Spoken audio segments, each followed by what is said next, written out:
Well, good morning, everybody. Welcome back to the Pepsi Max Baskerville Raceway for day number 3, the final day of the SRT Logistics Baskerville Historics for 2021. Good morning to everybody that's arriving here now. I can see people lining up over at the gate to come in. That's just awesome. And for our audience that may be online from around Australia or anywhere in the world where you may be watching and listening, good morning to you as well. Sadly, we can't have you with us this weekend, but look, next year is another year, and hopefully by then we can have people at our racetracks. I had 2 really good days so far. Weather yesterday didn't really play the game. It was very squally and difficult conditions for all the drivers with all the different types of cars. Today, who knows what we're going to get. It's spring, it's summer, and it's spring, it's summer, it's autumn, it's winter, all at the same time.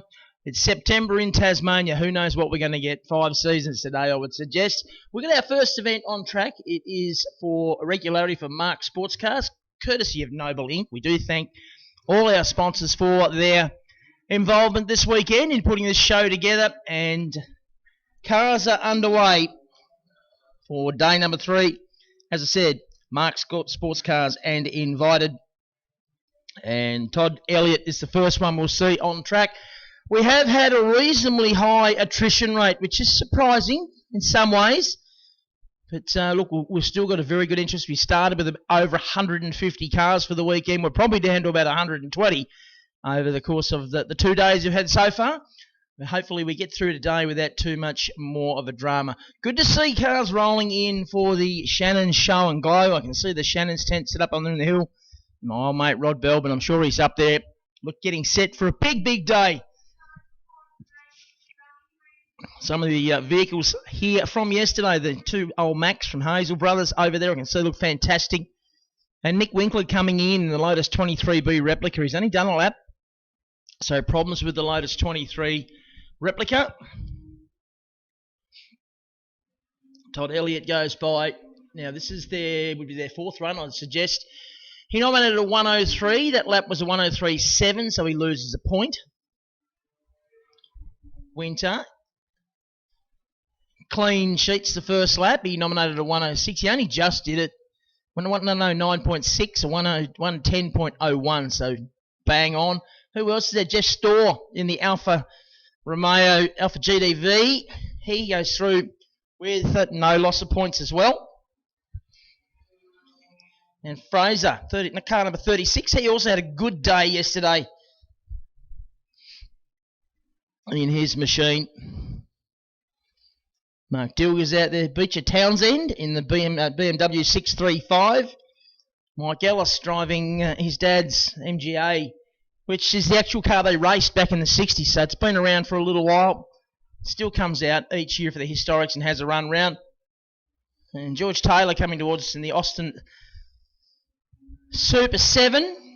747 cc's of raw power in George's trusty steed.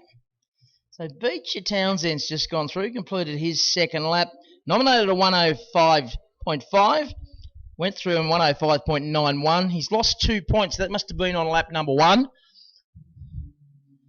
So car number 88, which is Jason Winter, the blue 240Z, he's gone through twice now, 2 laps, and still has all 50 points intact. Same with Jeff Storr. And Fraser, car number 36, Don Fraser, the MGA, he's also got all 50 points still in the bank for this session. So much more consistent this time round. Then you have Mark Dilger on 49, Beecher Townsend on 48, Todd Elliott on 48.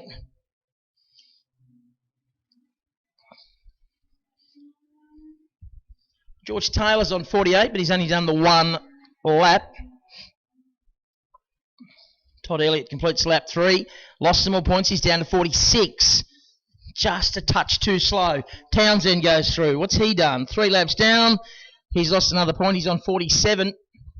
So we still have our 3 guys on their 50 points. Here comes the first of them. Jason Winter crosses the line. Again, a clean lap. 109.6 was the nominated time. 109.58, so very close to the mark. Jeff Storr completes his 3rd lap. And what did he do there? He was too slow, lost a point. So we now only have the 2. Don Fraser goes through. And what's Don done there? He's lost a point as well. So we've only got the one driver now who has all 50 points intact. That is Jason Winter, the blue, number 88, the blue Datsun 260Z. So he's only got to complete one more lap. 4 laps is their required amount. They get more than that because they keep going around until everyone has completed the 4 laps. And the little Austin gets lapped. So they'll all get more than the 1 lap. Or 4 laps, sorry. Townsend completes his 4th lap. Total loss for him of 3 points, so he has 47. Here comes our leader, heat leader, coming around to complete. Has all 50 points intact. Does it stay that way? It certainly does. Clean run. Fantastic. First one we've seen all weekend, a 109.12. And he did nominate that 109.6. So clean run for Jason Winter. He will win this session of the Mark Sports Cars, courtesy of Noble Inc. Don Fraser goes through, and what's Don done there? He's gone way too fast. He nominated a 114 flat.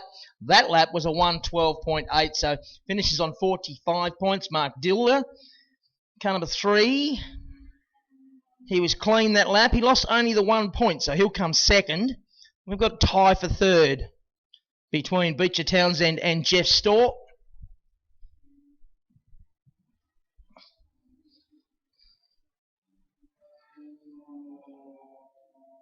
So Jeff Taylor coming towards us now. He's got 1 lap to go to complete his 4 laps. Car number 18. George in the Austin 7 Special. George nominated a 143.5. That last lap was a 146.91. He's lost 11 points.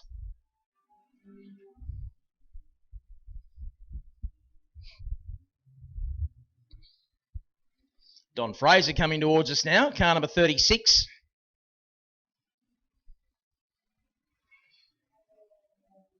So everybody bar George Taylor has now completed their 4 laps. They're just getting some bonus laps, getting the checkered flag now, so they'll all slow down. And obviously, George will be the last one to get the checker. He'll come around very shortly to get that. As we see Mark Dilger go through in car number 3, the MGB Roadster. Beecher Townsend in his BMW 635. The factory livery from the 1985 Bathurst Attack from BMW.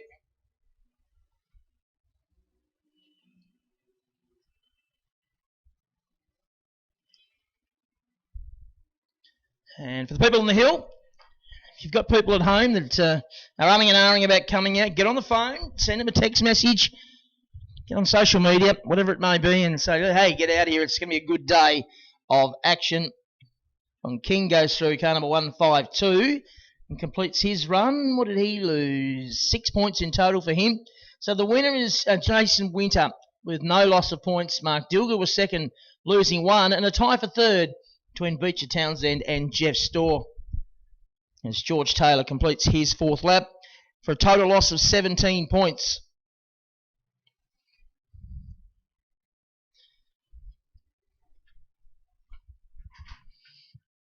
Our friends from Mark Sports Cars.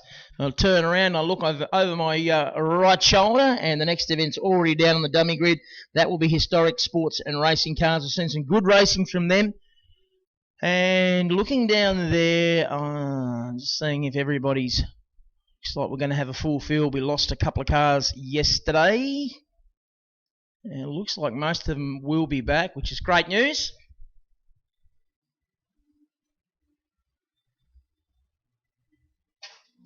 This race is for the shellfish. It's a program. No, it's just a trophy at the end. Tonight. It's just a program.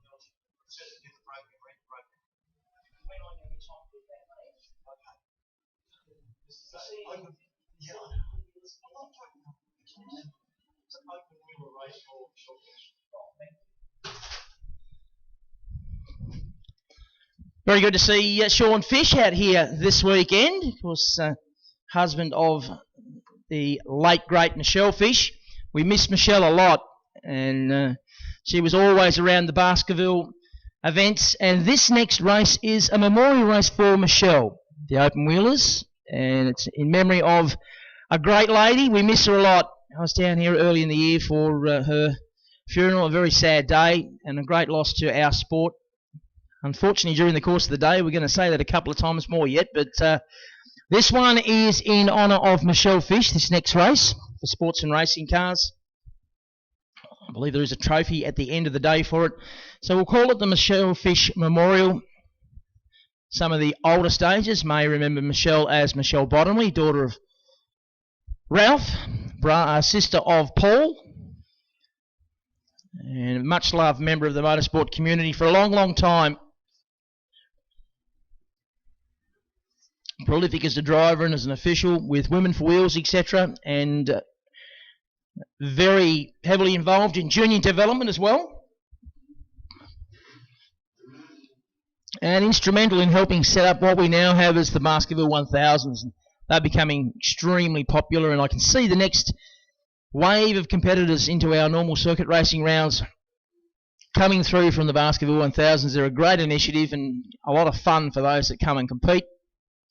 So with this race, we will remember Michelle Fish. It's been a tough year losing some of our motorsport personalities. Malcolm Lee will go past. He will be on pole. He's had a good weekend so far. I spoke to Mal after racing last night, and he was just so excited to be back racing at Baskerville. He loves it down here, loves the track, loves the people. And why wouldn't you? It's a great venue.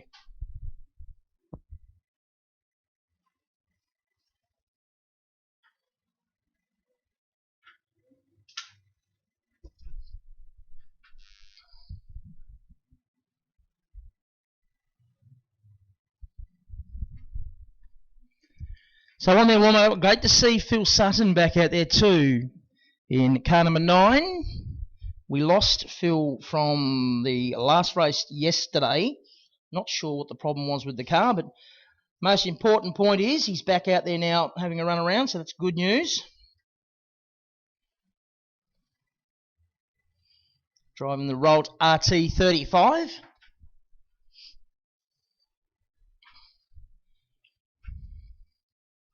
Very impressed also with the drive so far from Darryl Hurd. His comeback race meeting after about 30 years out of the car. Spoke to him this morning, actually, young Darryl, and I said, how's things? He said, Stridey, I'd forgotten how hard this is. The car's set up as it was the last time it raced at Phillip Island about 3 years ago. I said, I have not changed a thing. So everything's set up for that. Shock springs, wing settings, the whole deal. He said, I just wanted to get in it and drive it, which is exactly what he's done. He's done a great job. He's got himself up into second place for this one. Qualified second as well. I think around about a 56 flat was his lap time in qualifying. That feels like a year ago, but it's actually only Friday. But he's done a very, very good job.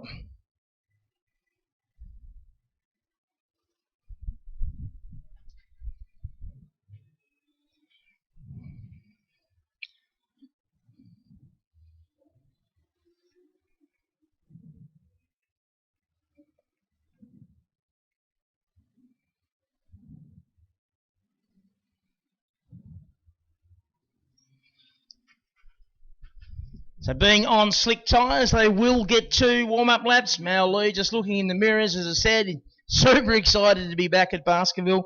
They did have a series going around some of the interstate tracks for those little clubmen, sadly, little PRBs. Sadly, that series is no more. And they're a fantastic little car. Very, very fast. He's in the 56-second bracket in that car. Very light, very nimble, and just a hoop to drive.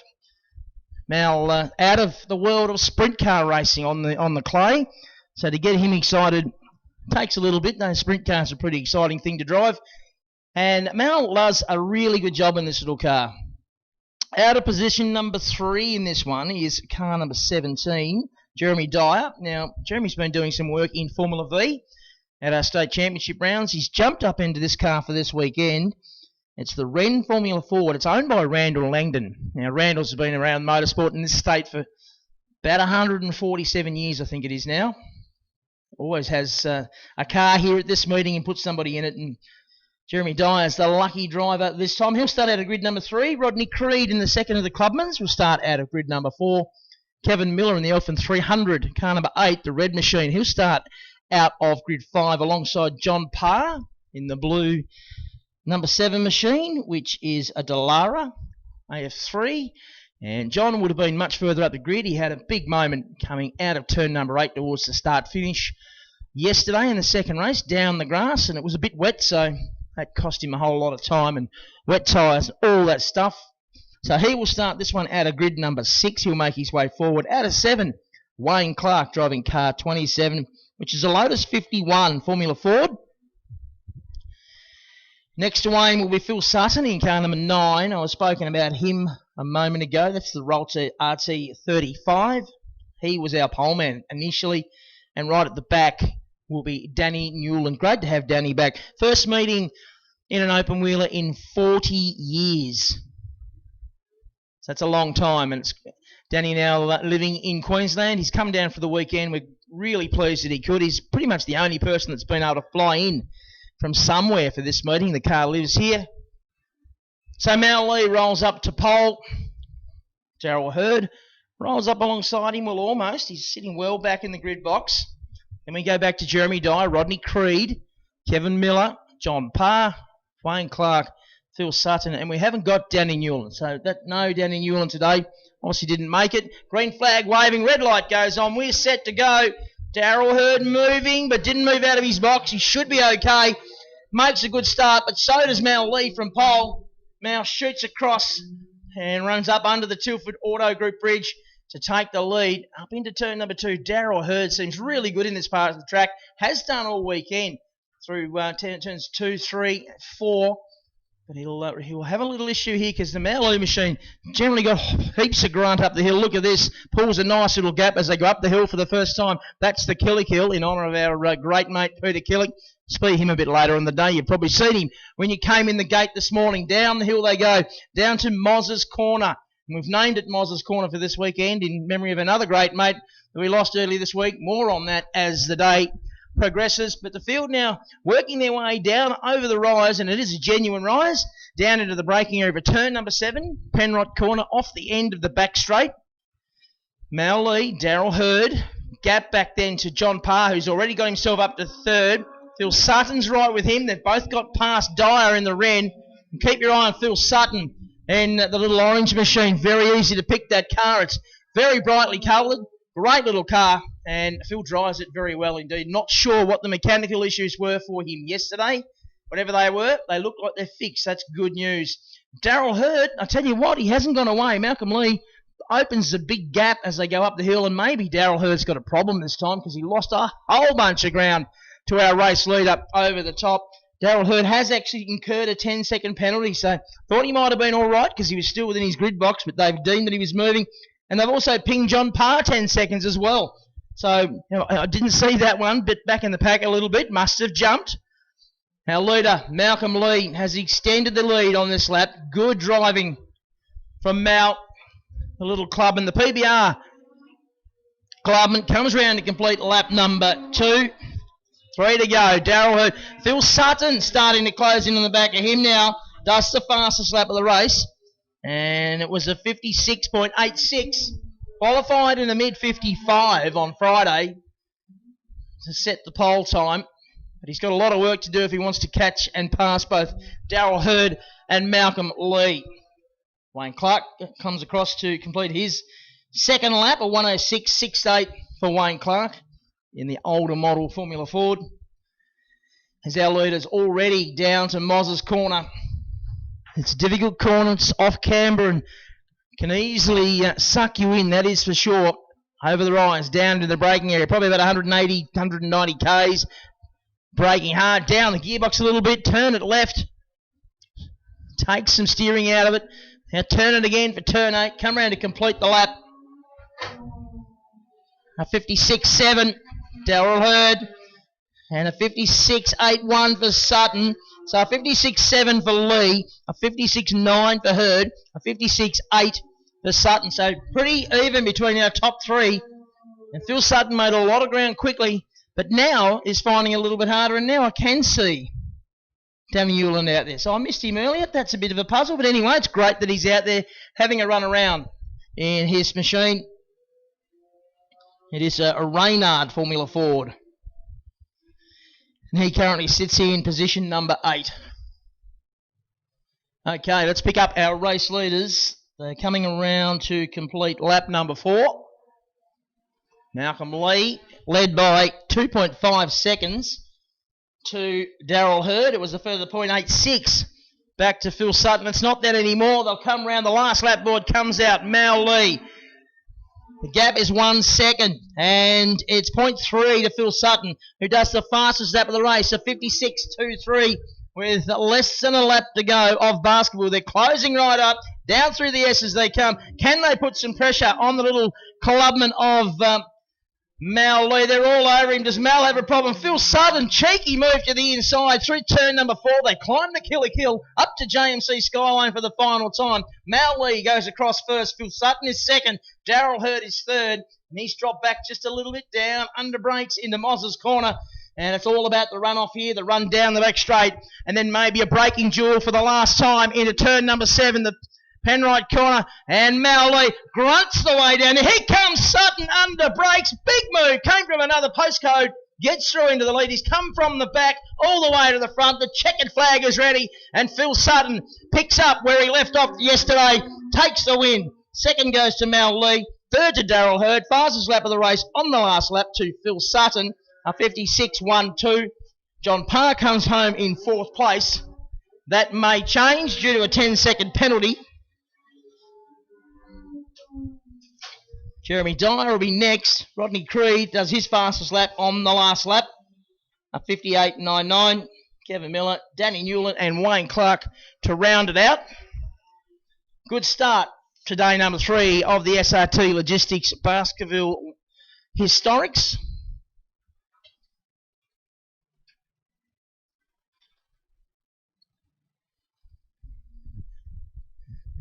Sorry, folks, I was just watching David Rose sort of, you'll have to open up, turn it on, mate. Limping and lurching his way into the commentary box. He's walked in here like he has something out of Steptoe and Son. Only some people would know what that means, but I'm sure David Rose does. And good morning, Rosie. Go, mate. Yes. Yeah, you're not broken, are you? I need a grease and oil change. I do need a bit of CRC in the joints, I think. I need a bit of a bit of WD-40. A bit creaky these days. But Apparently anyway, a glass of olive oil at night fixes that. Well, and other things as well. So it's said. Haven't we had 2 good days of action? Oh, we have. She's a bit blowy out there, as we've known. Had a bit of a cruise around, and fantastic to see so many people out here. Look, it's just 9 o'clock on a Sunday morning. I'm a little bit gobsmacked because it's still AM and you're here. Oh, I know. I'm just showing off. You know, this is a major event in my life. You didn't get home last night, did you? Well, you must have done because you've got a different tea towel on today. Just for you. I need to rev you up a bit. I did it for Lulu, mate. Yeah, I don't need much revving up, you know. This is true.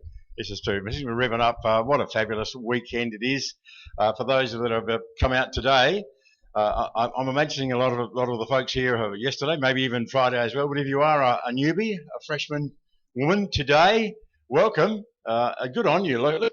Look, there's a queue coming into the circuit, and it's just 9 o'clock. And it's the near queue. It's 9 o'clock on a Sunday. No, I won't do that. No, don't do that. Don't do that. No. We're singing early on a Sunday. See, mate, I haven't had the coffee. I've got the coffee, but I haven't sipped it yet. So that race we just saw, that was the Michelle Fish Memorial, and it was a ripping finish. So Michelle would have loved that. There's a yellow Mustang over there. Yeah, I know. He's showing off. Yes, and it's got MXXX. Which, of course, was Michelle's trademark. But all her communications with the world, she always did M because she loved everybody, as she did. So what a wonderful gesture by her husband, Sean, her loving husband, Sean, to get the yellow Mustang and with the MXXX. I've seen him driving the little extended golf buggy. Oh, yeah, that was to be Michelle's thing. Yeah, that's Sean's been driving that. Came up here, barking orders at me, as you would expect. As he does. Does it very well. Yeah. Top fella, young How Sean. much notice do you reckon I took? About that much, and I'm holding up a 0, folks, in case you're wondering. Big goose egg. 2 fists of FA, as they say. not a great deal. We miss Michelle greatly, and we're going to have a bit of a chat about a couple of people today alongside Michelle that we miss greatly. And as the day rolls on, we were saying yesterday, I don't want to get my roast, but let's get it out of the way. Too much of our commentary yesterday talking about things that have happened over the last little while. We had the word late was in there way too much. Talking about people that have been special to us or in our lives. Not with us anymore, yeah. Oh, it's terrible. Too much of it going on. But anyway, life is for the living. There's no future in it. It's not.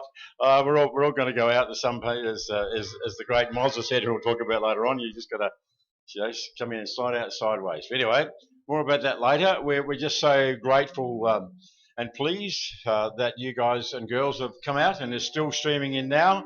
And I know a lot of people got to come out and park their cars in that little almost empty enclave at the moment. I know it's going to fill up. The Shannon's Show and Glow. Won't that be some fun? Oh, it was. I had a bit of a squeeze before, and the cars are rolling in that we saw yesterday. I also noticed as I walked down there, the early, I think it's the Classic Ford Club, not the early Ford Club, the Classic Ford Club. I've got they're getting away from the guys over there. Well done.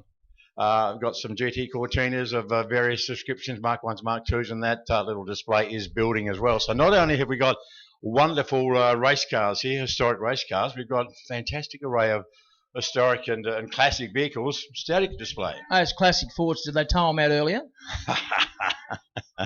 But I ain't touching that. You have got none, have you? Mate, I haven't had my coffee. Give me a chance. It's early days. I need a bit of caffeine. Now, I hate saying nice things about this man, but I do want to give a shout out to David Walden. He was here until late last night and then very early again this morning, trying to do the impossible and fix the PA system. The problem we've got, Rosie, is the PA system's as old as you. And I should be pensioned off a long time valves ago. And stuff in it, you know. Yeah. Look, apparently we have a commitment. They're going to spend some money, which should be just as long overdue. It won't be today, though. No, it won't be today. So we're going to do our best with the PA system we've got. I got a few communications from people last night saying, hey, it was really good, and then it disappeared, and it came back, and it was patchy, and it was this, and it was that. Yeah, we're just we're doing the best we can with the equipment available. That is one of the reasons we hold this event, and the money goes to the Baskerville Foundation so that they can spend money on things that make it better for people to be here, whether it be a safety aspect on the track or the PA system or the tower or the road into the drainage, whatever it might be. That's why we do it. Exactly right. For many years, it's been a volunteer-run organisation, and we just can't pluck cash out of the sky. It's been a very long, hard road for the last 10 years or so, particularly since the Baskerville Foundation came into being and has raised and spent best part of $2 million. And that was pretty much from people like our folks here on the hill today, Stridy, that have bought the raffle tickets and been to the spit roast and done all that over the years. And, well, there is a raffle going this weekend. I only found out about it this morning. I wish I'd known about it earlier. It's $5 a ticket or 3 for $10. Now, it's drawn tonight, so you need to get your tickets today. The prize, cop this, the prize is a ride with Marcus Ambrose in one of Gary Rogers' cars.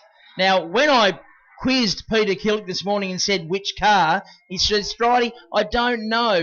It'll be something cool, probably be one of the TCR cars. All right. So that'd be cool. Absolutely. Two-time Tasmanian champion, multiple NASCAR winner, European Formula Renault champion, and so on it goes. One of the good guys. So that's it's one of the things we call MCBs, the money can't buy prize. Absolutely. And Marcus recently drove drove Tim Shaw's Trans Am car at Simmons Plains. I heard he wasn't very slow. No. Would have sat on pole by about half a second at the recent Race Tasmania. So what you're saying but not saying, Strider, that the old boy, he hasn't lost it. No. Wow, that's good. Now tell you what, after that, and then rewind to the supercars when he had a little pedal, very low key, in Will Davison's Mustang, you'd have to think you'd be going, oh, well, I don't know, maybe you have to get the helmet out again. I spoke to Marcus at length at the supercar meeting. He was doing some work with Fox in the commentary, and I've known Marcus since he was a kid.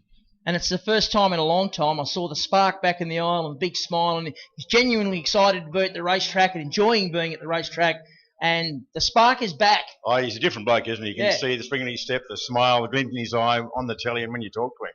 Different fella. And it was lovely to see him here at Race Tasmania as well with his daughter Tabitha, crew chief for Owen Kelly in the Trans Am. So, yeah, good to see. I heard you yesterday saying I don't think we'll see him back in a car like a full-time type gig, and I don't think he will either. But you never know, because every time he gets in a car and he's quick, he must think, oh, this is not bad. What he has told me is that in terms of a serious pedal, no, I'm done. I'm done. I don't want the commitment and the pressure and the media commitments and this and that. He said if I was ever to do anything else, it would be my own show, and it might be a sprint car or a NASCAR, like a late model thing or something like that. And if I want to drive it on a Saturday night, I can. If I don't want to, I can stay in the shed. Just do it for fun. Yeah.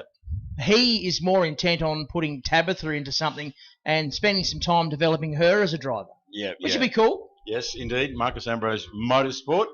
So we're on the last few laps for this regularity race out there at the moment. We're at race 3 on the Sunday program here at the SRT Logistics Baskerville Historics Regularity Sedans. Thanks to Income Tax Professionals, one of the many sponsors sponsoring the activities here on this wonderful 3-day meeting in 2021. And we'll look at, you can see for yourself, folks, up there in spectator land, this wonderful array of cars. There's sort of a bit of everything from V8 Commodores to little 2-litre Escorts and sports sedans, and that beautifully turned out little Escort of Waters in the 141 machine. We've got the old Cobras. There it comes now. In fact, the big familiar blue stripes. The Riversdale Estate car's done a lot of tarmac rally. Ayrton Richardson's parked his little Aussie racing car. Come back to his familiar Corolla. And we've got Volvos. I think we've got 2 Volvos out there. And so on it goes. But at the end of proceedings, though, this is all about regularity. It's all about nominating a time in practice qualifying, going out there and trying to replicate it and keep the 50 points that allocated to you. And well, we've got our leader at the moment is in fact Wiggins in the mobile Holden Dealer Team replica, because he's completed his 4 laps and he's got 47 points left.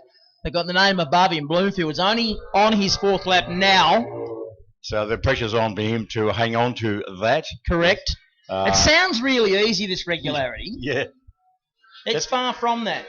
You have to go out there and replicate your nominated lap time for 4 laps. But no lap timers, no stopwatches, no timing devices allowed. And there's many and various suggestions about how to do it well. There's a guy called Bruce Thomas who used to be the gun at it for many, many years. And he used to transferred that knowledge and that expertise into Baskerville 1000 racing as well. And he claims that he sings the Macarena, which I think is a crock of. But there's a young lady called Casey Lee Price, who's not racing today, but she's won, I think, she ran 2 out of the last 3 regularity hill climbs at the Louvre. And she says, 100% seriously, she sings the song. She sings this particular song, and it matches the revs. She goes into 3rd gear, and that's where it stays for the whole hill climb. And she's a trained and awarded soprano, and she sings, and her songs and certain parts of songs match the revs and the tone of the engine. That's all right if you're a good singer. Who sings the Macarena? Bruce Thomas claims he sings the Macarena. But he stutters. Maybe that's why he's good. I don't know. But anyway, look, long story short is that people have these wild and wonderful ideas. Some people reckon you play your cassette, you put in your USB, whatever, you play your favourite song, you got to just hit play at the right time, and at certain points of the track when you hit a certain verse, certain song, you got to be in that gear, that corner, whatever. Yeah. So they claim, anyway. Yeah, that's the story. The winner of that session, mate, actually ended up being car number 10, which is Damien Wiggins, the VL Commodore Bathurst, 87 Bathurst winning replica tribute car. Yeah, I've done well, haven't I? Yeah, it's just a tribute car. Like, it's not the real. We see a lot of it, don't we? You look around the pits, and a lot of it's coming out in the Baskerville thousands cars. We see heaps of those now, tribute cars to one thing and another, because Kim Barwick over there, a tribute to the Marlborough Holden Dealer Team. Are we allowed to say that? Yes, because Marlborough is a font on your computer. That's right. It is, and it's also, as far as I can say, it's an historical fact. It's iconic, isn't it? That's right. We're talking about a historical fact, yeah. So yes, and yeah, Marlborough is a font on you. You look it up. It works. It's a thing. So there's some just beautiful cars, and the beauty of regularity is that people come out and run them. You don't have to have a roll cage. Car number 21. Dean Tapping's young daughter. Yes, she came. She was leading with half a lap to go and ended up dropping down to about 5th or 6th on the last lap. So she did tell me she had a bit of a whoopsie on Friday. Yeah, she did. Thought she'd hurt herself. Yeah. Right. Was probably more a shock than anything. Yes. But, the wonderful people from Tas Ambulance went up and saw her and made sure she was okay and did a good job. And her dad, Dean, he's racing as well. Yep. He's got a replica car. Yes, he has. He said it's a bit evil. He told me last night. She was very evil. It dives on the brakes and just tries to bite him, and he said it scares the hell out of him. But so it's a work in progress as far as the chassis balance is concerned. But at least she's out and about. And this is the thing. That's what I loved about this. And when you and I, we would have seen the entry list released during the week by the great DP, and I was just so excited when I saw it because there was so many interesting cars. Here we are in 2020, 21, more or less the borders are closed. Lots and lots and lots, and I promise you, lots of people wanted to come. And we've had some fabulous cars from interstate over the journey over the years, but not this time because of the lockdown. So it's pretty much an all-local event. But what a stellar field. The best field I've seen in a local event in a very, very long time. And just a lovely array of vehicles we've seen. For instance, we've seen Dazza Herd out there a little while ago, and over the last couple of years we've seen the Golf Electric's car come out in demonstration. Now it's racing, and some blokes with grey hair are now out and about and back again. Or no hair. Yes, but it's fantastic to see these cars here and either running in regularity or are running in races or just on display, like the late Glenn Warren's a race car, the Shell Blackman's Bay car, has been faithfully reproduced by Lockie Thomas, who loves his escort, with his other escort down there and these other two escorts a bit further up the pitch. I did talk to Michael Cross yesterday, and he's got one objective left today. Is that to hit Lockie? Well, he hasn't run into Lockie yet. Did he tell you about his two-wheeler? Yeah, he's fast running out of cars and opportunities. Yes, and talent? No, I didn't say that. Didn't start with any, so that's all right. Yeah, we love it. Yeah, he's one of the characters, the Mickey Cross down there, and the what did we say? They're cross-entered.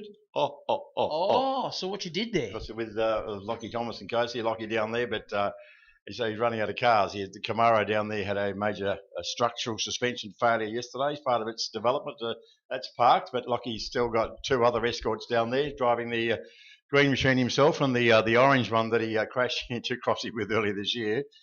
He's installed Crossy in the car. So that's it's a weird arrangement, which you'd is have to say. not cool, because everyone that knows Crossy knows that he's a ranger, and a ranger shouldn't drive an orange car. It's just not right. It's a bit of a clash, isn't it? It is a bit of a clash. It's that they're not a good match. Luckily, and he puts his helmet on. It's all right because you can't see. But yeah. It looks funny. Like this is Cross. He was running around in the big booming V8 Rover until yesterday, when it had some engine issues, some oil pressure issues. So big shame not seeing that today. He's excited by that car. I spoke to him last night, and he said, "Stridey, mate, that is a thing. It's fun. It's fast. It's wild." And I'm really shattered I'm not racing it, because I was having a ball. Yeah, he was. Yeah, it's just one of those weird things that happens in motor racing. A little bit of an off down, and I think it was a stone just lodged the oil pump.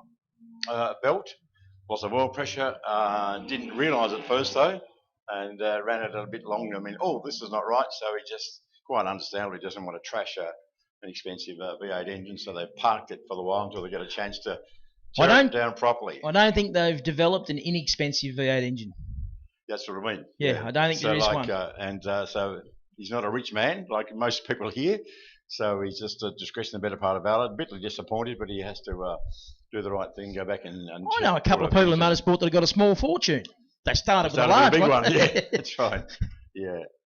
So, and this is something we invite you to do, ladies and gentlemen, up there in Spectator Land. One of the other benefits of coming out today, once you're in, and you obviously are in, and you've done the check-in and the whole thing, you put your mask on, you can come down to the pits whenever you like. Free entry to the pits over the Tilford Auto Group bridge during when the track is hot, as it were, and wander about, watching your social distancing where practical and possible, and being very aware that there are there's a lot of vehicle movements in the pits. So if you have young children with you, please be aware of that and hold on to their hand, and particularly when the cars coming and going in between races, to be very aware that a lot of vehicle movements in the pit area. But that aside, being safe and COVID safe, please enjoy coming and looking at these wonderful cars and having a chat to the drivers, because they don't mind having a bit of a boast about their cars. Some of them are okay with that, aren't they? Yeah. And there's merchandise available down in the Darryl Wilcox Hobart Sporting Car Club club rooms.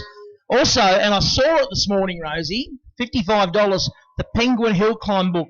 And there's some marvellous memories in there. I mean, the guy that produced it, he showed it to me this morning. There's a photo there of Brian Bowell talking to a bloke sitting in his car, and over his shoulder you could see about a 10-year-old John Bowell. I mean, It's just a fabulous book.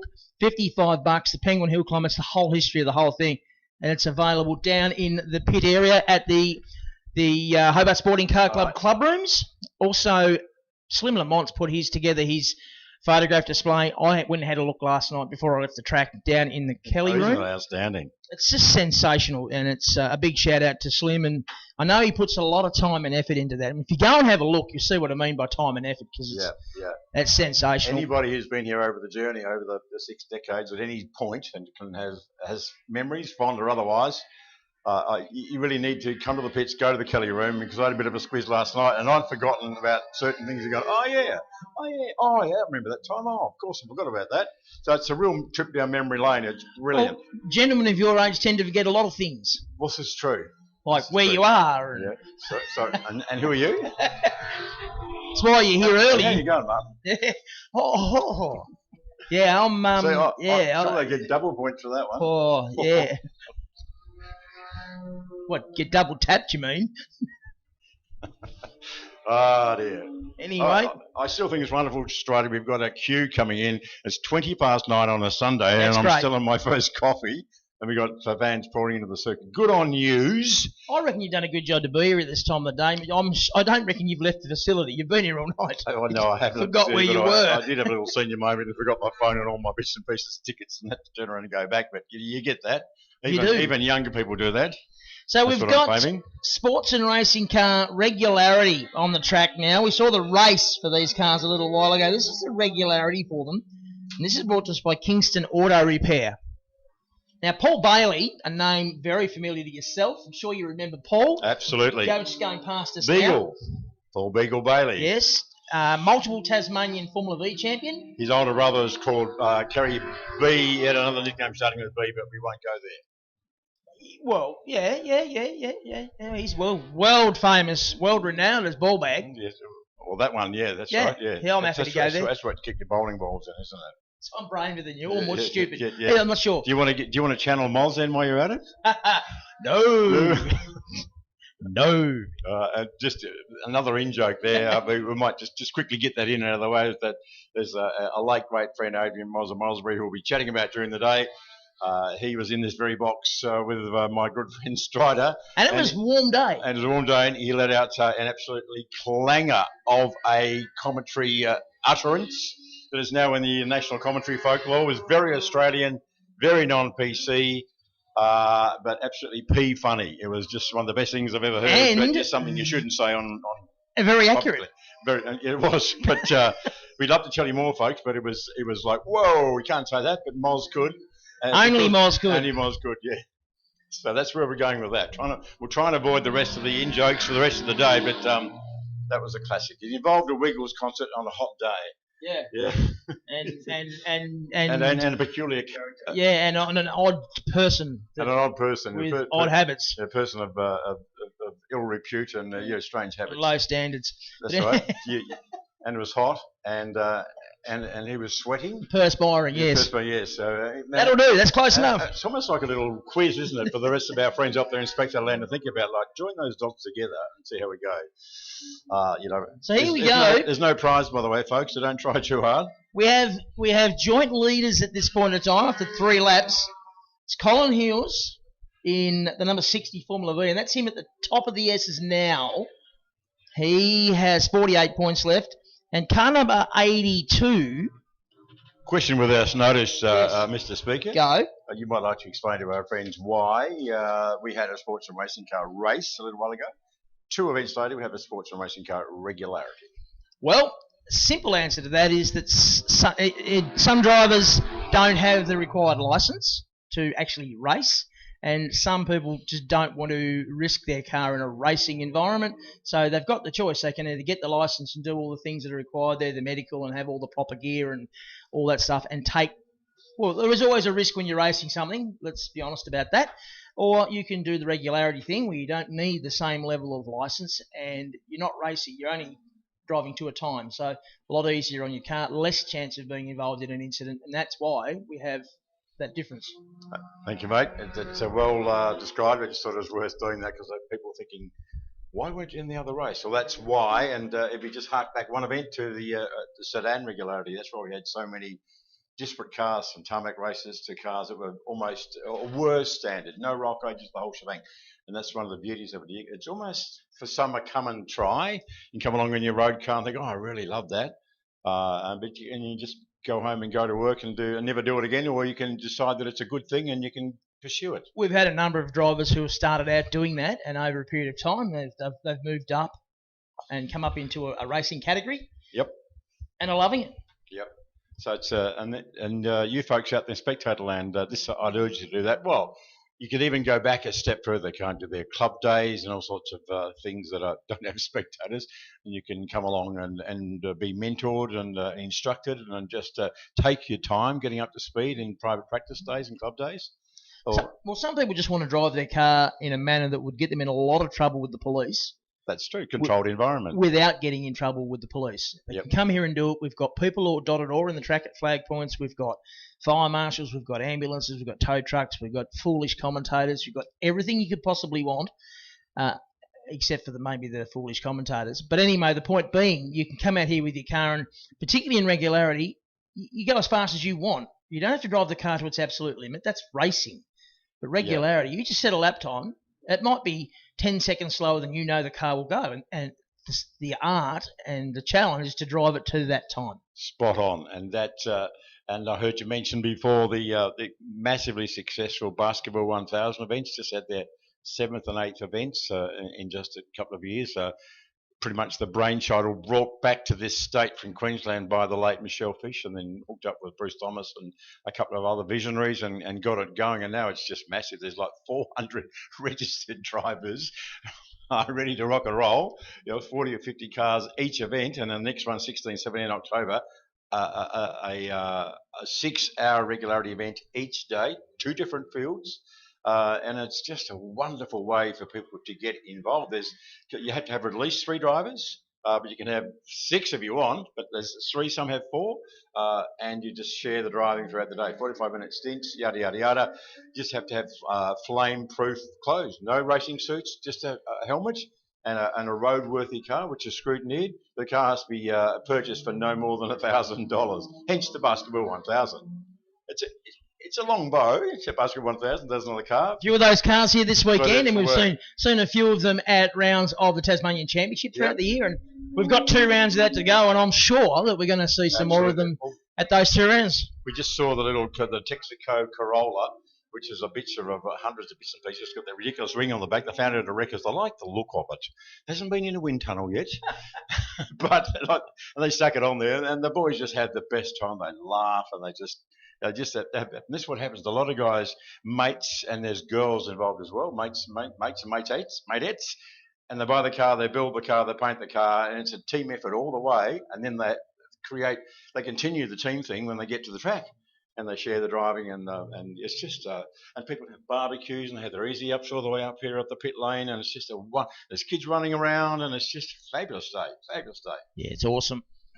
So, and you can get involved as well, folks. If you want to know more about that, go to the Hobart Sporting Car Club website, which is hobartsportingcarclub.org.au.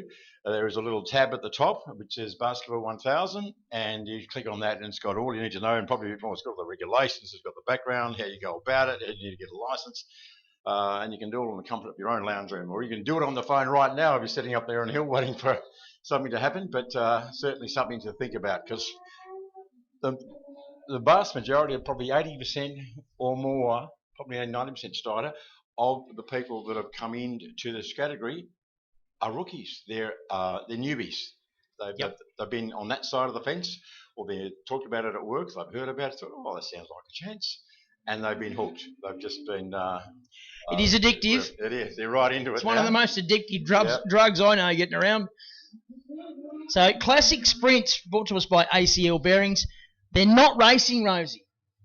I know it's confusing for a lot of people here today, but we're trying to make it as simple as we can, but a lot of us to do around affordability and safety. Yep. So classic sprints, so line up in packets of 4. So we see... Sort of like a regularity on steroids. It's between a regularity event and a full-on race. Yeah, I'm just going to... My monitor's showing that car 70 Ian Martin should be last, back on grid 15, but he's actually sitting on grid 1, so there goes that theory. It does. Sure, but he was really quick yesterday. Really impressed with Johnny Bennett in car number 5. Schroeder still hasn't got his skirt. He's still got his blouse, though. Yeah, he's definitely got that. Saw some in-car out of that car this morning, and it is just awful. Yeah, I know. I remember it around last time. It was awful. Looks good, though. Yeah. Castrol colours. Looks really nice. And John Perry stalled on the line. Chaplin goes to the grass in the Tirana. Good driving by all behind him who have seen him and avoided him. I don't know about you, Rosie, but I always go stone cold when I see a car stop like that. You just stop. We've both seen it before when things have gone horribly wrong with the start line incident. The little Mini's still sitting there. I reckon it will bring out a red flag, which it does now. Yeah. Great work by our flaggers as well. Like it instantly had the yellow flag out. Because the reason we get very nervy and dead set worried, like, is when we've seen too many awful crashes on the start line. Bloke just came into the commentary box, owned a car that had that happen to him. Yes, Simmons Plains about, 6 or 7 years ago? Probably not quite that long ago, but a Tirana stalled on the line, young Adam. It was a TCM car. Now, they don't do standing starts. They're not geared for that. They're a rolling start category. They had a standing start. The blokes behind them were told, look, there's every chance this thing might not get off the line. Sadly, it didn't. Someone came out from behind a slower car, didn't see it, bang, destroyed 2 cars, and that's one of the reasons why. And we saw it here with a couple of 350Zs. Yeah. We've seen it too many times, and it frightens the life out of me when I see it. They're usually big crashes as well, and it's usually the car behind is unsighted. It just goes out, and all of a sudden the C's part, and there's a stopped car. And if you take it to the next level, supercars. I mean, we've seen some massive start line crashes there. Paul Morris was in one. I'm just Carl, it'll come to me. Yeah, at Western Australia. Yeah, big fireball. I nearly had it then too. Yeah. Carl Reindler. That's him. A massive accident there, and it's all start line related. And that's one of the reasons why with the current supercars, they moved all the fuel cell deeper into the car, so into the actual back seat type area of the car, so that if they did get a rear end impact, it didn't get the fuel cell. We saw the same thing with the fuel cell. It was Will Davison, I think, when he was driving for HRT at Sandown, had a big helicopter down the wall, and there was a big fireball. Dandenong Road, yeah. Nasty. Yeah, it was. So fortunately that was all good, but well done to the flaggies. Instant. I looked there and thought, hoping the C's would part, and they did. Good awareness as well, though, by Chaplin. Oh, well, all the field behind. He was coming through, and I just looked and thought, please see it. And they did, so that's great. And the other thing I'm impressed about, which I should be, because it's standard, but every one of the cars did the right thing. They slowed down, and they came into the pit lane.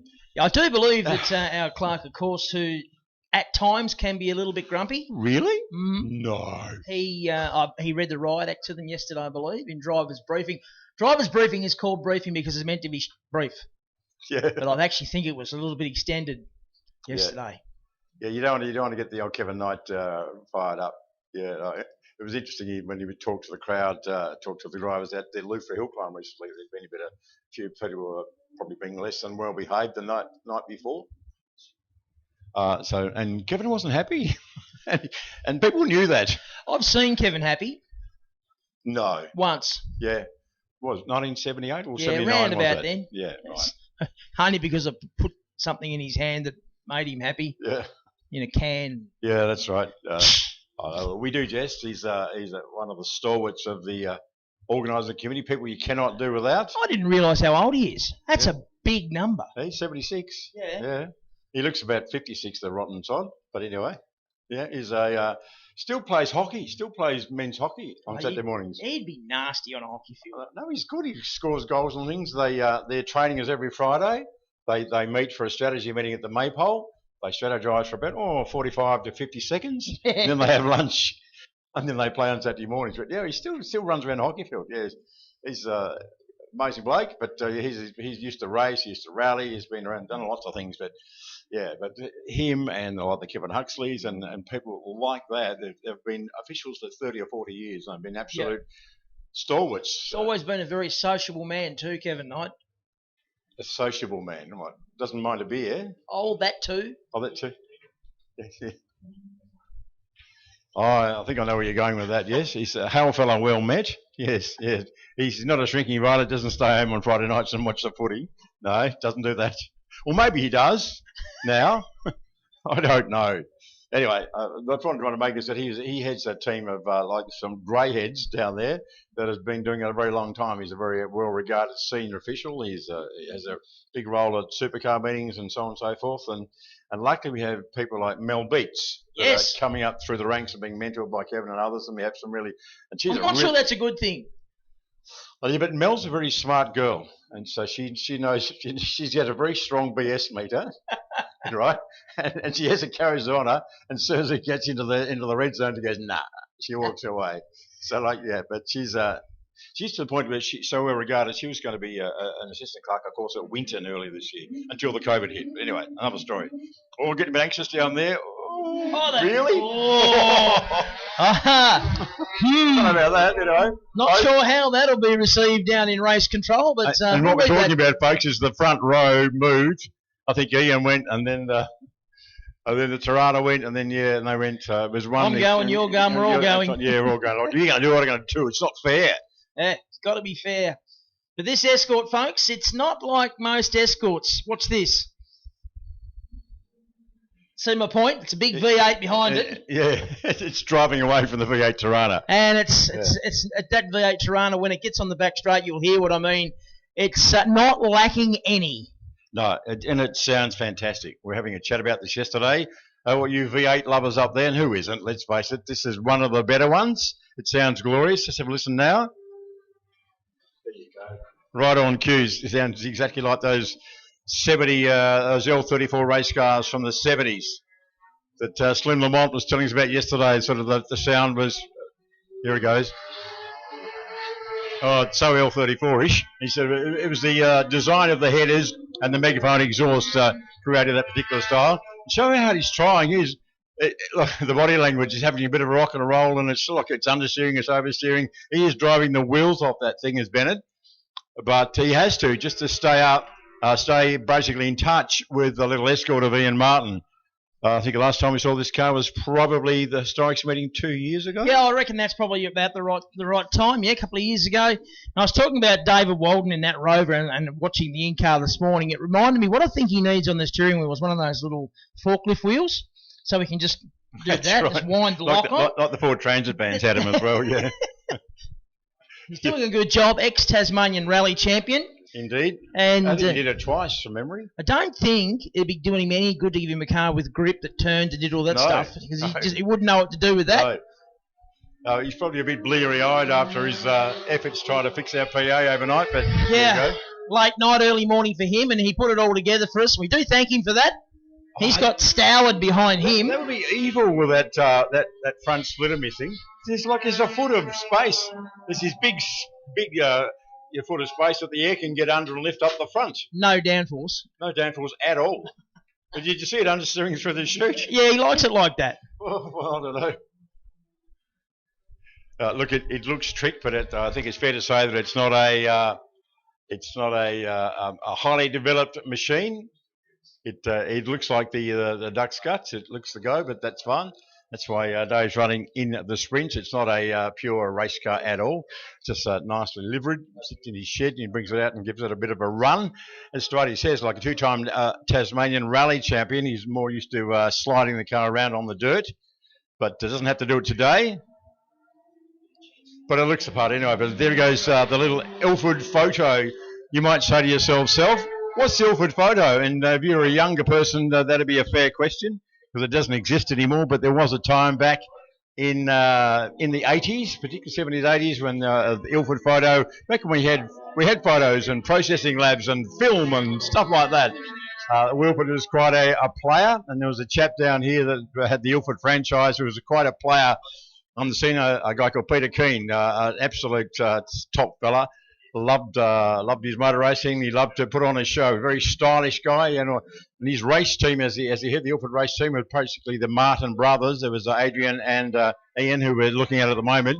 Either ran white or black cars, the Ilford cars, mostly forwards. Then they got up a bit later on into Formula cars and open wheelers as well. But the Ilford racing team, that was quite a big deal back in the day. We still see Adrian Martin from time to time running in regularity and a few different cars. He's run in the last few years, but we only see Ian from time to time as he comes out in this little Ford Escort Mark 1. Yes, it's got a hairdryer on it. It's not like little Lockie Thomas's little 1.3 litre normally aspirated thing. This is a serious bit of kit. It's got plenty of mumbo, as you can tell. Anytime you can drive away from a V8 Tirana, you're going okay. Well, he's done a 60.47, so that tells you one thing. It's a very fast car. It wasn't that long ago, Rosie, that if someone went under the minute, everyone turned around and said, wow, they've gone under the minute. That's right. I think I'll stand correct, but I think back in the day in the 70s when Brock and Co came down for those Winfield 25s wedding, I think they were running 60s. No, that's a bit earlier. That's a bit earlier. When they came down with the later model stuff, the A9Xs and things. Yeah. The 59s, I think. 59 was. No, the A9X, I think, was 69. Yeah. It was slow. So, very slow. And you looked at today, and we're running around in 56, 57, some of the guys. So the evolution of car and track. Fair to say, though, but this wonderful track we've now had for a rising 3 years with the resurface. Yep. Again, thanks to the money we were talking about before, raised by the good folks of Tasmania. Checker flag time though, but so we've seen the evolution of the track and the evolution of cars and drivers as well though. During the course of the day, mate, I am going to disappear for a little while because I'm going to go and buy myself a Baskerville Historics t-shirt. Yeah? Yeah, I want a Baskerville Historics t-shirt, so I'm going to go down and buy one of those. That's not bad. In all the years I've been coming, I've never bought any merch. Me either, because we just don't get out of the box for long enough to go and do it. That's so I think this year, we haven't got Barry Oliver here keeping an eye on us, so what we might do, we might play up like naughty kids in class. We might disappear every now and then just to go and do stuff, because otherwise Barry yells at us. We might take this opportunity to say g'day to possibly Barry and lots of other people, because we know from the last 24 hours, yesterday, thanks to DP, Donald Potter, the General Manager of Race Tasmania, we put the link up, the Tas Sports TV audio and video link. I believe that it's live again today, and we had some fantastic feedback from that yesterday. People from New Zealand. New Zealand? New Zealand, across the Dutch. The K1W1s, as I used to call them, That's the Kiwis. That's them. And people from all over Australia were catching up with the action. John Douglas's family, for instance, in Queensland. Loved the opportunity to see Dad out there having a fang in his Gemini Sportsland. So Cyclone Barry from Queensland. And tell you what, folks, even though I did have a wander around this morning, there's PA sounding really nice there today. It's quite fat, if you like. And you're talking about me again? Oh, well, mate. What's that saying? The cap fits? Yeah. No, I've got my Shannon's cap on, actually. I did see that. Your Pepsi Max Baskerville Raceway t-shirt. Yeah, should have ironed that shirt before you put it on, mate. Yeah. Yeah. You're funny. You're a funny man. And just I know. Laugh. Nearly started. Yeah. But if you're away from the speaker or up, box a bit high up or whatever, and if you've got plenty of data on your phone and plenty of battery on your phone, you can be bothered. You can actually go onto Sports TV on your phone. You just go onto YouTube and you can listen to the commentary if you can be bothered. And it's actually not a bad thing because you can sit in your car because it's not 30 degrees outside at the moment, and if you're sitting in your car, you don't have to be masked up, so you can sit in the comfort of your car, still see the racing live out the window, listen to the commentary, stay nice and warm, and relax with a cup of coffee. What'd be wrong with that? Absolutely, and the Tascat people over there, I just got us a coffee earlier on the lovely folks there. Both they're outside the circuit, next to that, just near the pit entrance, if you like, or the circuit access road. They're also down below us here as well in the little quadrangle. I've got the good folks in Tascaf doing a great job. Wonderful coffee. You think I'm saying that because I'm saying it? Well, no, we're paying for our coffee. Very happy to do it. It's great to have those good folks out here. As I said yesterday as well, they're very good, very strong community supporters as well. They work for a lot of charities and there's some wonderful community work. So hats off to them for that. So we've got coffee. We have got the Van Diemen's move out. We've got Wattlebanks. We've got 1, 2, 3, 4 food options in the pitch. We've got the wonderful folks that look after us time after time up there at the food van, up there in Spectator Land on the hill. So, and of course we've got the TasCaf tent enclave down there just near the Shannon Show and Glow area as well. So there's plenty to eat, plenty to drink. You've got the best spectator value going around. If the weather does get a bit dodgy, you can retreat to your car and still watch the action. So again, a very good morning to everybody here, and a very good morning to those watching online as well. I have to say, because some people go, that's a bit dodge, but it is not a television production. These are locked off cameras there primarily for race control. We're not Fox TV because there's no Mark Scaife, there's no Neil Crompton, there's only Rosie and Stridey. That's right. It's the best we can do. And as they're locked off cameras for race control purposes that we're actually diverting, and someone's working really hard below, switching the vision, trying to give a bit of flow to it.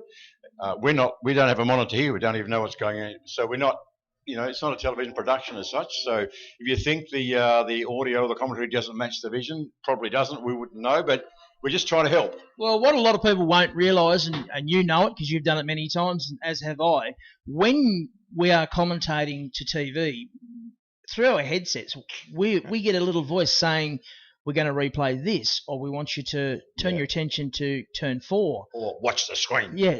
Call to the screen, stupid. Yeah, that's right. And I never know whether they're talking to me or you or both.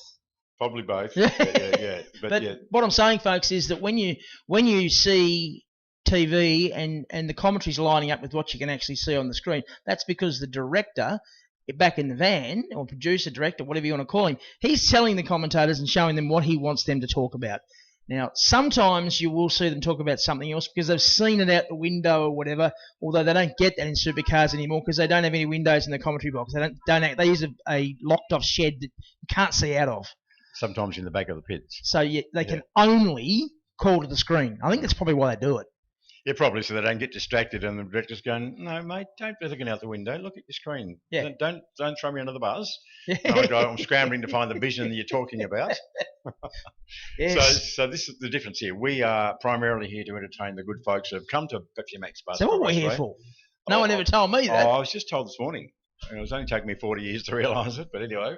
And then the vision is there as a bit of a bonus. So you must be old, because I've been doing it 20 years and I'm old, so... this is my 41st year. Yeah, it was my 21st, I I think. didn't realise that. I wish I had realised. Could have given myself a little birthday cake or a candle or something. Yeah, in December last year was my 40th You had one anniversary. outside, it'd be a candle in the wind. Boom, boom. Dad jokes are plenty this morning. Anyway, if I had candles on my birthday cake, you need to call that. I need a fire permit. I do. Yeah. I need to have the fiery standard by those. You can't have a birthday cake in summer. It's fire restrictions. That's exactly right. Oh, this was a good race yesterday, wasn't it? It was a ripper. Oh. So hopefully they're going to turn it on for us again today. Watch out for row 2 this time round. Scotty Corbell in the little Tirana. Warren Bryant slowly moved his way up the grid. He started yesterday. He didn't come out Friday for practice or quali, so he had to start right at the back. But now he's worked his way up to where we'd normally expect him to be on the grid. So standing by for Group N and Group S. Race for Shannon's. Great start by Adrian Hodges. Bogged down a little bit in wheel spin. He's still wheel spinning his Milan's Isaac, but the big Mustang sort of picks up its skirts, as it were, and has look at just rockets away. I don't know what happened to Adrian. He got a ripper start, and he just sort of fell back. He went wide to give racing room to Milan, which is kind of fair enough, but almost like he missed a gear or something, because he was very, very racy yesterday. He went off the line yesterday and just disappeared for a while. He was having a big sideways moment down there in turn 4, bottom of the Killikill, as he does, being a rally driver of some note. Doesn't mind getting a bit sideways, getting a bit of oppie lock going on. So settling themselves down as they do on the opening lap, just line astern, heading down the hill for the first time into Moz's Corner. Yes, Moz's Corner it is for today, folks, after the late and great Adrian Mozza Morrisby. So under brakes, deep under brakes, while he's still got a good pedal and it's all going on there. Scotty Cordwell trying to catch up to the very much on form Milan's Isaac Strider. Look, Millens Isaac's driven beautifully this weekend. This track is generally more suited to the Tirana, but I tell you what, that Mustang, he's been doing it well. He's really, really good off the end of the back straight into Penrite corner, turn 7. He's been out breaking Tiranas there, and I'm not used to seeing that, but that's what he's been doing. And he's leading the way at the moment. Scotty Corbell's right with him. This section of the track, Scotty's really good, but they haven't dropped off Hodgetts. He's still about, and I'm sure each time down the back straight he's looking where the weather comes from, through that little gap we can see, and he's thinking, come on, please rain, because he is just so good in the wet. In the dry, he just lacks that little bit of horsepower of our leading cars as they work their way down into Moz's corner. It's all about a good run off there, and Michael Cross has killed another one. Yes. I was watching Matt Cross. He's back out there. Not normally going to be in this one. He's in the small forward race, but Lockie's given him a run. He's done it again. He's broke it, crawling up over the top of the hill. Anyway, back to our leaders. And under close company now is Scott Caldwell. Certainly very much in touch with Millens Isaac. Millens Isaac sort of had to come from the back yesterday. And again, I don't think it's a time. I don't know what it is, but anyway, just a bit of a tardy start by some of them. But Adrian Hodgetts, who was very, very on the pace yesterday, he was the form guy at the end of the day, particularly in the slippery stuff, unsurprisingly, being a rally man. But he's there or thereabouts. The guy we haven't seen in this kind of company. It's sort of come out of nowhere. Over the years, and I mean over the decades, really, we've seen the classic battles between the Fords and the Holdens, particularly the Mustangs and the little nimble extra ones. They've just entertained us grandly over many decades, but we haven't seen too many Dattos in there, that is for sure, of any description, let alone a 240Z. But there he is. Gets well and truly outgunned on the back straight by the extra one of Scotty Caldwell, who's got percolating beautifully. He's been out of the scene for a while. He's brought it back out for the Historics, and he's having a stellar run over the last couple of days, qualifying on Friday, racing yesterday. Look at, he's very, very fast. He's going to have a look on the inside. Well done, Scott, having a big crack there, forcing Milan wide. Milan giving him racing room, had no option. Then Hadrian wants to look as well. He sticks his red nose down the inside. Milan's already been pantsed by one in turn 1. He wasn't going to be going down that track again, hopefully. Caught him by surprise. That was a big lunge then. Very brave by Scott Caldwell, because it was on the inside, completely out of kilter and out of position to have a good run through the turn right. It's just had the hope that his little gold Tirana didn't have the big understeer. Otherwise, he was into the side of that Mustang. And that's, I think, why Milan had locked up and thought, what the hell? What are you doing there? Get out of here. Getting very, very busy there, wasn't it? It was. Adrian Hodgetts tried to have a look in there as well, driving Rudolph, and just couldn't quite get it in there, and he's lost a little bit of ground to them now, so he's going to have to try and make that up. They're running out of laps. There'll be one to go this time by. The last lap board comes out. Fastest lap of the race sits with Scotty Caldwell, and it's taken him 4 laps to get to the front. He's finally done it. Does another fastest lap, a 61.41 on lap 4. So a lap to go. He now leads the way.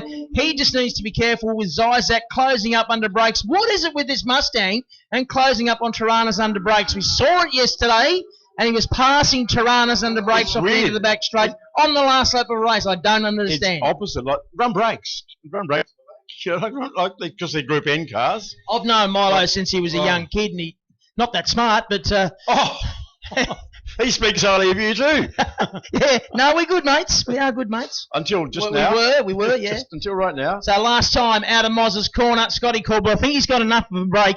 He's driven beautifully in this one, actually. He will lead them over the rise, down into the braking area. The Mustang will close up. I'm still not sure why or how, but he does. Time after time after time. You could write a song about that. And just on cue, I can see a couple of drops of water in the window of the commentary box. Our freshly clean windows too, I might add. Checkered flag time. Scotty Caldwell takes the win. Jumps into the 60s as he does it, a 60.77. Zizak a 60.84 on the last lap.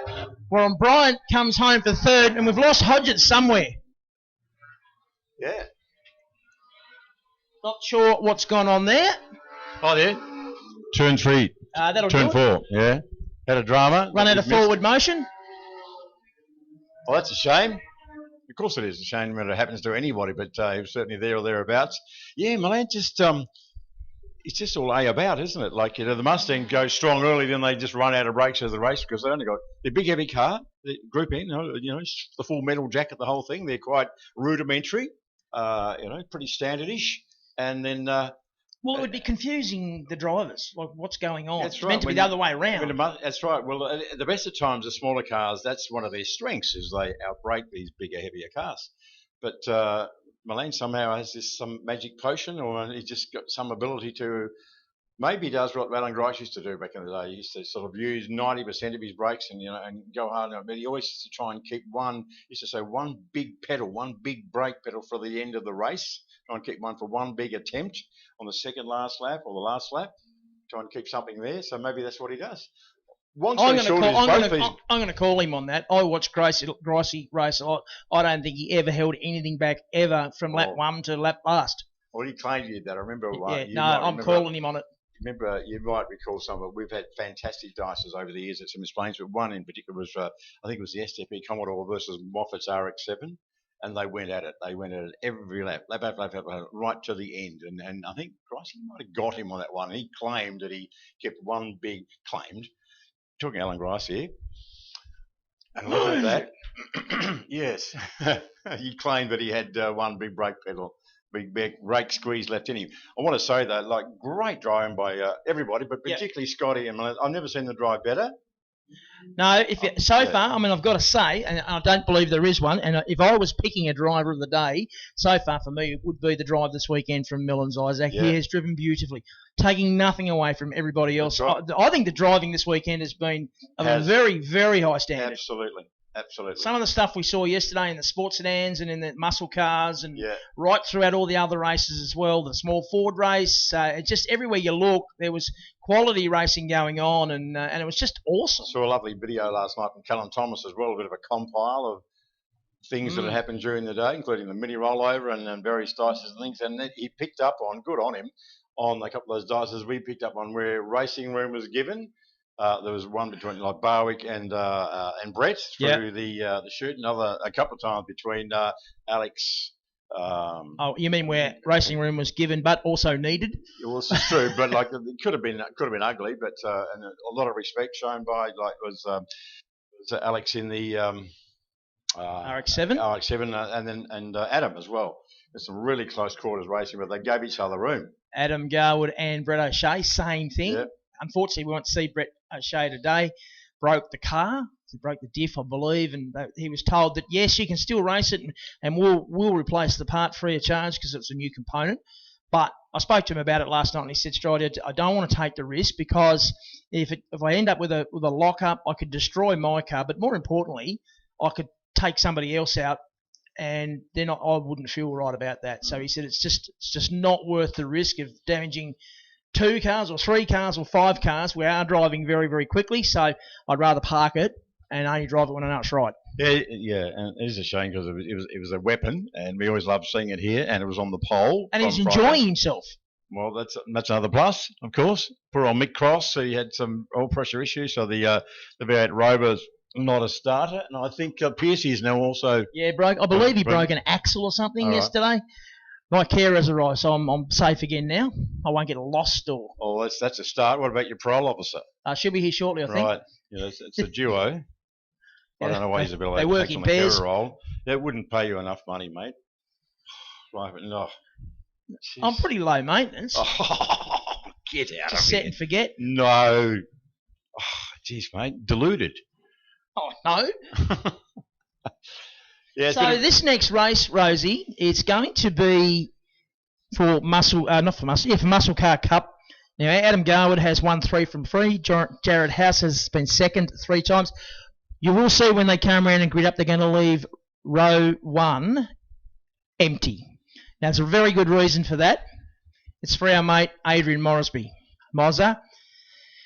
Wednesday afternoon, I get a phone call from Angry Man. I could barely understand what he was saying. I had to ask him 3 times what he was actually saying, and he's passing on the news that we'd lost Moz to a medical episode Wednesday afternoon. Now, I don't reckon there's anyone involved in motorsport in Tasmania across any type of motorsport, from speedway, karting, rallying, tarmac rally, circuit racing, even club stuff like motorcarners, autocross, beach buggies, you name it. No one in motorsport in this state would not have known Moz or had some assistance from Moz or been sponsored by Moz or just been entertained by Moz. He was an extraordinary commentator. He had his own style. We mentioned that earlier. He could say things that nobody else could say. I would never try to say some of the things that he said because only he could carry that off. An extraordinarily generous man, giving, always had time for you, even though he was time poor, like most self-employed people are. He had no time, but he made time for his friends, and he regarded everyone as his friend. I didn't know many of his fishing companions, but he was massive in the fishing world in Tasmania and interstate as well. And obviously down here, particularly in the south of the state, in the business community, well-known, well-respected man in the business community. The number of calls and text messages and stuff I've had from people from interstate asking about it, is there anything we can do, is there any way we can help, just shows the level of respect and esteem with which he was held. He made the nightly news. And that's normally only reserved for very, very important dignitaries, etc. Yeah. Well, Moz was one of those. And he also made the digital edition of the Mercury immediately, as soon as the news was out. There's been a fundraiser going for a couple of days. Last time I looked, I think it was yesterday afternoon, it was sitting at around about $77,000 to go towards his family. Look, it's a very hard time, and it's hurt so many people. And people I know who are not normally emotional, crying like babies, unashamedly crying like babies. It's hard, it's tough, and no one can make sense of it. No one understands it. I know Moz will be watching today and he'll be saying, "Shut up, Stridey, you idiot, get on with the racing." But I want to say one more thing about it. Adrian Morrisby, Mozza, rest in peace, mate.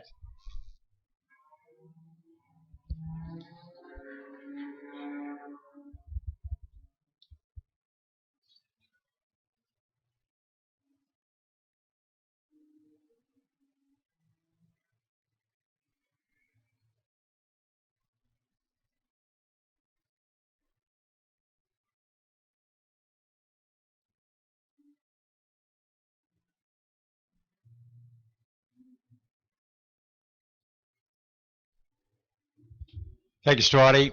Well done, mate. Hard gig, indeed, but spoke passionately and eloquently on behalf of all of us, all of the Tasmanian motorsport community, and in fact, indeed, much of the wider Tasmanian community who knew and loved Moz. So. Oh, mate, look, I mean, Wednesday night, late Wednesday night. I mean, most people don't get a phone call late on a Wednesday night, and if you do, generally it's not a good thing. No. I got a phone call about 9:30 from Queensland, and a lovely young lady up there involved in Tarmac Rally, really good at what she does, great driver, lovely person, just beside herself, could not comprehend what had just happened.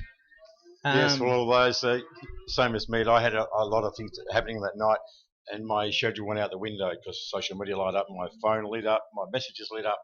It was just like the guy was, legend was tossed around all over the place. We saw it everywhere, and it's an easy word to throw around. And I was thinking about that. I was saying to a mate 2 days ago, you know what, this is one of the few times you could say, you know what, he actually was.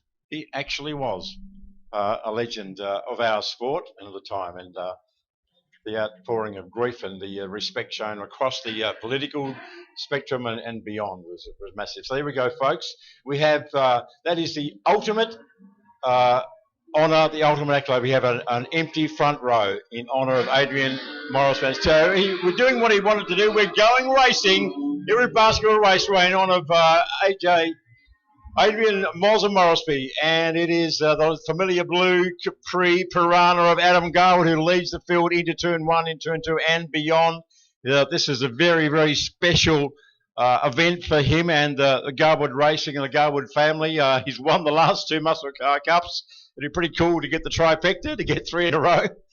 And I don't want to put the commentator's curse on him because I did that very successfully yesterday to 4 or 5 cars, but I don't want to do that. But you'd have to say he's well on his way. He's got 10 car links already, only half a lap into this motor race. The Muscle Car Cup alive and well. It's race day Sunday here at Pepsi Max Baskerville Raceway, and he's got the little Capri absolutely percolating down there, but jumping light on the brakes is Jared House because he was the one that was tries he might yesterday, Stridey, he just couldn't get there. No, he couldn't quite get to it now. What you've got to take into account here is that Adam Garwood now is getting into a stage where he's got to start to look after the car.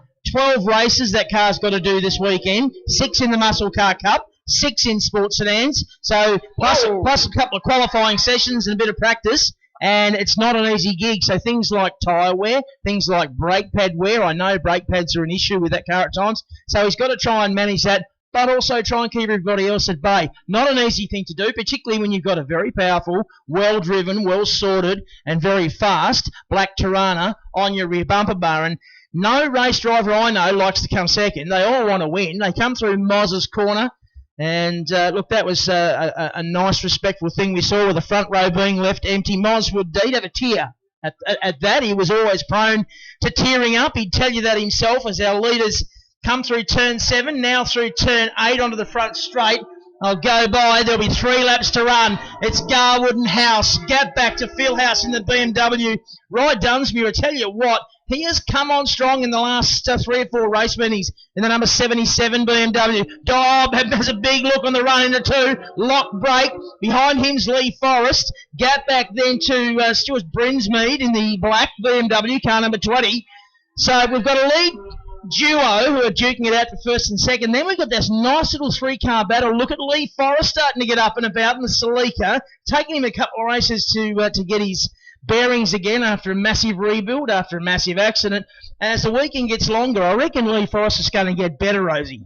I think so, because the car was completely total, like it was more than hatchback, it was 3/4 long. And having a look down the inside, a big look down the inside, this is like doing his Isaac, if you like, is Jared House. Yesterday was others, it was Alex pulling. Oh, Drifter, the huge drift through the chute. Oh, I love it.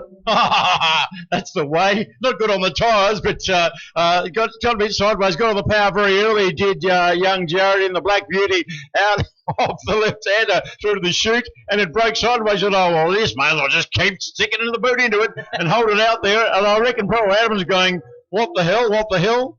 But beautifully placed again, Adam. Side by side, doing an Alan Moffat. Unbelievable.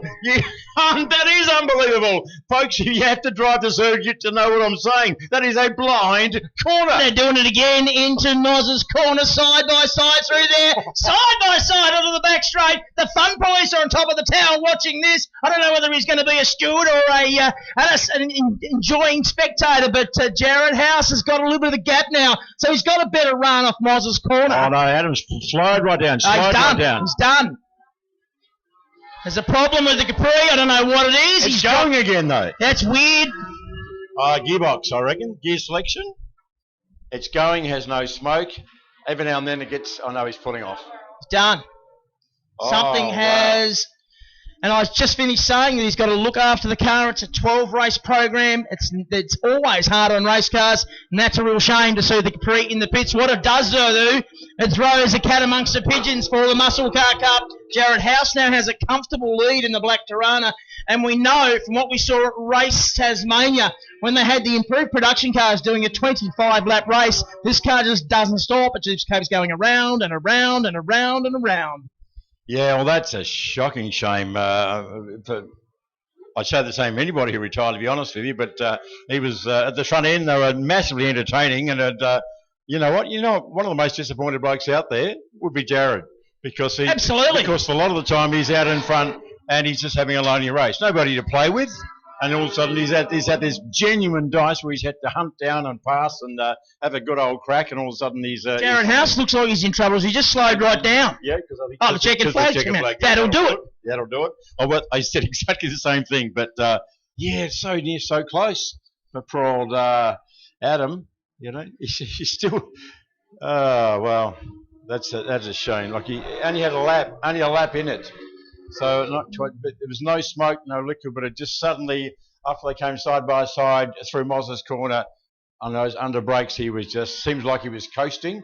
For a moment, it looked like he was going to come into the pits, but then it had a sudden burst of acceleration again. Yeah. So is it two things? It could have been either a gear selection thing or an intermittent. The motor's gone, then it's on, then it's on, then it's off, and it's couldn't make up its mind. And whatever happened on the pit straight, it decided it was not going to be able to proceed. So back into the pitch. So we'll... Well, I do know that prior to racing today, his father Greg had given him some instructions to just try and preserve the brake pedal a little bit, because brake pads don't last forever.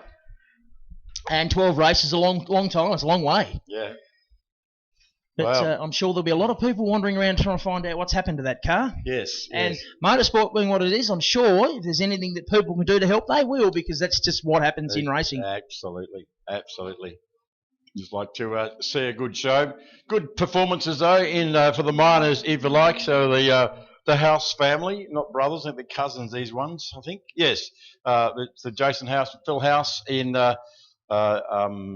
of course, the Black Beauty, as they call it, the Black Tirana, another win, not unfamiliar to him, but Phil House, a little BMW. They love their BMWs up there on the northwest coast.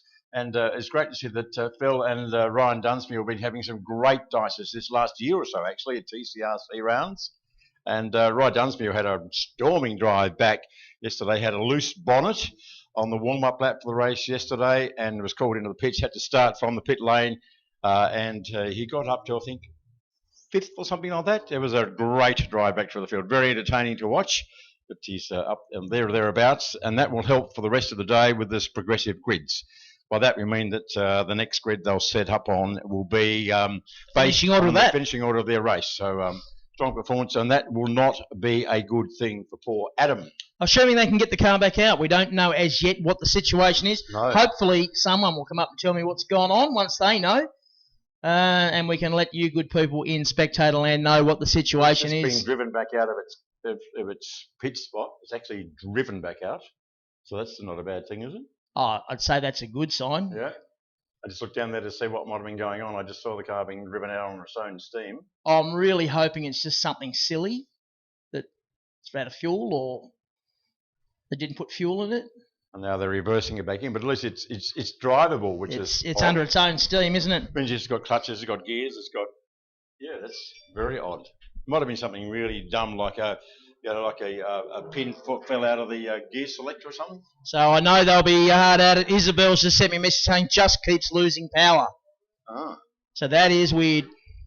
That is weird, yeah. Oh, that's Now I do know during the week they had to fit a new fuel pump to the car. There was an intermittent problem with the fuel pump, so they didn't want to risk a dodgy fuel pump, because if it leans the engine out, we know what happens then. Yeah. So we know what that. So they put a new fuel pump in it. I know that happened during the week. As we see the HQs come out. Now, I do want to put out a shout to Andrew Bird and his crew. He had a problem with his engine yesterday. Ran a bearing, or 2 or 3 or 4. They went home last night and tried to put together a bottom end for an engine to get back today. If you know anything about building engines, that's a huge job, and they didn't have any new bearings, so it was only going to be second-hand stuff just to get out here, just to race. They worked until very late. They ended up being the main bearing, so it ended up being no. But they worked very long and very late into the night to try and make it happen. Unfortunately, they couldn't get it done. But a big shout out to them for their efforts. It's amazing what people will do overnight to get back to race the next day. Sadly, their efforts came to nothing in this case, but we can just hope we'll see him out in a couple of weeks' time for the next round of the TCRC at Symmons Plains. Yeah, it's the thing. If there's any solace to be taken from it, is that it's an exhibition round, if you like. It's a one-off event. It's a non-championship event. So, hopefully he can get it all nicely fettled up back to TCRC, where he can and possibly will add to his points tally as part of the championship. Tell you what, though, it's going to be tough to beat the great PA, Phil Ashland, 5-time champion, 102 wins under his belt as of last night. Yep. And 102 wins in any sport, any discipline, any category is good going. But in motorsport, when you've only got, maybe 5 or 6 rounds a year, 4 rounds in, maybe 25 races a year, there or thereabouts, and you've got to win them. That's available against good quality opposition as well. So your win ratio has to be spectacular to do that. So well done, 5-time champion Phil Ashton, Howell Automotive, Claremont Crash Repairs, long-time supporters of his car and his racing activities. And he's certainly shown he's one of the best. He's got the one on the car for a reason. Red light's on, it's about to go off, and then we're going to go racing. The red light is off, even start with 2 on the front. It's funny, he being Phil Ashton just knows how to get it done. The same jump by him and Otis alongside him, but as they went into second gear, he just lurches away. No performance advantage, or no mechanical advantage, you might say, because they're all quite tightly controlled. This is a control formula, as you might imagine. There are certain freedoms allowed, and you can tune them to the cars come home with the way you tune your engine and you do your tyre pressures and yada, yada, yada. But essentially, they're all pretty much the same thing. It's just Phil Ashland knows how to get it done. That's it, without the SH. You get me? Right, so through the Suckers Corner at the top of the hill, I'm still reeling from that side-by-side action from the Muscle Car Cup. That was just insane. I loved it. Mate Alan Moffat would be proud of that. He dubbed that corner Suckers Corner for a reason. It's a blind corner, and they went through side-by-side. That's big. And Moz's corner as well. Big conjunction. Big. They're brave boys. I love it. Can't accuse not having a crack. Anyway, that was then. This is now. Now it's all about HQs, and there's still a bit of love tapping going on back in the field. I did notice there. Back around, I think it's Rat Train Bennett having a bit of a dice. In fact, I might just look back to that for a moment. It's certainly going on there at the moment. And the Bennett, Nichols, until the 11 car as well of Rat Train. So Uncle Nev. Oh, Uncle Nev, he's spun him. He went in way too hot. He did. Oops. And he went in there. Big lock up there from, say, commentator's curse again, giving him, pumping his tyres up. You are definitely the champion of that. You are very, very good at that. That's about 6 so far. I'm only been here afternoon. Now, what you didn't see, folks, was he's saying that's about 6. He's holding up 3 fingers. Yeah. Quite true. But you're right, you did have me there. Well, I can't hold the microphone and hold up 6 fingers. I suppose I can. Anyway, well, that's too much mental capacity for this black duck, mate. On a Sunday morning. Oh, bloody oath. Only one coffee in, not a chance. Oh, rain on the windows. We need window wipers as the sports sedans are coming out. Ooh. Now, this will put pressure on the Garwood team. What do? Well, yeah, it's pressure about what tyres to use. That was the problem yesterday in this changeable weather. But it's they've got the car up on the jack stands, and I think the engine's going. They're putting fuel in it, so obviously they're going to roll the dice. They're just going to see what happens. Fuel's going in, car's being warmed up again, so we're just going to get out there and hope for the best. That's a bugger. Anyway, I reckon he'll run on the semi slicks because they're already warm. I think so.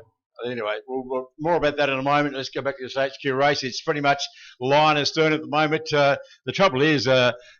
This Phil Ashland fella, he's so good that he does rob the race off in a bit of spectacle. That's casting no aspersions on Phil, one of the best blokes going around. But and it's not his fault that he's as good as he is.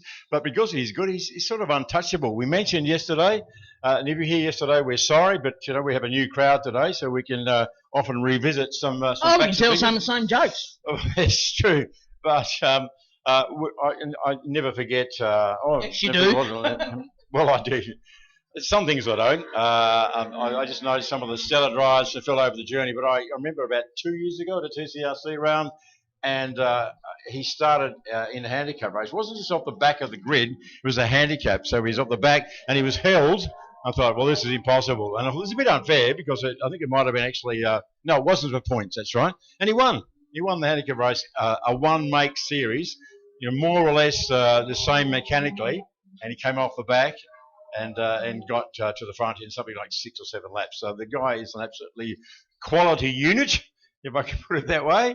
And of course, when his late brother Shane used to be quite the dynamic duo, they're both very, very strong performances in HQ. A wonderful racing family. They've been stalwarts of the HQ category for a long time, the Ashlands. Often race with each other in terms of slipstreaming and almost bump drafting each other to go faster, almost NASCAR style at times. Just to try and get an advantage. And we like to do that because they're brothers and their team and that sort of stuff. Yeah, that's pretty cool. Yeah, and Phil had a bit of a mini sabbatical, as you could absolutely understand, after the death of Shane 3 years ago, and just sort of reset his thinking in his life and his family, and but came back into the sport, and we're very grateful for that because we're very lucky to have people that have such quality performance, such quality skills in HQ racing. He's got the number 1 on the door because he is the Tasmanian champion, a 5-time champion. Lost it a couple of years ago to Otis, and Otis had to give it back. But Otis is still running strongly in second place at the moment. But as we were saying yesterday, Otis has come up over the last couple of years from a mid runner to there or thereabouts. He won some races at Simmons Plains a little while ago, early in the year in TCRC. He was a championship winner a couple of years ago. He just seemed to have gone off the boil ever so slightly, which is unusual because he's about 30 kilograms lighter than he used to be. Yeah, look, I'm just wondering if he's just being conservative, knowing that 2 weeks from now they've got to roll up to Simmons Plains for the next round of the championship. He's leading the championship by, I think he's leading by 3 points. It might be the other way around. Maybe Phil's leading him by 3 points. Either way, very, very close. Yep. Maybe, just maybe, he's holding just something back.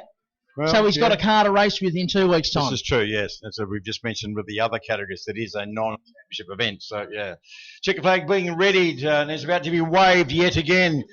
So 103 wins. So he just keeps racking them up, does young Phil Ashland. Still performance there. Just, yes, it was a bit ho-hum because it was so good. So 103 wins in HQ race. You know what? I have no idea. Look at this. Fantastic.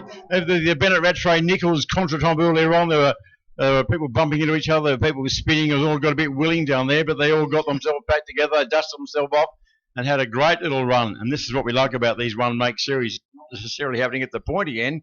You get these dices happening all the way through the field. Look at that. Bennett got fourth from Rattray by 19 one-thousandths of a second. It's a ripper finish. So well done, blokes. Well done indeed. So HQ Holdens, that was brought to us by Penrite, the good people at Penrite. They've got a nice little stand down here in the pits, and you can get some of those tickets for that raffle there as well, the Penrite tent. Fabulous supporters of motorsport generally, but they've been wonderful stalwarts of this particular event, been a major sponsor of the Baskerville Historics for many, many years. So fabulous to see the good folks on Penrite out and about. So Sports Sedan's gridding up. Now, we've lost some, as we've mentioned before. We've lost Brett O'Shea, we've lost Darren Pearce, we've lost Mick Cross, we've lost Lockie Thomas. And I was just wondering if we were going to lose Adam Garwood as well. He's rolled up down there. We've fueled it.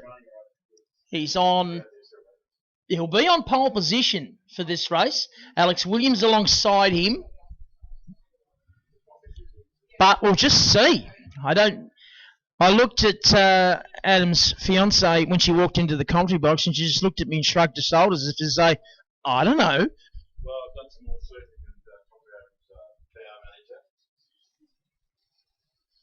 and talked to Adam's PR manager just a minute ago, a.k.a. fiancée. And it's not she who must be obeyed just yet because they're not married until later in the year. Oh, no, he has to obey. Oh, okay. That's been that way for some time. Right, yeah. So, and Izzy tells me that it was just intermittently cutting out. Didn't know why, but what can you do? So I've just fueled it up, left the same R-spec tyres on it, so I'm not running slick. You know what? It's probably not a bad thing. Bit of heat in the tyres still, bit of heat in the brakes, the engine, everything. All the running gear will be nice and warm. And it's still a bit slippery, and there's still a bit of precipitation around. around. Weather about, and there wasn't a lot of difference, probably 0.3 of a second between the R-spec and the slicks. Well, there you go. That's good. That was my next question. Well, that'd be good to know for them because, there's no standing water. The sun is out, the wind is up. That'll dry very, very quickly. So a slick tyre would be a better proposition. I'm just looking behind us over towards the back straight, which is where the wind's coming from. By looking at those flags. That's right. So there's a bit of weather there still. There's a little bit of weather there. Still got spots of rain on our commentary box window. And folks, if this is, you see it on TV when you're looking at Formula One or supercars, and they're wondering about should we run slick, should we run inters or wets? What do we put on? We don't know what to do. There's a horrible headache a lot of categories have. Normally, if you're running in a club race meeting, you're running a treaded tyre, and you just all you do is change the tyre pressures. With the sports sedan, you can't run in the rain on a slick tyre. It's just not something you can do. So they have choices to make. They're just not engineered for it. They're stiff, they're low, they don't have the suspension travel. The tyres, there's no water shedding ability in the tyre. Yeah. Unless you've got, and it's a very expensive proposition to have a couple of $1,000 worth of wet weather tyres sitting around because they're just sitting there. After a while, they go hard all by themselves, and they're not really all that massively effective just sitting in your shed. So it's a big investment to have just in case it might rain. But anyway, the serious teams, obviously in supercars and so on, they do because they've got multi-million-dollar budgets, but these guys don't, obviously. So there might be some interesting tyre choices. Such a shame. I don't want to bang on about it. I just want to acknowledge Darren Pearce because he's got the Commodore down here and been one of the movers and shakers and getting this category going again. But it busted actually yesterday. Nobody'd been more disappointed than him. He's been a bit of a superstar at historics in the last year, mainly in Camaros, but still. And Mick Cross took the big leap of faith early this year as well in getting the V8 Rover down from Sydney to supplement his collection. He was excited as all get out about the car, but had some oil pressure issues. So that was exit stage left as well. So not good for them. We've also talked about Brett earlier on, that amazing NASCAR engined Commodore that thrilled us silly the last couple of years. It was great. Pole position on Friday, strong run yesterday, that had that diff issue. So we love the sports sedans, but over the years they have shown to be a bit fragile. Well, yes, and particularly when you start talking about historic sports sedans. Yeah. It's like historic people. They're a bit fragile. Well, these Commodores are likes the Dazzers, who is not here, but certainly Brad Chicks. There's a great photo on socials you may have seen. Yep. That of the two Commodores that are run today by Brad Chick and Darren Pearce. Yes. We're in the pits here at Baskerville. 1983, isn't it? It was 30 years ago they got Yeah. it. Here they are, back in Tasmanian hands 30 years Yeah, later. it's great news. So they are oldies. They're oldies but goodies. But yeah. And there's some coming as well, like the ex-Caribati Supras, not far away from Next season is the information I've been given. That'll be out and about. And I know there's some other cars being repaired. Tony Barnett's got a car here. And who knows, some of these guys that are running in Sports GTA may cross ender and do both, such as we're seeing from Adam Garwood and the likes. Liam Hooper, a few other, maybe Brad Sherp and his 3 million horsepower. He needs more horsepower, he told me. It's only got 1,200. Yeah. That's nowhere near enough. No, Can't get to the moon with that. No. So great racing yesterday. Alex Williams and I just dipped into these guys, the family-run team, Triple R Restoration Racing. They built up the car, and it's a very fast little jigger on the front row there. Red lights off. Great start by all. Yeah, even so far, everybody off well. And going to the grass was Kim Barwick. Not happy with Brad Chick's launch. He thought, I can do better than that. Get out of the way. I want to come through. Oh, Barwick, keyless tank slapper. It's still going, and he's got it together. But no, it's still sideways. It is not happy, that car. It's got no heat in those tyres at all, and probably being on the grass, you've got lost all of its goodness as well. So Kim Barwick and it's still, look at it. It's still going berserko, going up the hill. He's actually fighting that thing. He's wrestling that take-low orange Commodore, that NASCAR engine digger. Anyway, we'll keep an eye on him, and in the background, we'll go back to the front, as it were, and see that Alex Williams is the main man. He sure is. He hosed into view behind all the tents and things that blocked my view a little way, and this car was so fast yesterday. Rotary power, holding sway, holding the advantage over the V8s behind. And, of course, well, not just rotary power from Alex. Johnny Douglas having a stellar run. 65-year-old Johnny Douglas in his 50th year motor racing. I said yesterday he was really racing. He's just getting this car quicker and quicker with each outing. And there he is in amongst the V8s with a rotary engined RX-7 of Alex Williams doing as he does so well. The car just looks a treat. It looks planted, and he's driving it beautifully. Look at that. He's bolting away. Anytime you can bolt away from Alex, from Adam Garwood and that ilk, you're having a good day. But Johnny Douglas was snapping at the heels of Brad Chick and others yesterday, and that is a rotary engined Gemini. And, of course, it's the ex-Bob Jolly historic sports sedan of Brad Chick in only his second day behind the wheel. Yeah. Friday afternoon was the first time ever in his life he even sat in the car. Impressive, wasn't it? Well, it still is. It's a very good showing. Alex Williams, haven't seen him in a sports sedan for a little while. Had a campaign running interstate when we didn't have any sports sedans in Tasmania. And he's doing a nice job now. Adam Garwood's starting to come under pressure from Brad Chick and John Douglas. They're both on slick tyres. Adam's on an R-Spec tyre, so a semi-slick, so to speak. A road registerable, so you can drive the car on the road on the tyres on that Capri is what I'm trying to say. The cars behind him are closing. They are on a proper racing slick tyre, and you can see the grip difference. Yeah, he's striking. Look at that. He's just wheel spinning and squirming all the way out of turn 4. That's the turn at the bottom of the hill. So Adam, we were pontificating about it. We were wondering about it at the start, how that was going to work out for him. But I think because of the sun Track straight out. It needs the slicks. That half a second or second difference could make the difference. I think he's in tyre trouble. You can see he's got plenty of grunt. He's okay on the grunt. It's not too bad under brakes, although tyre condition will affect braking performance as well. But it's mainly the traction where it's in trouble. And look at that. Just can't get the power down. So Brad Chick's there or thereabouts. He's right on his back bumper as they come through the chute. Danny Slater's enjoying the game as well. He's got into the back of this little group, making it a quartet.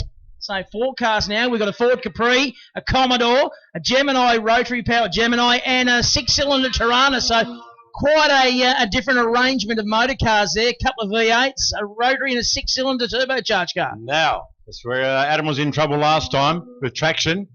Is this a chance for Brad Chick to look down the inside, or is it going to be side by side again almost? Yeah, it was. It's seen one take two. This Adam Garwood's become expert with this side-by-side through Sucker's Corner. But very brave move by Brad Chick. Only his second day in the car ever. He's done, 4 races in his whole life in this completely strange beast. And That's cool. And look at him. He's going like he's owned it for years. Good stuff. On the last lap at the moment. Well, the leaders are... Oh, Garwood! Huge slide into the run into turn 7. Johnny Douglas saw the opportunity and took it. I'll tell you what, young Adam Garwood's becoming an expert at having big saves in that corner. He had one yesterday, which I didn't believe he could save, and that was close as well. Well, maybe his sprint car experience is coming to the fore. Maybe That has been mentioned on socials. That was big. Hopefully someone got that on film or on a photo. You see the car just squirming and sliding everywhere. So look at that. It's got plenty of grunt, and it was good to see that it's not stopping and hiccuping and carrying on like it did in the earlier race. It's still going, but he's struggling hugely for traction. But 10 out of 10 to him. He's not given up. Where the car's good, he's squeezing every ounce out of it. He's using all the power in the brakes. He's doing everything he can. But at checker flag time, and Alex Williams takes another win here at Baskerville Raceway. Big day for him yesterday. Another win for that team, and the fastest lap of the race with a 53. Wow, 53.21, and rolling out of the throttle across the line as you would, because he did it quite comfortably in the end. Brad Chick, great drive by Brad. Well done, mate. Came out of improved production and little Mazda, and then up into the green Commodore. Had a one-off run at Race Tasmania earlier this year in the Trans Am.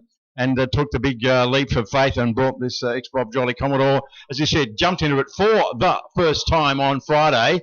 And I think it's his, 1, 2, 3, maybe it's his fifth or fourth race in his life in that car. 3 yesterday, and now he's had 1 today. No testing, no development of it. So massive confidence in the car and his ability, because he got stuck into it. So loved it. Good stuff, going side by side with Adam Garwood through the Sucker's Corner. Anybody does that has my respect in any car, let alone these big booming sports sedans, the V8 muscle. Entertainment Plus here at Pepsi Max Baskerville Raceway. Well done, gentlemen. I think no ladies in that race. No, well done, gentlemen. Thanks for that wonderful entertainment. So sports sedans were brought to us by 7HOFM, Southern Tasmania's best radio station. They've been fantastic, Stride. I have to say, they've been looking after us for a few meetings now, but they've just been wonderful in the promotion. They've just been wonderful partners of this event, and great to see that they're getting right involved in the old motorsport promotion. She's a bit breezy out there, mate. Just a little bit. Being from Launceston, I don't often hear HOFM, but when I'm coming south, as soon as I get to that hill, always flick over, and it's always entertaining. Yeah, enjoy it. And that was a station that the great Miles used to have his Thursday morning fishing session on as well. He did so. And great to see people still rolling in the gate, but filling up that hill for the SRT Logistics Baskerville Historics for 2021. Now, Longford, which predates all these tracks back to the very early 50s, obviously no longer with us since 1968. The Longford Motorama is going to happen again next year, 2022. Saturday, the 12th of March, Sunday, the 13th of March, we'll see Longford Motorama. Saturday will be at Buckby Motors Simmons Plains Raceway. We're going to have demonstration laps on track. We'll have food and drinks available. There'll be a display of race and classic cars, also a large display of motorcycles as well. Then on the Sunday, we'll go to Longford to the Village Green. It's always a great setting for the day.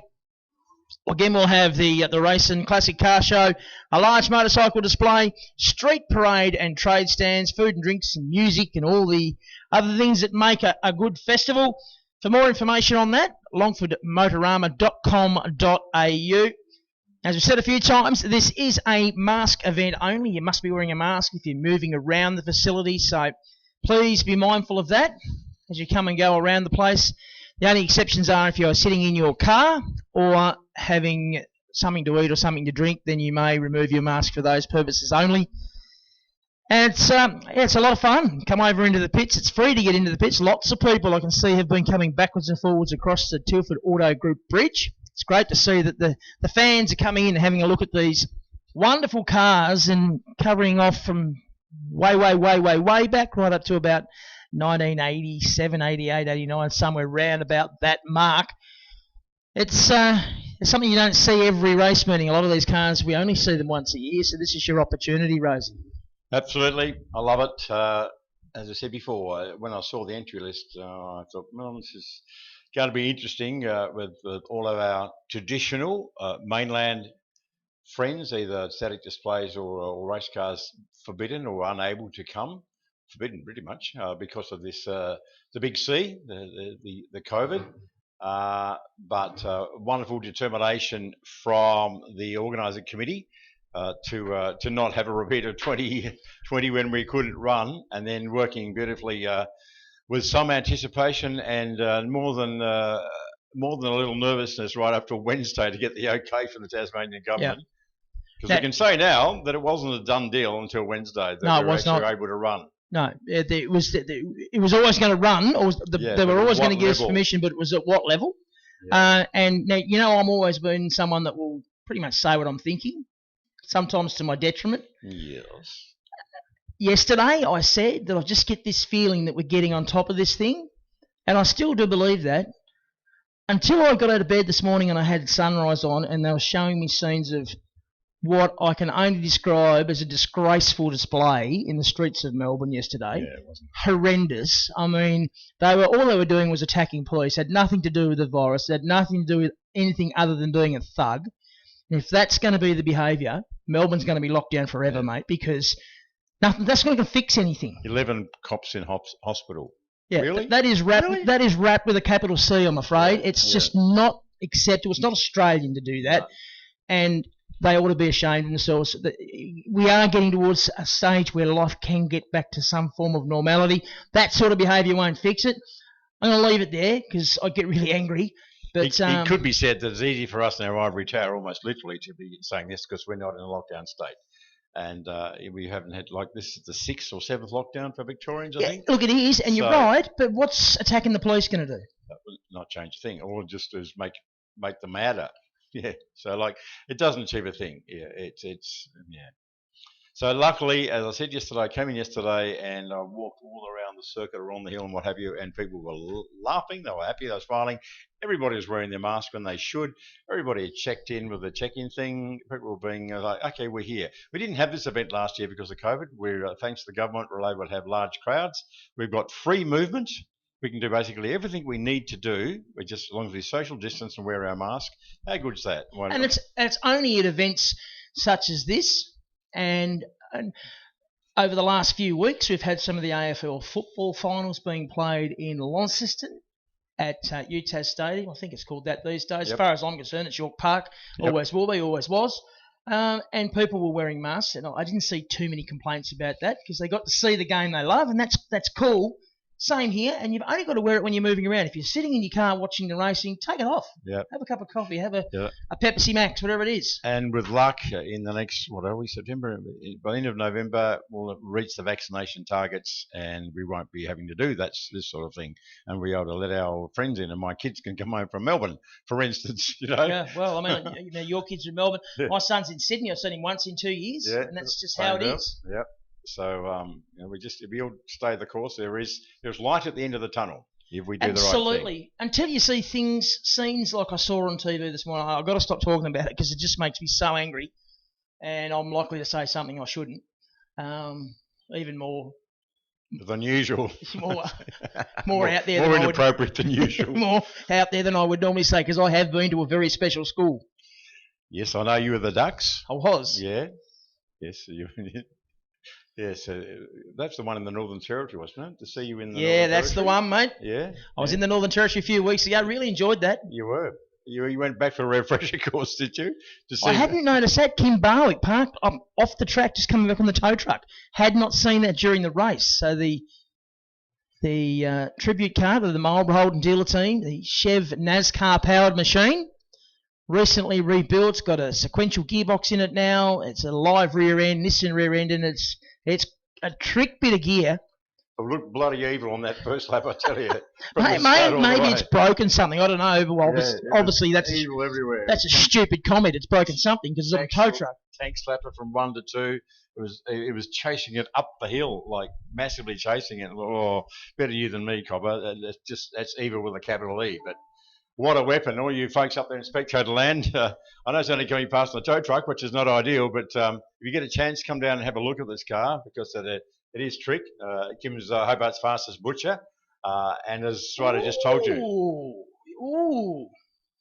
Now you've thrown the gauntlet down because Darren Martin's he's also a butcher and he's also got some pretty quick cars. Well, at the moment. Well, go Gazza, go your hardest, mate, because Kim's leading that race at the minute. Yeah, so we can have a butcher's picnic. Yeah, we talk about. There's a little link here as well. One of the great Mozza's best mates, very best mates, was Damien Squeak Greenwood. Yes, I was at Squeak's place the other night. And Damien's had the. I was a pleasure or not. I think he's still in therapy. He did a Target Tasmania co-driving in this car. Yeah. Well, as I just said, I was at Squeak's place on Thursday night when we got down here. We had a bit of a gathering in honour of Moz, and he said, "Stridey, I'm retired unless Kim wants to run Targa, because then I'm in." Yeah, it wasn't funny. People thought it'd be the worst experience of his life, and he reckoned it was just the biggest, one of his biggest hoots of his life. So it's just a wild car, and he did 6 days of it or something, sitting as a... Talking about wild cars. Oh, wow. Yeah. The Diamond Valley Speed Shop. Now, Rosie, body roll much? You might want to explain to people what the relevance of the Diamond Valley Speed Shop is. Diamond Valley Speed Shop was the family-run business. The family business started and run for some time by a guy called Jeff Brock. Yes, they're one and the same. And he was the father of Phil and Peter and Jeffrey and one other who's anyway. It was and they lived up at Hurstbridge, just out of Melbourne, and in the Diamond Valley, funnily enough, and had a speed shop there. And that's where Peter sort of cut his teeth and hung around and got his need for speed and that sort of stuff. And they had an EH or an EJ panel van painted up exactly like that, the one we see out there on the track at the moment, been driven by Wayne Lamont, brother of Slim Lamont, who was our guest commentator yesterday. And Wayne built this a couple of years ago as a tribute vehicle and ran it in regularity for a while. It's been hidden away for a bit. He, in fact, ran a Commodore for a season or two, I think, for Mike Ellis. But he's decided just to dust it off and bring it out. It's slightly warmed over. It's not a stock standard one. It's got a few bits and pieces on it, but it worries the hell out of me when I see it. There he is warming up the tyres. He's got about 50 degrees of body roll, from as he goes from left to right. You'd get seasick, wouldn't you? I know you would. You'd have to. Motion sickness personified. I mean, what's the centre of gravity? That's what I'm looking for. The COG that they were banging on about with supercars. Yeah. I mean, that's in the sky. Look at it. Well, their gauges wouldn't measure this. It'd be off the scale. I mean, look, it comes down and there's the body roll. Like you'd hate to be the sway bar in that car, wouldn't you? What sway bar? Well, I think it's got several. I think, and it's working very, very hard to. So there's Wayne Lamont out there. So this is early Holden regularity, courtesy of Rare Spares. Now, we were expecting, I need to qualify this a little bit for our audience here and those who are listening and watching and playing at home. We were expecting to have about 425 early model Holdens. I heard 400. I think you're exaggerating slightly. You really? I've told you millions of times now to exaggerate, Stridey. Come on. Ellis French was, for the last couple of years, he's been very, very busily arranging for people to come across the water for this with the early model Holdens. We saw him a few years ago and then we had a full grid of them and fantastic to watch. But unfortunately, border restrictions and stuff have meant all those interstate cars couldn't get here. And unfortunately, we didn't get them. But I know that Ellis French was due to race this weekend, unable to also. It's hurting him. He's not happy. He's had a medical procedure. Yeah, not happy. Yeah, and he's been an absolute mainstay He's just a giant amongst men when it comes to historic races in Tasmania. He's as enthusiastic as the day is long. He's the main man. You know, and look, a lot of the guys that own these old early model Holdens from around Australia, I've seen some of their comments on social media and different places, and they are all hurting that they're not here this weekend turning laps of Baskerville, because that was where they wanted to be. But we do have some, which is great news. We've got about 8 of them out there, and they're having a ball. Wayne, he's not hanging about, mate. Dave Carey, in that beautiful black car, he broke the tail shaft in it on Friday and broke the back off the gearbox, smashed all the floor of the car. It's just a mess. Car's actually sold. Oh. So he's got to fix all that, but he's still got the other car. So we haven't lost him. We've just lost one car, which will go interstate, I believe, but I'm sure it'll come back next time we have the early modern Holdens. Is that the Routley one? Yep. No, that's still in Tasmania. Okay. I thought I saw that in photos on Friday, and I haven't seen it since. I didn't see it. Yeah, so I thought maybe he had a mechanical as well, because that's absolutely concours condition, that one.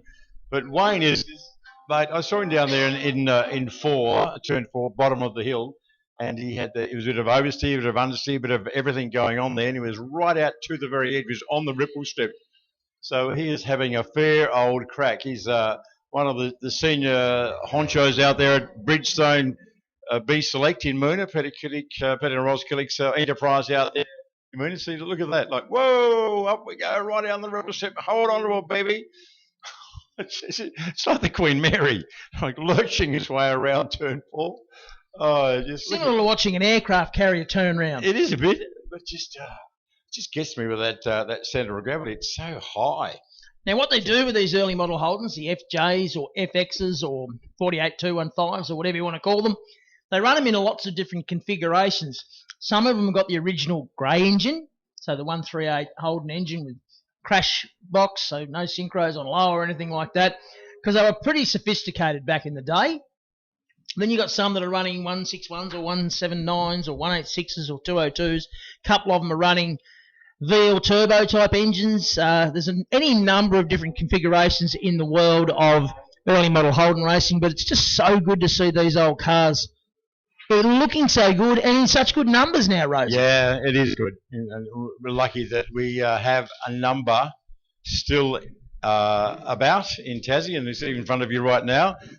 I mean, they look like they're going slow, but back in the day, when they came out in the 50s, 60s, they were relatively new cars or near new cars, and they were sort of your V8 Commodores. They were your XU1 Tiranas. Literally, they were the duck's guts. They were the thing at the time. You know, I remember my sister's boyfriend had one. It was British Racing Green with black guards, and had about 6 inches of clearance. It just had little skinny black wheels. And now it had the widies, slightly wide but black wheels. Steel rims. And it'd scrape its bum just trying to get into our driveway, which is about 3 inches bloody gutter.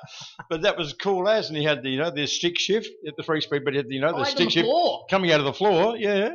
And you could just see over the windscreen, like he was cool as. What was bodgy, I think. What I loved about it was a couple of years ago when we had all those cars here, just as a bit of fun, Darryl Wilcox threw the keys to his early model to Adam Garwood. Now, we've seen that fair bit of Adam today. At the time he was about 18, I suppose. He's 23 next month, so it's probably 19. He was a teenager, yeah. Racing in Touring Car Masters and doing all that sort of stuff. He had never driven a car with a column shift. Yeah. So he sat in there, bench seat, column shift. He sat in there and going, what do I do? He had no idea, did he? What do I do? And then Darryl was just below us trying to show him you pull it forward and you pull it down, and then you let it go through the spring day. Like a form finish there for the boys there coming past there now. They even got an FE in there, did it? Billy Wedd, another absolute stalwart of historic racing. And a guy who's done an enormous amount of work around this racetrack, like physical work, with helping to get the track spruced up and refurbed and what have you. Has been absolutely magnificent. Retired now. Mate, we're blessed at both tracks that we've got a group of men at both tracks, predominantly retired gentlemen these days. In Launceston or up at Simmons, you've got the likes of Ellis French and John Routley and their friends. Yep. I know Dave Carey goes out occasionally, and some of these guys who have retired, and they go out there. once every fortnight, I think, and they take Get on the mowers. they take a box of refreshments and some food, and they have a barbecue and a couple of quiet refreshments afterwards. And they're on the mowers and the whippersnippers all day. And painting the curbs. yeah, and and the fences. you drive past the place, and it just looks absolutely perfect. They are. And I know Bill had a lot to do with the construction of this tower. Yes, he did. And he's been. They've been very, very lucky. He's a retired builder to have his wise counsel, as well as his physical assistance. Good to see Bill out there, and as well, good to Dazzling Darryl. He doesn't do tarmac rallies anymore, doesn't do racing anymore, so this is his thing. But Darryl's also, I think he's just turned 74 or 75, something like that. Anyway. I'd like $1 for every lap he's done around this place. Exactly right. So, of course, we have the Darryl Wilcox club rooms, the Hobart Sporting Car Club club rooms down here in the middle of the pitch, or the bottom end of the pitch, that named after the great man. Now on his 53rd year of motorsport. There he is in the famous Wilcox blue, folks. He's coming around in front of you now. And they made that colour 40, 50 years ago, and it's been in the family ever since. And it's known as Wilcox blue. And it's got the white stripes over the top. Billy Weird letting him in. The Slater cars are a reproduction, if you like. But the third one on that queue, the dark blue with the two white stripes over the top, is the original race car from the day. It's not a tribute, not a replica. It is the Ducks car. It's the real deal. And the thing is, the driver is the real deal. Yep. It's phenomenal. Trevor Grace. He's of a certain age, well and truly into a certain age. And there he is. The car run back in the day, back in the 60s and co by Trevor Grace, been sitting in the shed and now it's brought back out. Of course, he's the dad of, I've got a mental blank here, Matthew Grace, of course. Matthew Grace, who's been running that little amazing little 1200 Datsun. Well, it's a 1200 Datsun body, but it's a turbocharged blue Datsun 1200 shell. And in recent times, he's running that magnificent and extremely quick 200 SX Nissan in IP. So I'm very fortunate. I've got people sending me messages. It makes me sound like I know what I'm talking about. I actually don't. It's all because people tell me what's going on. Whatever works. The ex-John Routley car, which if you mentioned earlier was just a beautiful example of the early model Holden. It's now owned by Dave Ryan, who is ex-Rare Spares. It's in the museum in Launceston, the Automobile Museum, down there near the silos. Dave was bringing 3 cars, including the ex-Routley car, but obviously COVID intervened and stopped that. But yeah, it's a good thing that we're still going to see that car out and about. That is magnificent. That is a concours car. He and Dave Carey have got just the 2 most beautiful cars. And I love the fact, Ellis French has got a tribute car to the late, great Mike McIver. Some of these people are their memory is being kept alive by these cars being painted in the colours they are. I just think it's fantastic. Now, we've got, what have we got on track now?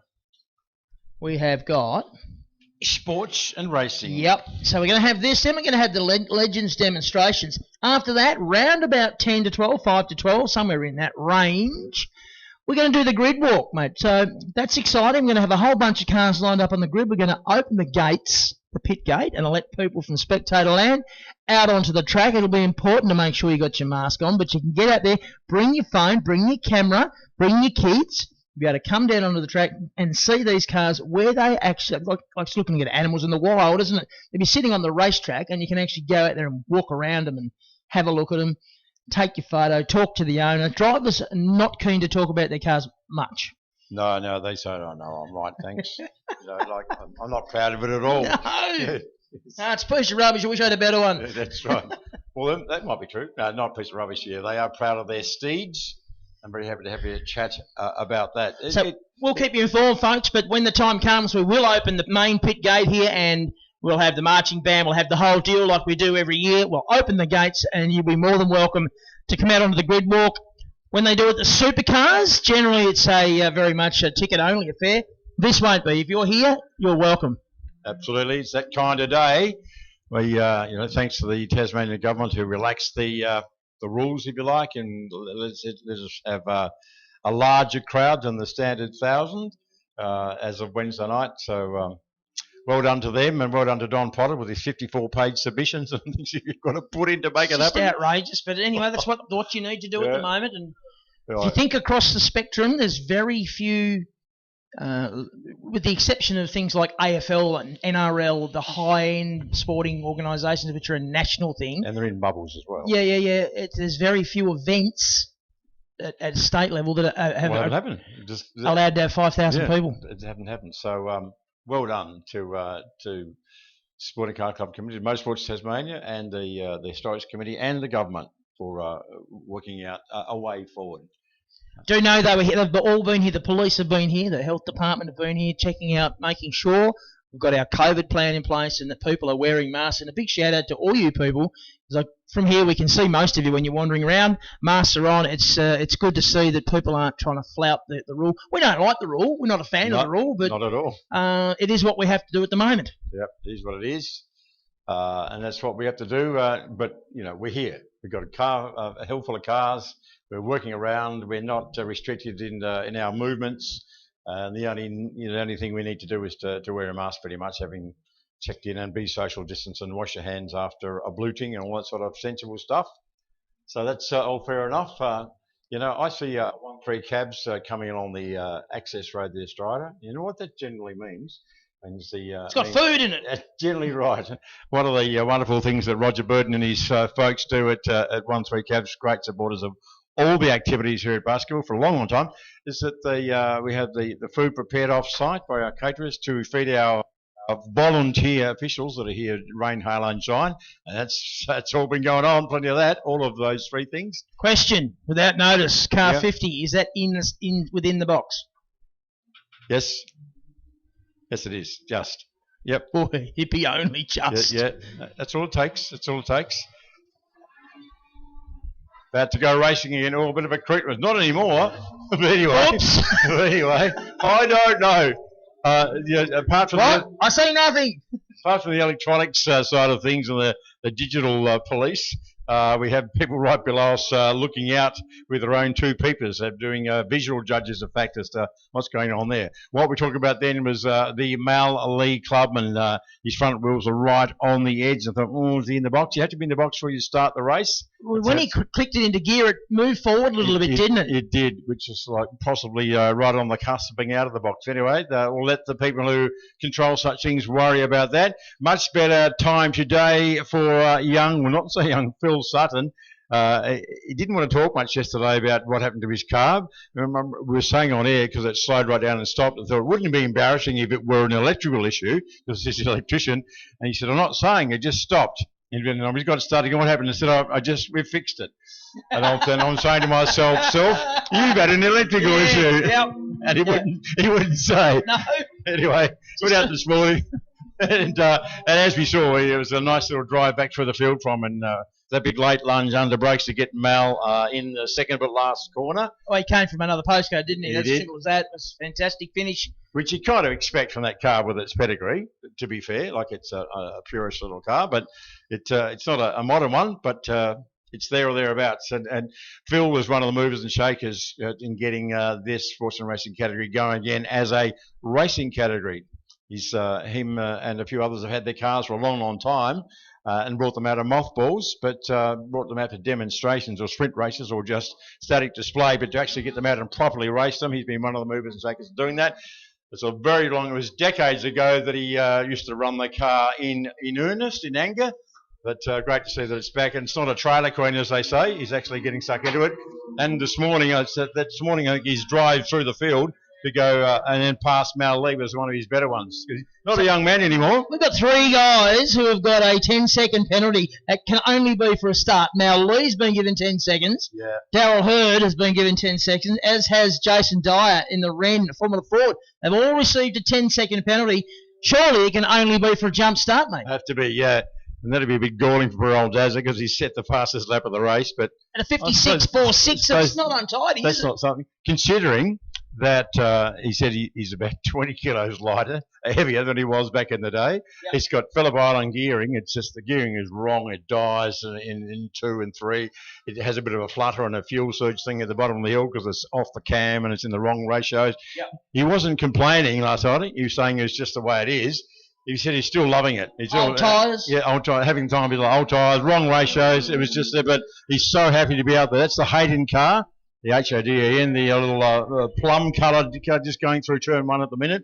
And Dazzling Darrell isn't a youngster anymore, but most of them aren't. There's plenty of grey hair. Mal Lee, I don't know how old Mal is. He's sort of might be in what, in late 30s? No, 50s. 50, 40, 50s, okay. Well, he's still with the youngest of that trio, I would suggest. I don't know, they're not young blokes anymore, but they still got the fire in their belly, obviously. Well, I'm just looking at the list, and I don't think there's... Well, Jason Dyer, I reckon he would certainly be the youngest man out there. In the number 17 Wren Formula Ford, the car owned by Randall Langdon, who makes that car available for these shows every year to a driver. This year it's Jason Dyer who's the lucky one that's got the drive. He's going well too, driving it very, very well. Because Danny Newland, he's out there. He's not a young man anymore either. I can't see Danny though. He's Dan actually. He hadn't raced a Formula, like an open wheel race car, for 40 years. Didn't see him. Is that his yellow car in the pits there? Has he come back in, or did he not start? Or oh no, hang on. What was that? Yeah. No, that's him there. Coming around now, yeah. All right. So and Danny's well, he's 70 something. Yep. Yeah. Not going to see 70 again? No. So no, absolutely not. Lives in Queensland now. Yep. Has done for a long, long time. Those of you of a certain age who have been coming here for a while remember him from the old Tas Pumping Services days, and he ran a Humpy here back in the very earliest day. He went through EH. He had a couple of Capris. I well remember the Capri. Massive crash on the back straight in the Capri on the day Alan Moffat was here. And I think he finished his career in an Elfin 700. And he told me the other day, he said, mate, it's been 40 years since he drove the Elfin 700. So it's been a while. So checker flag time. And 2 on the trot for the Golf Electrics car. The Electrics didn't fail this time, Phil. That's a good thing. Young Phil Sutton heading off Mal Lee. Mal Lee's had it all his own way for a couple of years now. Well, he has. And I'm just looking at that. On corrected times, John Parr will be second, which means the next race he'll start on the front row next to Phil Sutton when you take into account those 10-second penalties for Mal Lee, who was second on the road, and Darryl Hurd, who's third on the road. So that'll put John Parr up on the front row for the next race. So that's good. Well, and being historic, and an historic car, the Dallara is an old car as well. And I'm not telling any secrets, I don't think, because it's on his Facebook page. Johnny Parr's 66 years old. Well, there's no young blokes out there. I like the historics because it makes me feel kind of young, because a lot of these guys are older than me. True. Well, the blokes out there in the leading 2 or 3, they're either at this. They'd be maybe Phil Sutton might be a bit younger, or maybe about your vintage, but yeah. And I was thinking about it this morning driving out, and I think one thing I like about this motor racing caper is that, yes, we've got all the young Turks in Formula 1 and in supercars, yada, yada, yada, and they're very fit, and they have personal trainers, and they need to be to drive at that level, but you can still, you can't go and run a marathon when you're 65, 66. You know, you can, but you'd probably get about 200 metres, then you'd have to call an ambulance. But a lot of the physical sports, very difficult to do when you're in your 60s, 70s, whatever. Yes, there's masters games and sort of stuff, but very hard to do it at an elite level. Yeah. Whereas these guys, they can go out there in their 50s, 60s, and 70s and still run quick times very competitively. I think they probably need to lie down on a Bex powder now when they come back in the pits. Relive their youth. Yeah, and they're loving it. Like, look, Darryl Hurd, 30 years since he ran, but coming in now on the plum-coloured machine. And he's just loving. Look at him. He's like having a ball. He's like a pig and poo. Like, he's just having the best time. There's Johnny Parr. Yes, that's the man from Parr's Air Conditioning, 66 years old. He's got a couple of cars. I think he had a Formula 4 that Chris Long was due to run at one point. But anyway. So, and there's Danny Newland and the Blue Butter Pickled Onions from back in the day. He's owned this car for a very long time. It ran at Phillip Island earlier in the year. I can't remember who ran it there. Was it Noel? Maybe Chris. Was it Noel? Might have been Noel. Might have been Noel. He was there. I remember that. Pretty sure Chris Long's driven it for him a couple of times. So great to see Danny. Has he's a lovely fella. I remember him. In fact, he sold me my first rally, my Lancer. He sold me my Lancer. So Danny claims my successes. And so I blame... Oh, did you have some of those? I blame him for my head-on collision. I said, you sold me the car. Is it done? Yes. Talking about accidents. Who's that? So is that Steve Kaplis giving us you can't tell because of the... Is it? Yeah, it is. Yeah, it is. Is it? So, He's pulled out his mask. He's just shaking his head, thinking you are talking such a rubbish. Rose. so there's not many advantages to masks, but one of them is there's a lot of ugly faces covered up. You just happened to mention that, and I was talking about Steve Kappas. Is that an unfortunate coincidence, I think or what? you're drawing a long bow. Yeah. Still seeing cars driving in the gate. It's fantastic to have you with us on this blustery Sunday. This is not raining. That's something, I suppose. With the strong wind, if we do get some rain, it's only going to be brief. It's true, and it dries the track. Glass half full stuff, yeah. Yeah. So we might just, I don't know if we can or not, throw some music on. We are very much jury-rigged today, folks. We've had a catastrophic failure overnight. Thanks to the amazing efforts of Waldo from eHome, as the Tasmania's premium home AV specialists and advisors down there in Sandy Bay. But Waldo's sort of our official sort of like helper-outerer. But he went above and beyond yesterday. Well, we're not used to holding microphones anymore, are we? No, we've just got these nice flash headsets, so we've got 2 free hands. We can pick up things like glasses and drinks and all those things that we need to have during the course of the day. But at the moment, we're all standing here holding a microphone. It takes me back to when I first started commentary. Does a bit, yeah. and you got one with a cord as well. So yeah, and it's a very short cord. That's it. I can't move more than about a foot. And no headsets and they are work. I believe you can. If you put them on, if you want fallback, it's there. But I just don't see the point when I've got a handheld microphone. That's true. I might have a listen in a minute. Only trouble it'll hear you in stereo, and that's not a good thing. It's not a good thing in anything. Oh yes, I've got fallback now. Yeah, well that's lovely. Now you look like a right Burke. Yeah. Yeah, one of those. You should see yourself, Rosie. No, thanks. No, I'm good. No mirrors in your place. No. Well, would you? Especially with that shirt. Wow. Yeah. Actually, that shirt would probably be good for cleaning your mirrors. Not much good for anything else. I'm just waiting for to Mama Lulu to come and give me an assessment. She likes my dress sense, even if you don't. Oh, it's dress sense, is it? Yes. You're casting nasturtiums on my daughter's taste. She buys me my shirts, and she's got good taste. I thought. So I've been told. She bought you those in 1965. Doesn't matter. That's why you can't do them up anymore, because they don't fit. Stop it. Everyone knows the clothes in the wardrobe swing. Everything old is new again, Strider. Don't you know that? It's Apparently cycles. So. Things go in cycles. Bicycles, tricycles, all of those. Motorcycles. Yeah, those cycles. Yeah. Look out.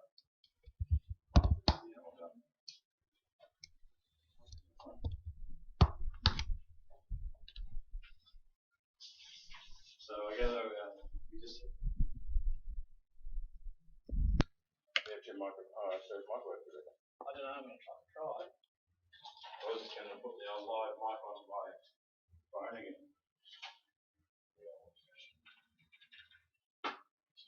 Gap going on now. Oh, they're about to come out the door with the demonstrations. But I do need to go. Have a wee. So do I. I'm walking around. Well, you go. On the weekends. You go, and then I'll go after that.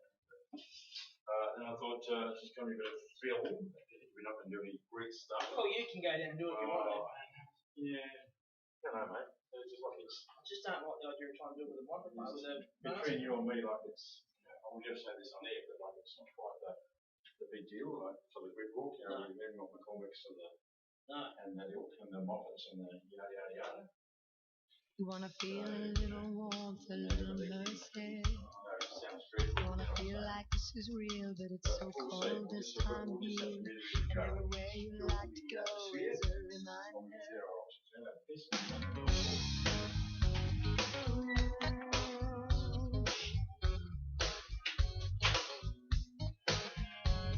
You can smell it in the air, but this is just being unfair. I don't care, 'cause life was never meant to be painless. What I would give, painless, an adjective, painless.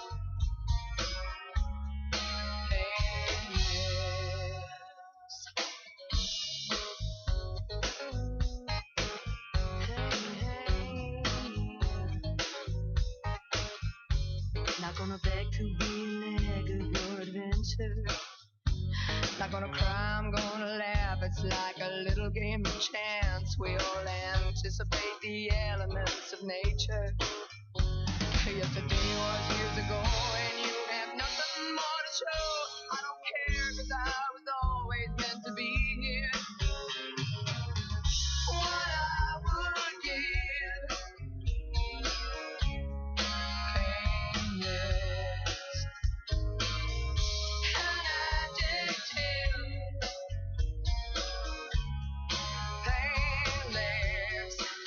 All of my without love.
that's one of the big C's you can jump on top of if you get onto it early enough. So I think from age 50 onwards, many people here would have got the little envelope from the government in the letterbox on your 50 or 55th and 60th. Every second year. Yeah. 50, So 52, 54, 56. So it only takes a few awful events and losing friends and family like I've done and we've all done to galvanise you. I've had the lot. Unfortunately, it'll come back right, but certainly, I just get tested, folks. So, according to the program, we were going to do the tribute to Mozza now. I did that earlier because we had a break in the traffic, so to speak.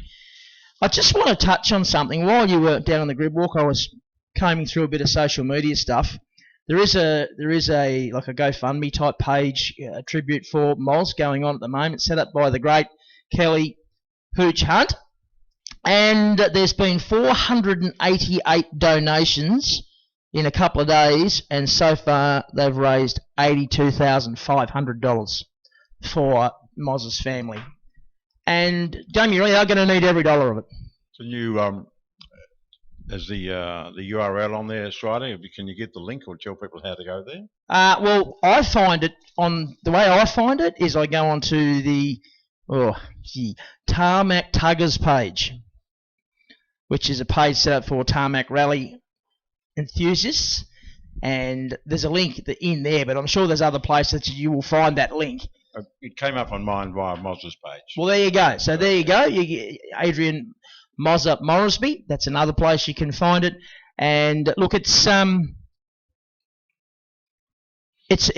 small thing. It's probably doesn't feel like you're doing much, but I can assure you that Meigs should just be beside herself with the outpouring of grief and the kind words about her husband and the son, the father of her child.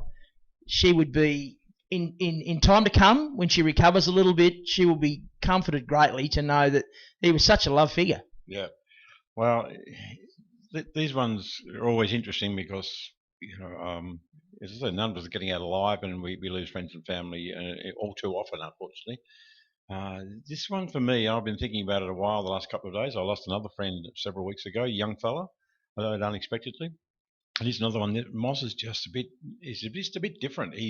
I think because he touched so many lives in so many places in so many states.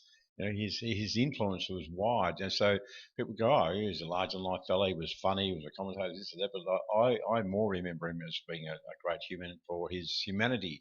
In fact, he helped everybody. Everybody, as you said this morning, everybody was his mate, and he would help anybody and say hello to everybody. And if he could, he'd give the shirt off his back almost literally. He'd give people parts, he'd give them money, and help and give them advice. And I'll never forget. When another large-than-life personality in the Hobart widest motorsport scene, Matthew Hamilton, former proprietor of Joe's Garage and a bit of a legend as well, a raconteur, when he unexpectedly passed, Moz was just an absolute galvanising force in getting support for his family and fundraising for his family. He also he made a special little sticker in honour of Matthew, which he distributed from Ultimate Subaru Spares out there in Moona, and went out of his way to make sure that got around in all the right places. So, he was an amazing man and touched so many people in so many ways. There's even on Baskerville 1000 Day, there's the old Subaru gets trotted out. It's called the club car, and that it gets run over at the 500 car complete, or it gets run in Baskerville 1000 as a spare, donated by Ultimate Subaru Spares. What a surprise! What we did have, I've taken it down now, and I'm assuming it's because it's so windy. There was an easy up tent in the on the top level of the bitumen part of the pit area on the back straight, just alongside the long marquee, and there they had a Moona Auto Parts or Ultimate Subaru Spares banner, which a friend of Moz had. He was going to keep it as a memento for himself. He and his partner decided it was a much better idea. That what they wanted to do was they wanted to get a few words and a signature from all the drivers and officials here this weekend to be presented to Meigs as a way of showing her what he meant to the people here And if you haven't signed it, if you can go over to that area and say, hey, look, I want to sign that banner. They've got pens there, and they would really like to get everyone's signatures on there and present that to Meegs at an appropriate time. So that she's got it. It's the Moon Auto Parts thing, and everyone's signatures on there, and a few words about, what they thought of Moz, etc. I think it's just a wonderful thing. And as I said, in time to come, when she's recovered from the unbelievable shock that she's going through at the moment, she'll look at that very fondly, I'd suggest. Yep. Yes, indeed. So it's wonderful to see a great many competitors here today as well in Sudan. So running the little black Moz strip on the headlight as well. So that's also a great honour. So thank you, ladies and gentlemen, that are doing that, have honoured Moz in that way as well. It's just, I mean, we've been banging on about it, and Moz would hate us for it. He would. He'd be really angry. Yep. But I just can't get my head around it. I worked with him a few times, and it was nothing if it wasn't entertaining. It was always fun, but he was a showman, but he was professional. I mean, particularly with his technical knowledge of cars, and especially turbocharging and Japanese cars and the like. His knowledge was incredible. I mean, I'll openly admit to people, technically, I'm a numpty. I know nothing. And you'll very rarely hear me talk about anything technical for that very reason. I know others that have tried it and failed dismally. And why open your mouth and act like a fool? You just don't need to do that. If you don't know what you're saying, don't say it. Well, he was taken to a World Time Attack in Sydney, partly because of his showmanship and his professionalism, but also because of his knowledge. He just knew about all the cars. He knew about the technical side, knew about the mechanical side of it, knew about the history in Asia, around the world. He was an absolute pro. Yeah, good fun to work with, and you were always laughing. I found it difficult to actually be serious with the commentary because some of the things and terminologies and phrases he used, sometimes you'd be thinking, Moz, you can't say that. Well, actually you can, because it's you. Just you. He was a funny man. Funny man, yeah. It should be a bit of a, sort of not a split personality, but he was... he had this ability to relate to anybody. He could take the mickey out of people or out of situations, be funny as all get out, but not offend people. And then he'd be as earnest as the day is long, and serious and compassionate and believable. When people are having hard times, so the people he helped on hard times, ridiculous. Like whether I'm not talking about financial hard times necessarily. People just were doing it tough. Bushfires. Well, that's another one. Yeah. He was the first to launch his big fishing boat, and got all his mates said, come on, get your boat in the water, get your act together. Went and gathered all these supplies and grocery items and blankets and stuff. Took them down to that's when the fires of, I think, Denali, was it down Denali? Denali fires when the peninsula was literally cut off, and there were people stranded down there. So he was taking supplies down there, and then that started to settle down. He went and bought, at his own expense, I hasten to add, cartons and cartons and cartons of beer to take to the fireys. Had a fight with Tas Fire Service. They said you can't do that because they're accepting gifts. Yeah, get out of it. Yeah, I remember that. That was shocking. You can't give it to because they're giving him a gift. Like, get. Yeah. Nicked. But that's just the man he was, and he's a sad loss to all of us. I don't think we've actually felt it yet. No. Everyone's still a bit numb. Probably will be for another week. Well, there's a bit to play out yet. Thursday will be a big day. That's exactly right. That's where I was going with that. Friday's probably not going to be much fun either. No. Luckily you don't work Fridays. You don't? No. You don't work Thursdays either? Do you work at all? Well, yeah. I do sign a timesheet. Does that mean I'm working? Well, not really. Yeah. So there you go, Roz. We miss you, buddy. We're thinking of you a lot, and we will continue to think of you a lot into the future for many and various reasons. So you know how you're one of the few people in the world, apart from the likes of Matt Nolte and Chad Nalon, that call me Strider. Yeah. Right? The rest of humanity calls me Stridey. Yep. Including my wife, I might add. Yep. Amongst other things she calls me, which I won't mention right now. I call you those as well. If I was, and it happened every single time, right? I'd ring Moz. Phone would ring. He'd answer it. ST Rider! Always ST Rider. All right, yeah. That was just his way of saying, g'day, Stridey. Yeah. Every single time. He had tones of voice and approaches and deliveries and nicknames and Everyone had a nickname. Yeah, you'd tailor his approach and the name to different things. His page that he used to cover the activities of Targa Tasmania, unbelievable. You'd have YT and you'd have, Captain Chaos and all these names he had for the main players in the game. Absolutely sensational. Not only was he relaying what had happened in the day, so someone had broken down or someone's been really fast on stage or whatever, but it was humorous because he had all these names for all the main players, and we all knew who he was talking about, and it was just fantastic. Yeah, he was a weapon. I was fortunate enough to do commentary at World Rally Championship events in Coffs Harbour for many years, until they stopped a couple of years ago when it all fell over.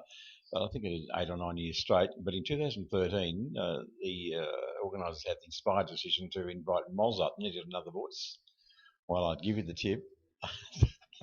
the rallying punters had never heard anything like it. No. He was like he was MC at a 100,000 person rock concert. He's out of the forest going, "Come on, Coffs Harbour, make some noise!" Yeah, that's nice. And as the rally cars that come through, and the people will say, "What just happened there?" They look around and go, "What? Where did that noise come from? What is going on?" What was that? Yeah. And I was just very lucky that yesterday, you might have seen it on the Book of Faces. Yeah. In the memories, it threw up a memory, and I thought, wow, talk about timing. The day after our friend left us, popped up my memory of Miles and I and the Squeak at Coffs Harbour in 2013. Yep. Now, I've just had a message sent to me that banner is now down near the 7HO-FM van, hanging up to be signed there. So that's down near the scrutineering bay, the 7HO-FM van. The banner's there, so please, if you can, go and sign it. Go and leave a little note, a little message. Not just the van, that's just next to the jelly room. It's a little shed there, which is next to the merchandise truck. Look for the 7HO-FM van. So we have minis on track, and minis only. And obviously this particular race would have been better populated if we'd been able to get our friends from interstate here. Well, we had quite an interstate contingent over the years. I know that we meet Michael Holloway, historic Spain, Island, he used to love him down here. Justin Elvin. He'd run, it was a last victim, but he'd never miss it. And no. His boy come down as well, James, who was pretty handy. Yep. Yes, Justin Elvin and Henry Draper. Justin Elvin's one of those. I've seen a post from him on socials this morning saying, "I'm coming next year. I'm not missing it again." Yeah.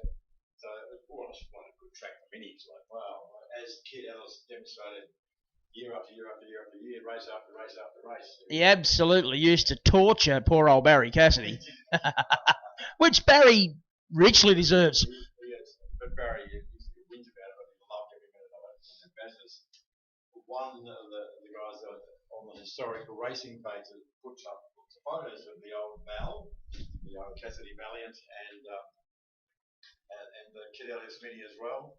And some of it was a real David and Goliath, wasn't it? Oh, absolutely. And some of the photos he puts up, they're great. Sometimes he's in front, sometimes Kit's in front, and that's pretty much the way it finished. You see the Barry zoom past on the straights and on the big pieces, and Kid run all over him in the corners. And that car there, car number 91, is the Kid Ellis car sitting down there. That's right. Who can ever forget that time a few years ago when they had the handover here at this meeting? Yeah. Dry eye in the house. Yeah, that's the one on the same. They saw the car from the great man. How appropriate on the front row of the grid. Absolutely. James Wilson on pole, the 46 machine, and Bennett makes a great start. He will lead the field under the Tilford Auto Group bridge for the first time. And it was Wilson had a look to the inside, couldn't get it done, then it covered it off quickly as they head to turn 2 and down through the SSL come. And they're like little slot cars down through there. They really are. We almost got, look at that, it's almost like a procession. We got 2 + 1 + 2, and we've got drama at the back end for the, is it the Cloister car? No. So I had a bit of drama coming out of the middle part. Anyway, they're already quite spread out. Fair to say that the dice is going to be all about the pointy end. So yes, he might have been off the pole, but young Jeremy Bennett in the one, the same, the original, the genuine article run by the great Kid Ellis all those years ago. And this, it's his uncle, of course. This is Jeremy Bennett, his nephew. I think it's how it goes. Yeah, it's a family. I've known this for years, and all of a sudden I've had a mental blank. It's certainly a connection. How old are you? But young Jeremy also been running in Excel for the last several years. But don't worry about Excel, it's all about the mini race, and this is as important as it gets as far as the mini races are concerned. And we've already told you about the guys from the mainland who knew and respected Kit as a bloke and as a racer enormously, and it would come down to this event. But we haven't got a lot of minis in Tassie anymore, so what we've got is what we've got. And we've had a few dramas over the last couple of days as well, so we've lost a few unfortunately. So fair to say that the third, fourth and fifth are pretty much all out on their own, but no doubt about it, Jeremy Bennett might have got the jump. He got a great jump, and he got the better of young Wilson on the opening lap, but it's not over at all. Young James Wilson were the Wilson twins, absolute mini, they live, breathe, eat everything a mini. They are mini exponents. They live, breathe, eat mini exponent. No doubt about them. It's all going on out there at the moment. A young Jeremy Bennett with his family connection, nephew of the great Kid Ellis. This is the one. This is the same. This is the original mini that used to be in the winning. That was all those years ago. Well, it's doing the winning at the moment, but it cannot stay in there. This is such a good story. The fact that the car of the great man is not in the race, it's leading the race as well with a family member driving it. So young Jeremy Bennett was also doing great things in Excel racing as well this last couple of years. But don't worry about the Hyundai Excels. It's all about this little front-wheel drive 1.3 litre Cooper S's. And of course the Wilson twins, the famous Wilson twins, they eat, live, breathe, eat, sleep minis down at the Huonville workshop, and been very dominant in this race the last couple of years. In fact, I think one of the twins actually has made this magnificent trophy that gets awarded every year as well. But it's on, there's no doubt about it. A great start there by Jeremy Bennett, Strider, but James Wilson, 2 cars to have a race. That's exactly right. We've been saying this for years, and so James Wilson is absolutely right on his hammer. James Wilson did qualify on pole and had a look to the inside there at turn number 1. Couldn't get it done. 7 laps to journey. There's still 4 laps to go, so plenty of time. Doesn't need to be too impatient. Tried to have a look to the inside for the run into the bottom of the S's there, turn 3. That was never going to work. That was ambitious. Now, got a fairly good run off turn 4 as they climb the hill. He's going to get alongside. We've seen this today with Tiranas and all sorts of things. Side by side over the top. Bennett round the outside, hangs on, out of shape. They're side by side, they've swapped parts of the track. Good evasive driving from James Wilson there, and I'm sure that his eyes were wide open at that point. Now, was that just a tank slapper or was it helped? I'm going with tank slapper because I'm kind and polite, and the fun police are out on the balcony here. Plus the fact that they both, I think, forgot all about braking. They just shut their eyes, counted 2 and turned left. That was fairly ambitious. That was big with a capital B. Yeah, as Dennis Committee, ambitious. That was ambitious. That was crazy. Now this corner here, I love the way they just go. Boop, they just chuck them. They basically throw them in there and wait for the brake pedal. What's that? What's a brake pedal? Well, I think that's exactly right. They just turn them in there and hope look at that. Down through turn 2. It's on. It's flat out. It is full on as you can get. I don't think you can drive these cars any harder. They're both off the last lap. They both did a 104.3. The fastest is a 103.2, so they're a second away from their best times, but they are racing hard at a very, very respectable lap time. It's still Bennett holding sway as they come down to Moz's corner. So critical to get a good run out of here, particularly when you're racing someone who's in a very similar powered car to you, because you're carrying momentum. Then we'll get to the braking area. Wilson, can he come from another postcode? Not this time. Still laps to go. They'll come around to complete lap 5 here, so there'll be 2 laps left when they get to the start line. Rosie, going to be a great finish this. Oh, absolutely. Quality racing from these young blokes. They are young blokes at the Wilson twins. They just... I love the minis. They eat, breathe, sweat. They absolutely do, and we rarely see either of the Wilson boys. But they just sort of come out for the big events. Because they are very short. They are indeed. Only little fellas, but they, as I said, they live, breathe, eat, all of that. They love their minis. Now the last couple of laps, from about now onwards, he seems to have a brand new, sees of that, lease of life. See that? See that? It's not braking. It just seems to have a bit more top end. It just seems to go, whoa, here we go. Seems to really hit its stride. The trouble is, as it hits its stride, it's time to roll out of it. I was going to say brake. I don't think they actually do brake up there. I was watching them on the run in through turn 4 to go up the hill. They both went in their tail happy in a big slide and just kept it nailed. Being front-wheel drive, it pulled them straight again. So they're using that as a tool at the moment. They'll come round. There will be 1 lap to go. It's going to be now or never for James Wilson. What has he got for Jeremy Bennett? If he can stay close, or he's not as close as he was, but they see the way they just chuck him and just go there's a bit of front slide, bit of back slide, bit all going on. It needs to be a bit closer. Yeah, they've got these things are as pinned as you'd ever get a race car, a Mini. Look at that, just chuck it. Hope there's grip there. There is. Oh, look, and I think James's tyres have gone a bit out. Oh no, he's lost a bit of touch. Needs to be closer. About now, he gets a lease of life. Doesn't work though. Like that's as far away as he's been all race. Yeah, maybe there's a bit of strategy here. Maybe he's looking for a big slingshot run off turn 6, which is Moz's corner. Now he needs to be closer, I think. I reckon Jeremy Bennett's done enough as they work over the rise and down into the braking area. It'll have to be a massive move. No, you're not going to do it from there. You're way too far back, I'm afraid, James Wilson. But It's been a very interesting race, that is for sure. This will be a famous victory strider. Oh, yeah. Jeremy Bennett driving Chris Ellis's car takes out the Mini-only race. The Chris Ellis Memorial Mini-only race, courtesy of the Mini Car Club of Tasmania. We've said it a million times before. We've seen it this season several times, Rosie. You only need 2 cars to have a good race. Yep. And we got just that. Indeed, and we've seen that over the decades. Appropriate to remember that at an historics meeting that we've had just 2 car races. They've been horrific. Luckily, those 2 guys were out there with quick cars, just driving like there's no tomorrow, because otherwise it could have been a bit of a procession. So thanks to those 2 in particular. Well done to the other guys who are out there and more or less making up the numbers. I don't like to say that. Sounds very patronising, and I apologise for that. But let's face it, it was all about the scrap at the front. And Chris, this sounds very patronising as well, but I mean it absolutely sincerely. Chris would have loved that. He would have approved. Oh, absolutely right. Yep.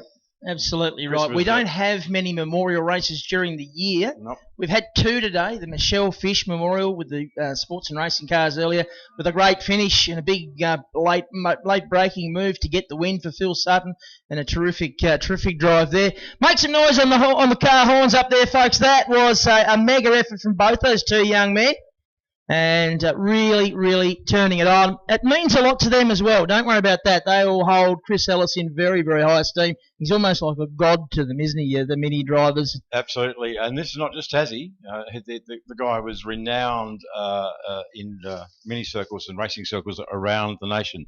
There was none better. And when we've had the Henry Drapers and the Dustin Elvins and the guns from the mainland have come down there, and they've been happy to say that he was the standard, the absolute standard. But the old journo in me and the old Suki in me loves the fact that a family member who was bequeathed the car at a special ceremony here, I think 3 years ago, perhaps maybe, has actually come out and done the business. He's done the car proud. He's done the family proud. So, and his dad will be over the moon.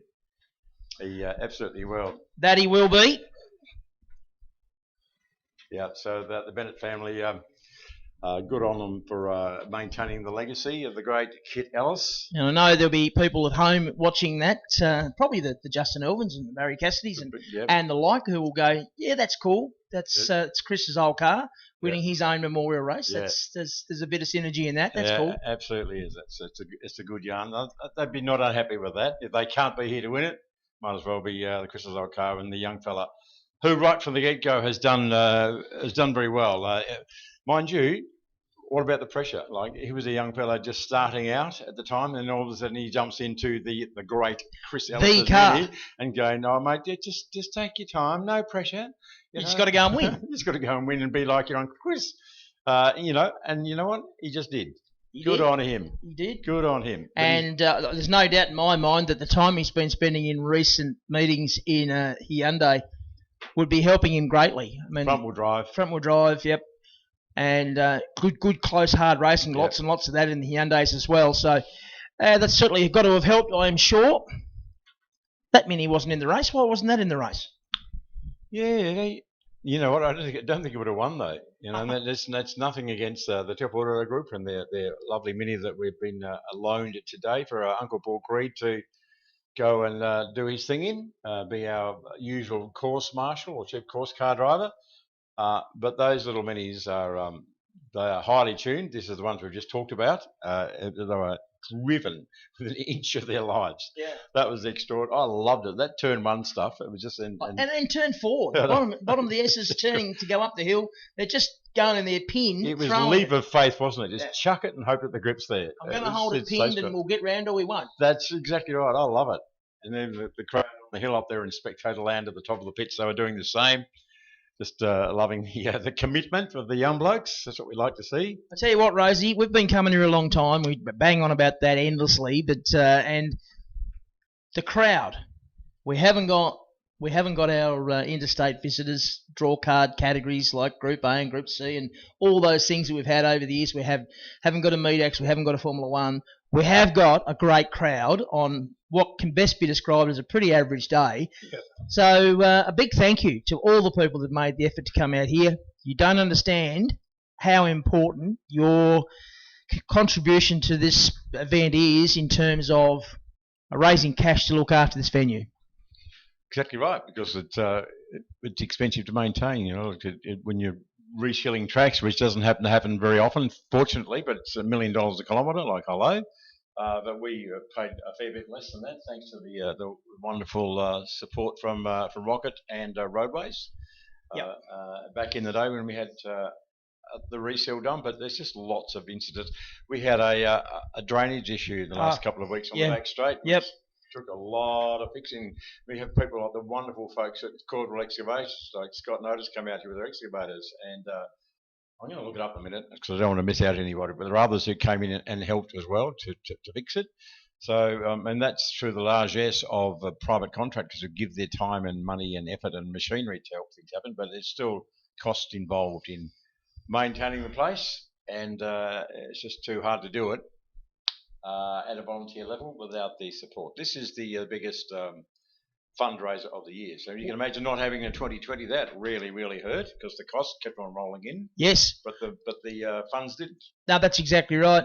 It really is the only fundraiser now. I mean, they've got that raffle going, and please go and grab a ticket, all three. The ticket's $5, 3 tickets are $10. It is a ride with the great Marcus Ambrose, the only Marcus Ambrose in one of the Gary Rogers Motorsport cars. We think it's going to be a TCR car. We saw some of those down here at Race Tasmania. We saw a heap of them up at Simmons Plains at Race Tasmania. And just on that, I'm just going to digress a bit because I do that. I don't forget that. I love the change in one ST rider that day when they came here and you became a convert. You thought, oh, this little funny buzzbox things, and they're doing 53s and 54s around here. Little front-wheel drive here. Yeah, look, I was very much, I don't mind admitting it, I was very much on the fence with TCR. I thought, it just, at the time, it just felt like 2-litre touring cars all over again, and that did nothing for me at all, I've got to be honest. Some people loved it, I didn't. Yep. But anyway, they came to Simmons Plains, and I was doing the commentary there, and I thought, yeah, this is very cool.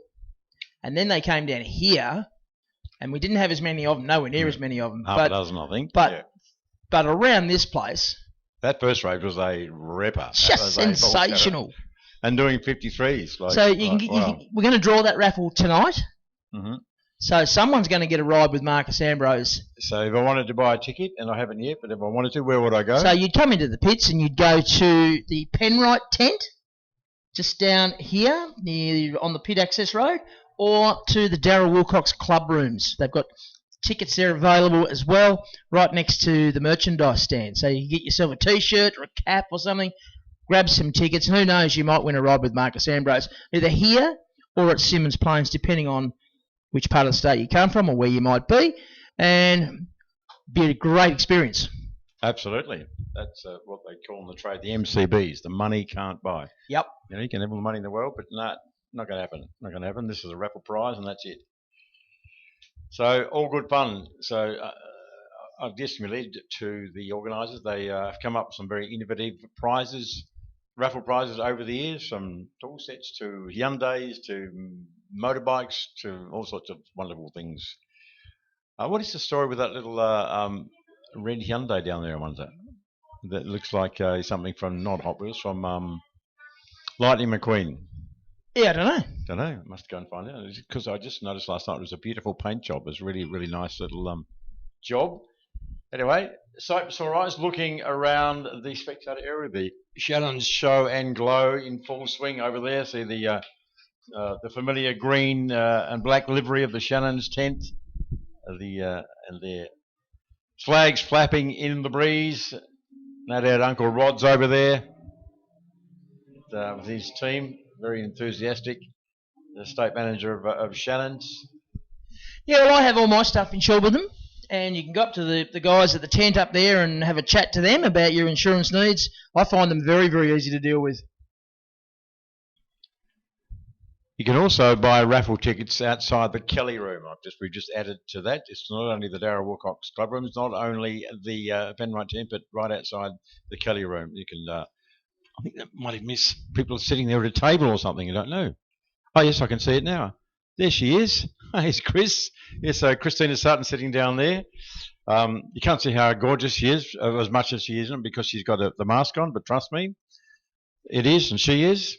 And so it's a little table down there, and there's a lovely lady sitting there waiting patiently, and she's there not just to keep an eye on you all, as she should, and does so well, but also to sell you a raffle ticket. So just sitting in a little scrutineering bay there into the Kelly Room next to the merch truck is a lovely young lady down there, and she'll be very happy to sell you one of those famous raffle tickets to win the Money Come By prize, which is the ride with Marcus Ambrose later in the year. The two-time Supercar champion, the three-time NASCAR race winner, and so on and so forth.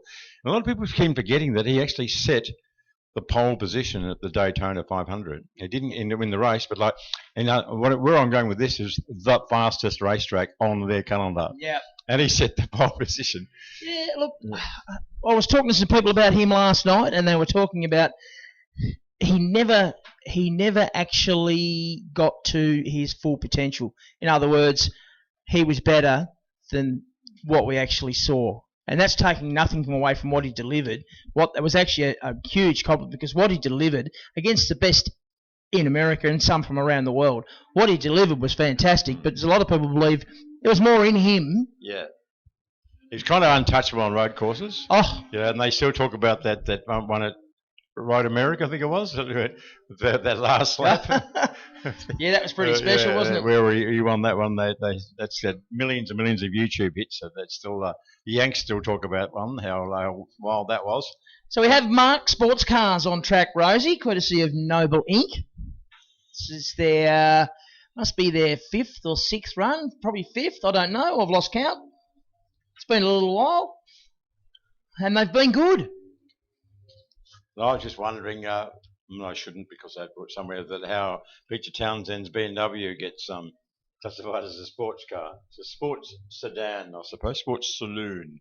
But he's run it in Muscle Car Cup in past years and won his class. He ran an Austin Healey at the recent Loofra Hill Climb and won his class. But this is his dear old BMW. He's had it for a long, long time. Spends very little money on it. Doesn't really need to. Was blowing a bit of smoke yesterday, I noticed. But it's got a very, very unusual paint job. It's took a lot to apply. This is back in this is a pre-wrap days. That is an actual paint.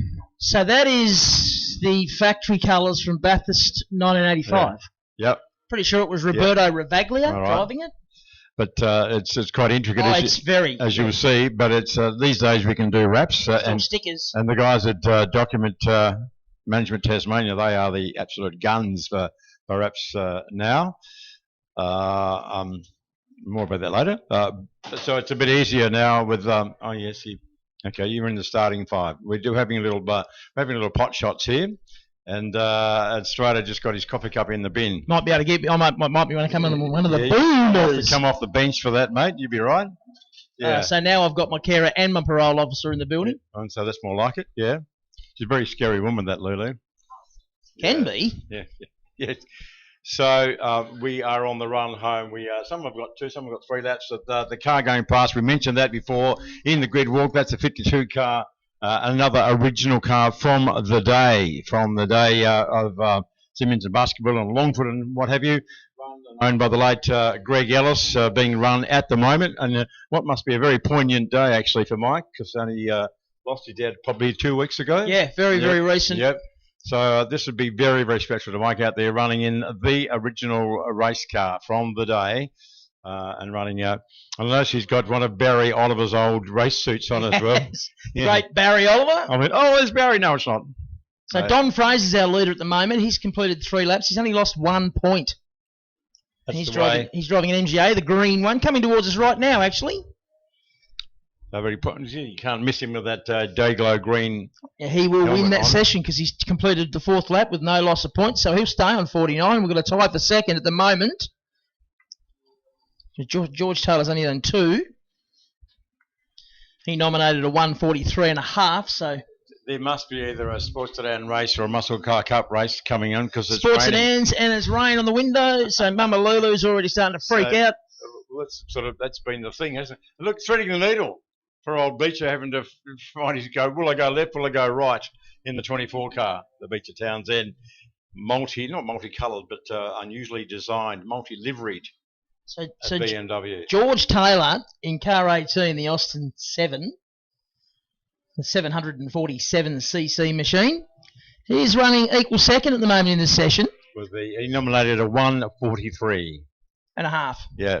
So that's almost a minute slower than the race that guy's doing 53s out there. But anyway, 747cc. I've ridden motorbikes with a bigger engine than that. But it's also when did the Austin 7s come out? The 40s, 30s, 40s or something? You were there, mate. I don't know. Oh, stop it. Wasn't there long afterwards, I have to say. True story. I can honestly say I'm the youngest commentator in the commentary box. Yeah, you can have that. Yeah, we'll move on from age. Let's talk about smartest. I can honestly say I'm the smartest commentator in the commentary box. Are you really? I believe so. Oh, well, I'll just leave you to that little thought in your own. Dress like that, mate. I'm a legend of my own lunchtime, you know that? You are. Absolutely. You know that. Fig Jam. So Don Fraser, car number 36, he's won a couple of sessions already this weekend. He's just won another one, only losing 1 point in his run. So that's a good job. They're all getting bonus laps, and the rain's starting to hit the window right when the slick-tired cars are sitting down there waiting to come out. And I can see that the Garwood car is on slick tyres this time. When it was dodgy last time, he came out on what they call semi-slicks, which are okay in the rain. Don't know what they'll do here. Race control. Not all the Sports Sedan guys have wet tyres with them. Some do, some don't. But you can't race on a wet track. Track will be okay at the moment. It's dry enough that you could race on slicks on that. It's when you start to see spray coming off the tyres, that's when it starts to become an issue. So, until such time as you start to see them throwing up spray, it's not really an issue. But once you see spray coming off the tyres, that's not cool anymore. Easy for you to say. That's not cool anymore. Easy for you to say. It's not an issue in our air-conditioned comms box. Yeah, did you turn that down, that air conditioning? A little bit. Well, you cold now. Oh, well, we might have to pop it up a degree. I might have to put my jumper back on. I was trying to find... Yeah, it is getting a bit that way now. I need some wipers on that window. I was trying to find some middle ground. Yeah, we do. But anyway... So the Regularity Sports Club... So you've been over there questioning Isabel. What scoops did you get? Anything? None of your business. Okay. I know one thing you haven't. I know one thing you haven't got, Rosie, and that's an invitation to the wedding. Oh, burn! How do you know? That's the giraffe. How do you know? Yeah, no. And your dog. And your cat. And your cat. Yeah. And your horse. And then your giraffe. Oh, I know. Me too. So those people coming out of the guys in the open top cars, like Mick Ellis coming in now. Sun's back out. I wonder what's going on in his mind. I shouldn't make a big deal about it, but like that, your dad passed a couple of weeks ago, and you've been out there driving on a racetrack in your late dad's car. That was the original race car from the day. Yeah, and his dad was prominent within he was. this That's a special day, no matter which way you cut it. So good on you, Mick. Well done, mate. Hope you're enjoying the day or enjoying your memories of your dad. It was one of the stalwarts of the sport for many, many decades. And here comes your 747cc. It's all roll cage. Half the car's roll cage, Strider. Yeah, so for those of you in spectator land that don't know me, I'd struggle to sit in that, and 740cc's, I'm not sure it'd carry me around. Until I got to the hill. I'm glad you said that, because I would have wanted to, but I reckon... being a gentleman that I am, I would hesitate. It'd get to the hill and it'd go, I think I can, no, I can't. I think I can, I think I can, no, I can't. No. What was I thinking? But back in the day, the little Austin Sevens, they were all the go, but it just looks so fragile and so vulnerable, shall we say. But anyway. Hey, you want to know something really cool? Why not? In 2 weeks' time, we can go racing again. We're racing today. Yeah, but we're going to race again in 2 weeks' time. Oh, again, I see what you mean. I was going to go racing again. So, yeah. At Simon's Plains. That's the one? That's the one, yeah. It's going to be 32 degrees and nice and balmy. Or maybe not. Mate, Simmons Plains, come on. Talk sense. Talk sense. Who knows, mate? This is September. It'll be October then. October, yeah. It's getting better, but September, October, the weather is always dodgy. It's always all over the place, all over the shop. We've seen at this historics meeting for the last 10 years, like it's a bit of an anything goes as far as the weather is concerned. But anyway, yeah. But anyway, the TCRC continues, the second to last round of the championship. At least we've got a few rounds in this year. Well, we shouldn't say we're going to. We'll hope to get our 6 in. We're going to get all 6. Last year we only got 4. Yep. We got 1 before the world turned to a shade of something. Yeah. Anyway. Brown. Yep. And then for 3 following that, we had a hiatus for a little while and came back with 3 right at the end of the year. What are you coming out with the big words? Are you just showing off now? Jeez, Strider. Oh, what time is it? It's 1:15. Oh, I suppose, yeah. I was chewing on a dictionary last night. Yeah.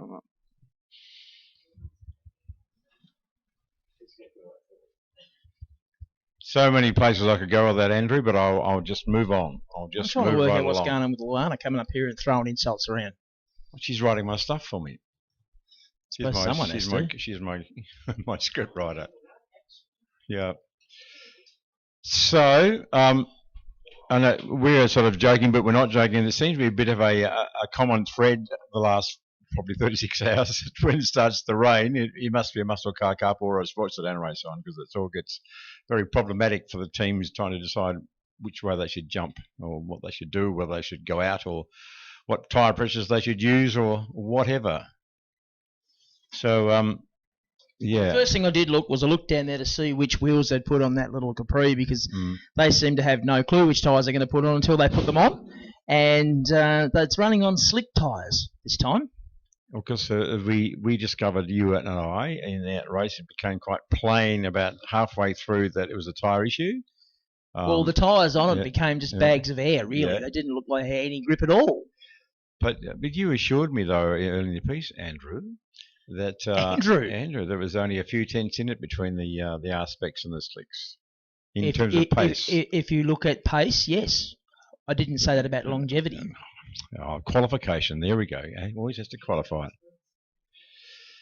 So, it is a lottery. It is a lottery about how you do. Like, you could make that call and then you go out there and then the weather changes and But you could see that it was an issue because clearly Adam was fast in the straights, fast in all the straight bits. It was not, but it was he was chasing the car anywhere when it came to power down and traction. He has spent all weekend chasing that car. Normally that car looks really settled. This weekend it hasn't. I don't know whether it's the car or whether it's Adam, because he's getting a bit old. He's a truck driver these days. These days, he's filling out into a truck driver's body, if you know what I mean. I think he's probably just a bit nervous, as the nuptials approach. So, Like I said, he's getting a truck driver's body. Next thing, he'll be getting a bit of tattoo, I reckon, or losing some teeth. I don't know. truck driver's body. What does that mean? He's sort of got the white singlet marks on it. A blue singlet, okay. And you just get a little bit of a dad bod going. Yeah, and the elbow on the Yeah. on the mat. Yeah. Toot. Yeah. Yeah. That's a train driver, mate. Yeah. 10-4 there, good buddy. You got your ears on. See, I watched Smokey and the Bandit or whatever it was. I've watched Smokey and the Bandit about 400 times. One of the funniest movies of all time. You could not release it now. You'd be arrested. Yes, you would. I did see something on TV the other night that they were looking at trying to do a 50th anniversary of Hey Hey It's Saturday. I hope they do, Without the blackface? because that would be just amazing. Yeah, it wouldn't be the same show, mate. You just wouldn't get away with it. Even Dickie Nee, very inappropriate. Even Aussie Ostrich. I mean, I've rewatched some of that stuff, and some of the Aussie Ostrich wasn't a very nice ostrich. No, right. It was good for the time, though. Oh, sensational. It was good for the time. See, we can tell that the weather's not real flashy out there without having to open the door. We just look up on the hill and see not the usual number of tailgate parties going on. A lot of our friends are. There's a few hardy souls there, though. There's a few towards the end of the straight. There's just 2 rows back from the fence. Looks like there's a group of people out there. Are they on motorbikes or not? Is that motorbikes or just or something? Yeah, maybe that's why they're hardy. You haven't got a car to sit in because they're on a motorbike. That'll do it. Is that? Yeah, maybe it's motorbike anyway. So, and I look further. Oh, there's a few tailgates. There's a few boots open. I can see somebody in yellow rained type gear, part way along next to a white ute with the tailgate on. That's the way. Yesterday, there's a little tent. There's a little light sort of silvery blue laser there, right in the middle of the chute, and it has a little tent pitch. There was pitch there yesterday morning when I was lurking around, and I don't think it's been put down since. I don't know whether they stayed there last night or not. I hope not, because it was bloody cold. Or whether they just sort of got their prime spot. But it was a prime spot, and I thought to myself yesterday, now there are keen spectators. They got their spot early. They've got the little lean-to going on there. Hey guys, give us a wave. Well done. Good on you. I saw you yesterday and I thought I'm going to remember that. I thought you were looked very comfortable. Someone was in the back of the tent there, I think, reading a book or on their phone, as you do, as you should. Well and truly you're settled in. So good on you. Got to have fans like that come early and stay the course. So nice work. Love your work. A few people around the rest of the circle looking around here, see people in their cars. That's the way. Oh, yes, there's a little white ute there just coming through on the edge of the Classic Ford Club display. They've got the tailgate party going on there as well. Well done. Love your work. And, of course, people over there in the Shannon Show and Glow having a good time comparing notes. Do you remember when we did this at a supercar meeting, we got in trouble with the producer? Because they had the camera panning through the crowd and we were making people do stuff in the crowd. Yep, I do. And the producers in our ear saying, don't do that, don't do that. Why not? It's fun. Yeah, I know. Because that's television for you. Some of them don't have fence sensitive. Fun police. Mind you, there was a television producer that named you Strider. Was it the producer? It was Rob Pell. Yeah. It was Rob Pell. He's definitely a producer. Very good one too, I might Yeah, add. yeah. So he was the one that, because he genuinely thought that's what it was. He didn't rename you. He thought it was Strider, not Stridey. So of course, Nolte and Naylor and I thought, we'll go with that, thanks. Well, I ran into Nolte in Darwin a couple of weeks ago because he's up there to commentate the Speedway. Yep. Boom, straight up. Strider! Yeah. With a nice little American Yeah. twitch to it. He's a good fella, young Matt. He and Benny Bishop up there doing that work. There's a team for you. Oh, Benny Bishop, superstar. You're very, very good operator. One of the very best. One of the best in the business, I reckon. Yeah, I agree. So the big iron's back out, folks. You can don't need us to tell you. You can see for yourself. You're sitting in your cars or wherever you are. Maybe you're in the pits. Maybe you're in the spectator mound, which is nicely filled up at the top of the pits, ready to get that excellent view of the cars rushing up under brakes to turn right into turn one, right in front of you. Literally, it's not bad going at 25 metres from your little spectator mound. There's cars racing hard in front of you. That's a pretty good spectator view in itself. And, of course, if you're coming down the back straight, they're only probably 25 metres away as well at about 200 kilometres per hour plus. So it's all good fun. We hope that you've got a good spectator vantage point wherever you are, in the pitch, on the top, wherever. We hope that we're doing it for you. We're hoping you're warm. We hope it's all going well for you. So we've got a few, still got a few missing. We mentioned before that we lost the Darren Pearce car for an axle. We lost Mickey Cross's car with oil pressure. We had a diff problem with Fred O'Shea's car. Got a diff problem with Kim Bowick. So really? Same diff assembly. Well, that's awkward. Okay. When he did that tank slapper thing, yeah. So being sports sedans, it is 2 laps warm up to get some heat into those slick tyres. And it's quite cool outside, so good luck in some heat into those slick tyres.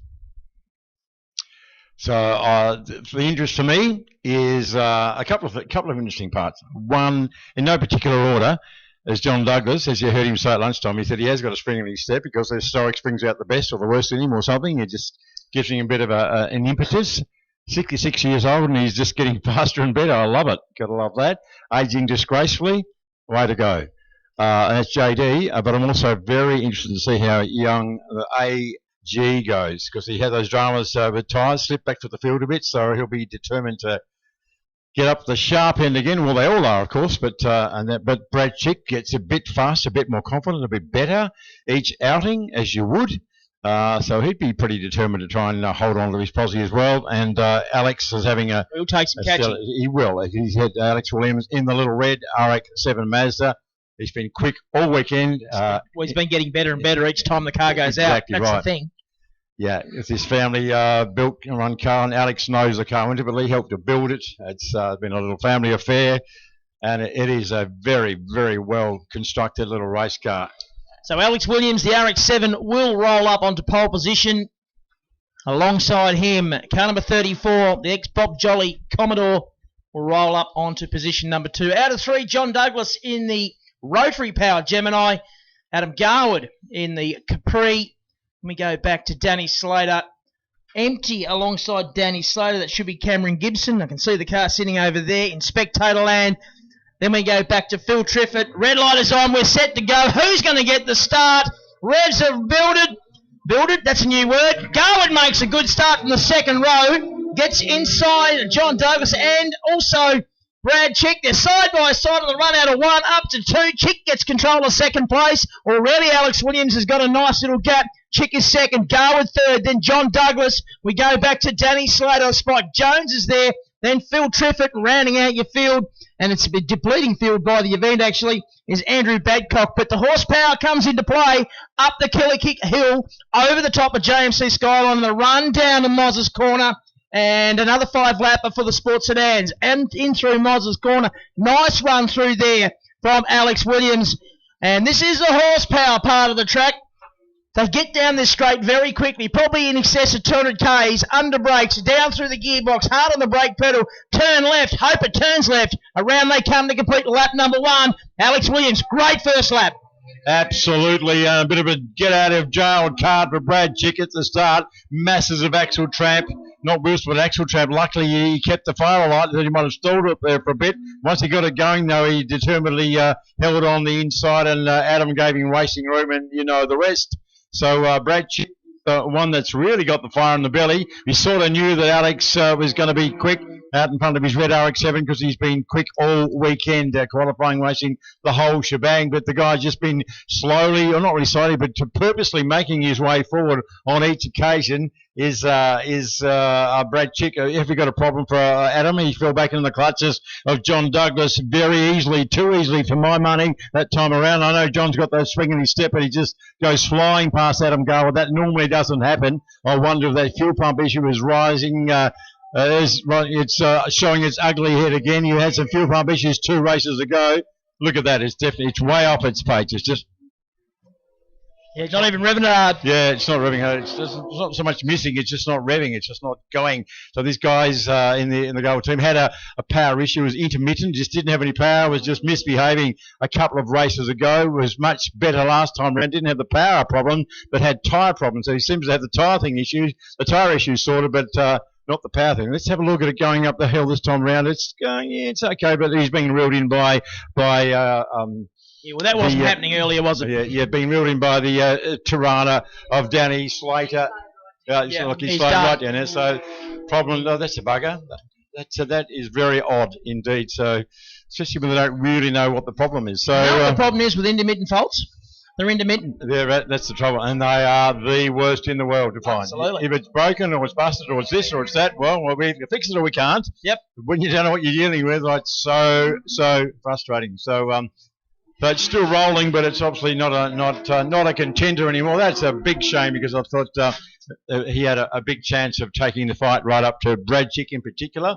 And I think, fair to say, even though there's a little way to go on the race, we shouldn't count all of our chickens because the fat lady hasn't even appeared yet. Still 2 laps to go, but on form, you'd have to say that Alex Williams is the main man. He has been for a while. The car looks good. He looks good. It's just a lovely little sweet combination. They've hit their sweet spot. They're just hitting all the marks, doing all the right things, and it's working out so well for them. A bit lonely run, though. Nobody to play with. Here he comes sweeping through the left hand at turn 7, turn 8, back through the sweeper, onto the pit straight again, and just doing a lovely job. It's not even a super loud, screechy, annoying RX-7 road. No, it's not. And I've just been watching it. It's just sitting beautifully on the track. He's not having to fight the car.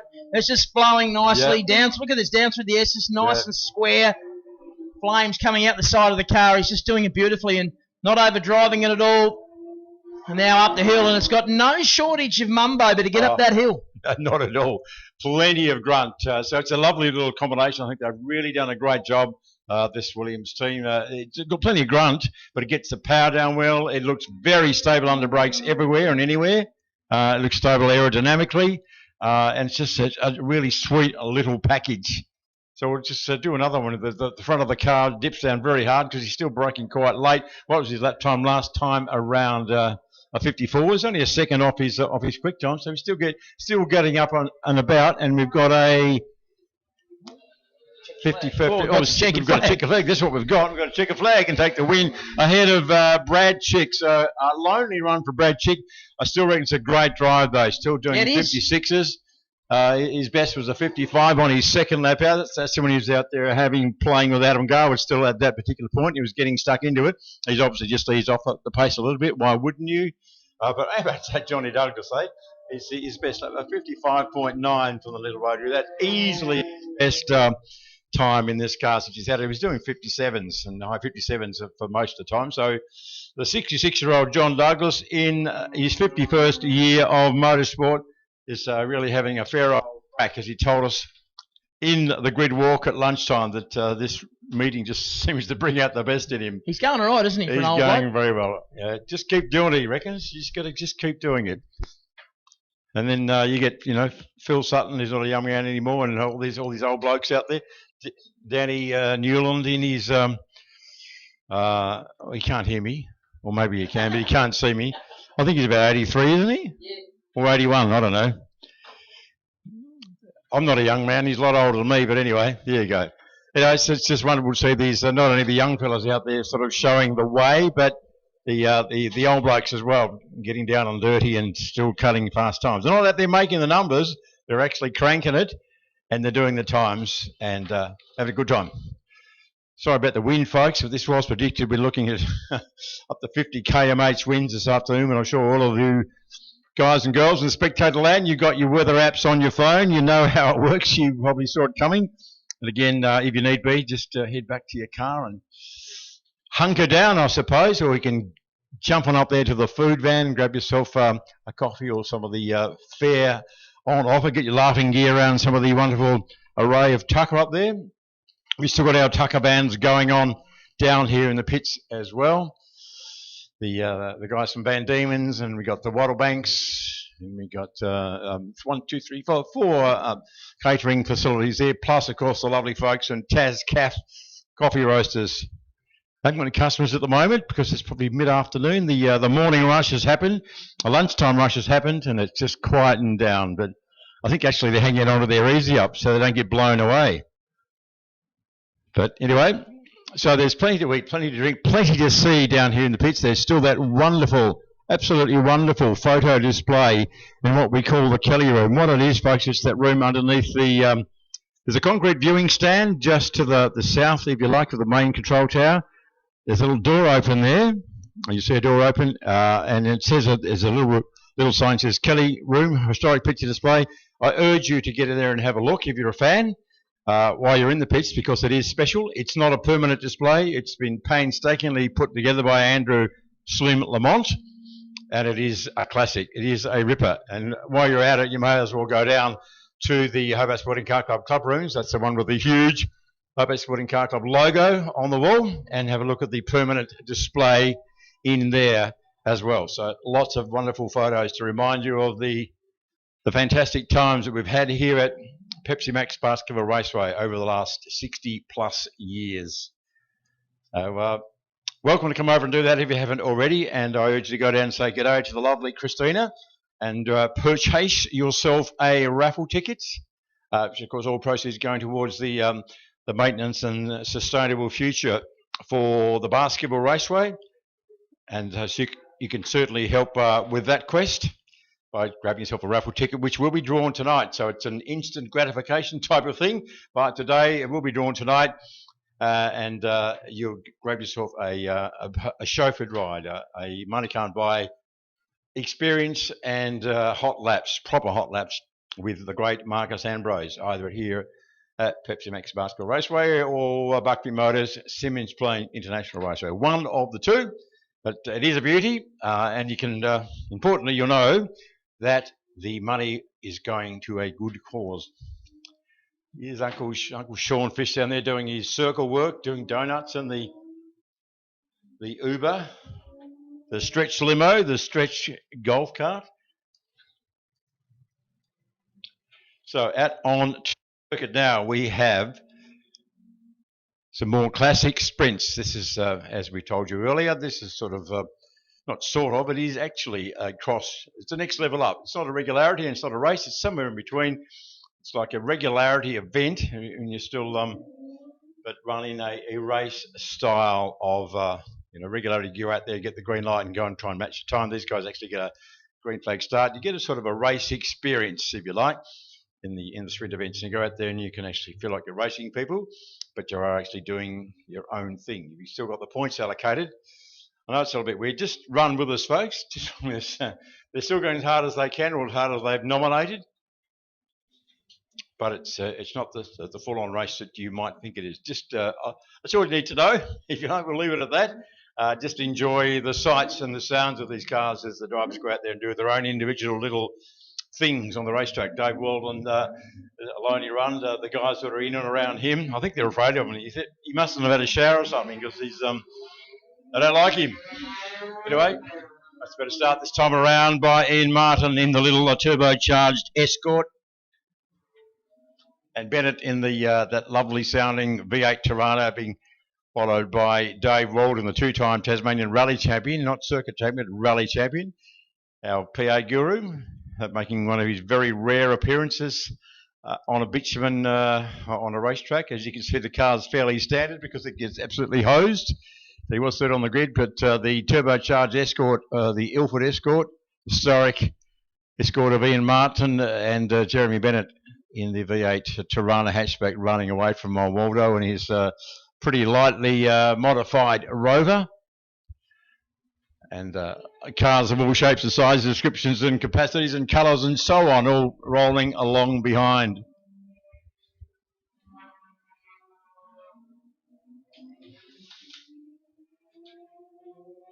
This is a 5-lapper, just 1 down and 4 to go. And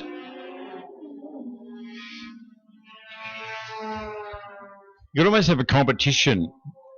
In fact, you might like to have your own up there in spectator land. You can close your eyes and ask the person next to you, if there is such a person next to you, to tell you whether you're right or wrong. You can make a guess, see how good you are in guessing what car is actually driving past you. I mean, obviously you can't look at them coming towards you, but you can just close your eyes for a minute as we go past, and you can make your guess and see how good you are. There are no prizes, but it might while away a few seconds.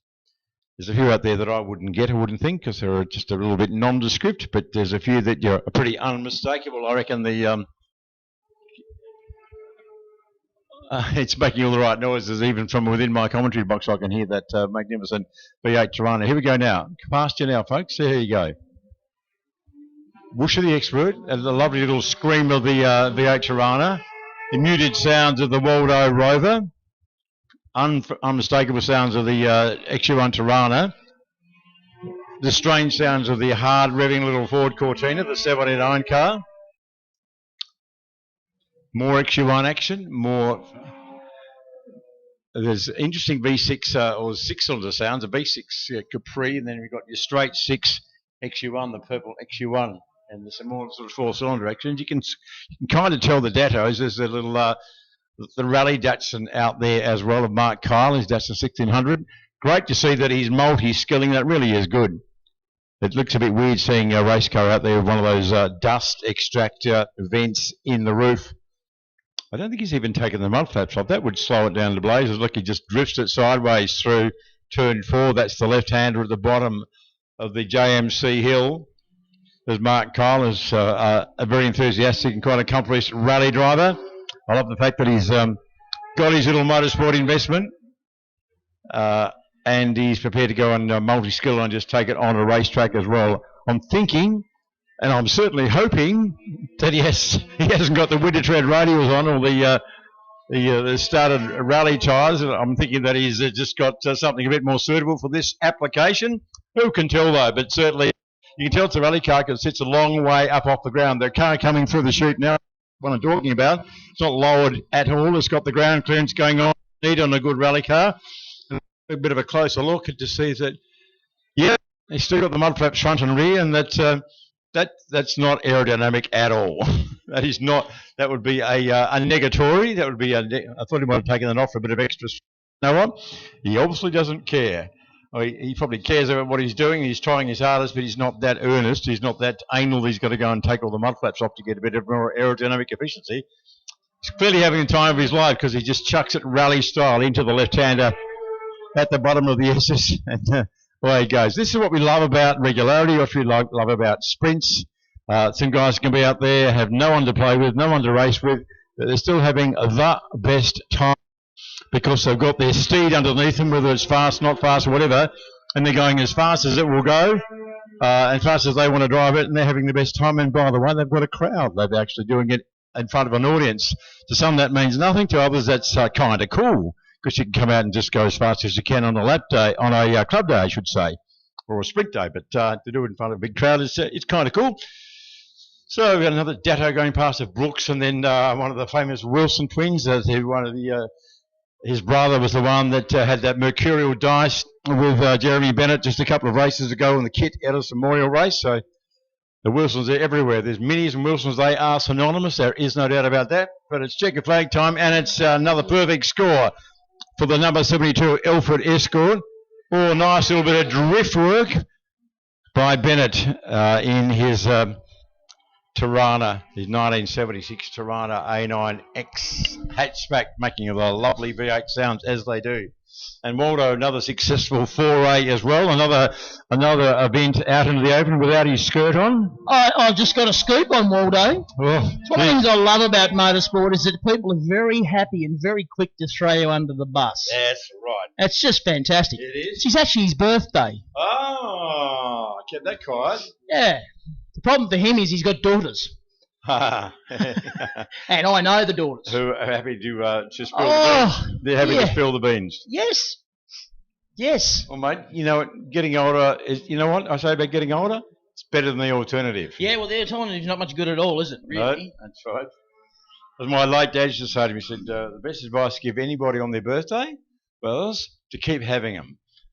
Yep. And I thought, yeah, that's fair enough. Yeah, if possible, live life to fullest, as the great Moz used to say, life's not a dress rehearsal. And his other favourite T-shirt used to be, life is only one lap, make it a good one. He got some good T-shirts. Some of them you can't repeat on air, but it's got well with an arrow. Shocker, man. Yeah. So thank you, ladies and gentlemen of the racetrack. It's a bit of entertainment there. I know it's a bit shallow and I'm pathetic and need to get out more often, but I could actually listen to that little A9X Tirana all day. I could quite happily hear that cruising around my neighbourhood. Yeah, on number 5 machine, and it looks like he's out there having a very nice time. As he should. Anybody drives a I don't think V8 they'd China. take a nice looking car like that to your neighbourhood. No, well, I wouldn't either, but you know, that's still good. How about the old at the old Jared house? We had a chat with him. He was sitting in his car on the grid walk, and I called him Jason. Yeah. to And he begin wouldn't with. care. I don't think he's there really impressed. But anyway, He's a very laconic character. he's such a cool dude. I still remember the look on your face when I pointed out that's him there, just there. Oh, there. this is going back a few years ago, yeah. folks. And you're going, no, who? What? I'd never. He's just starting out, getting a bit established, and I thought, well, I'd never actually met him.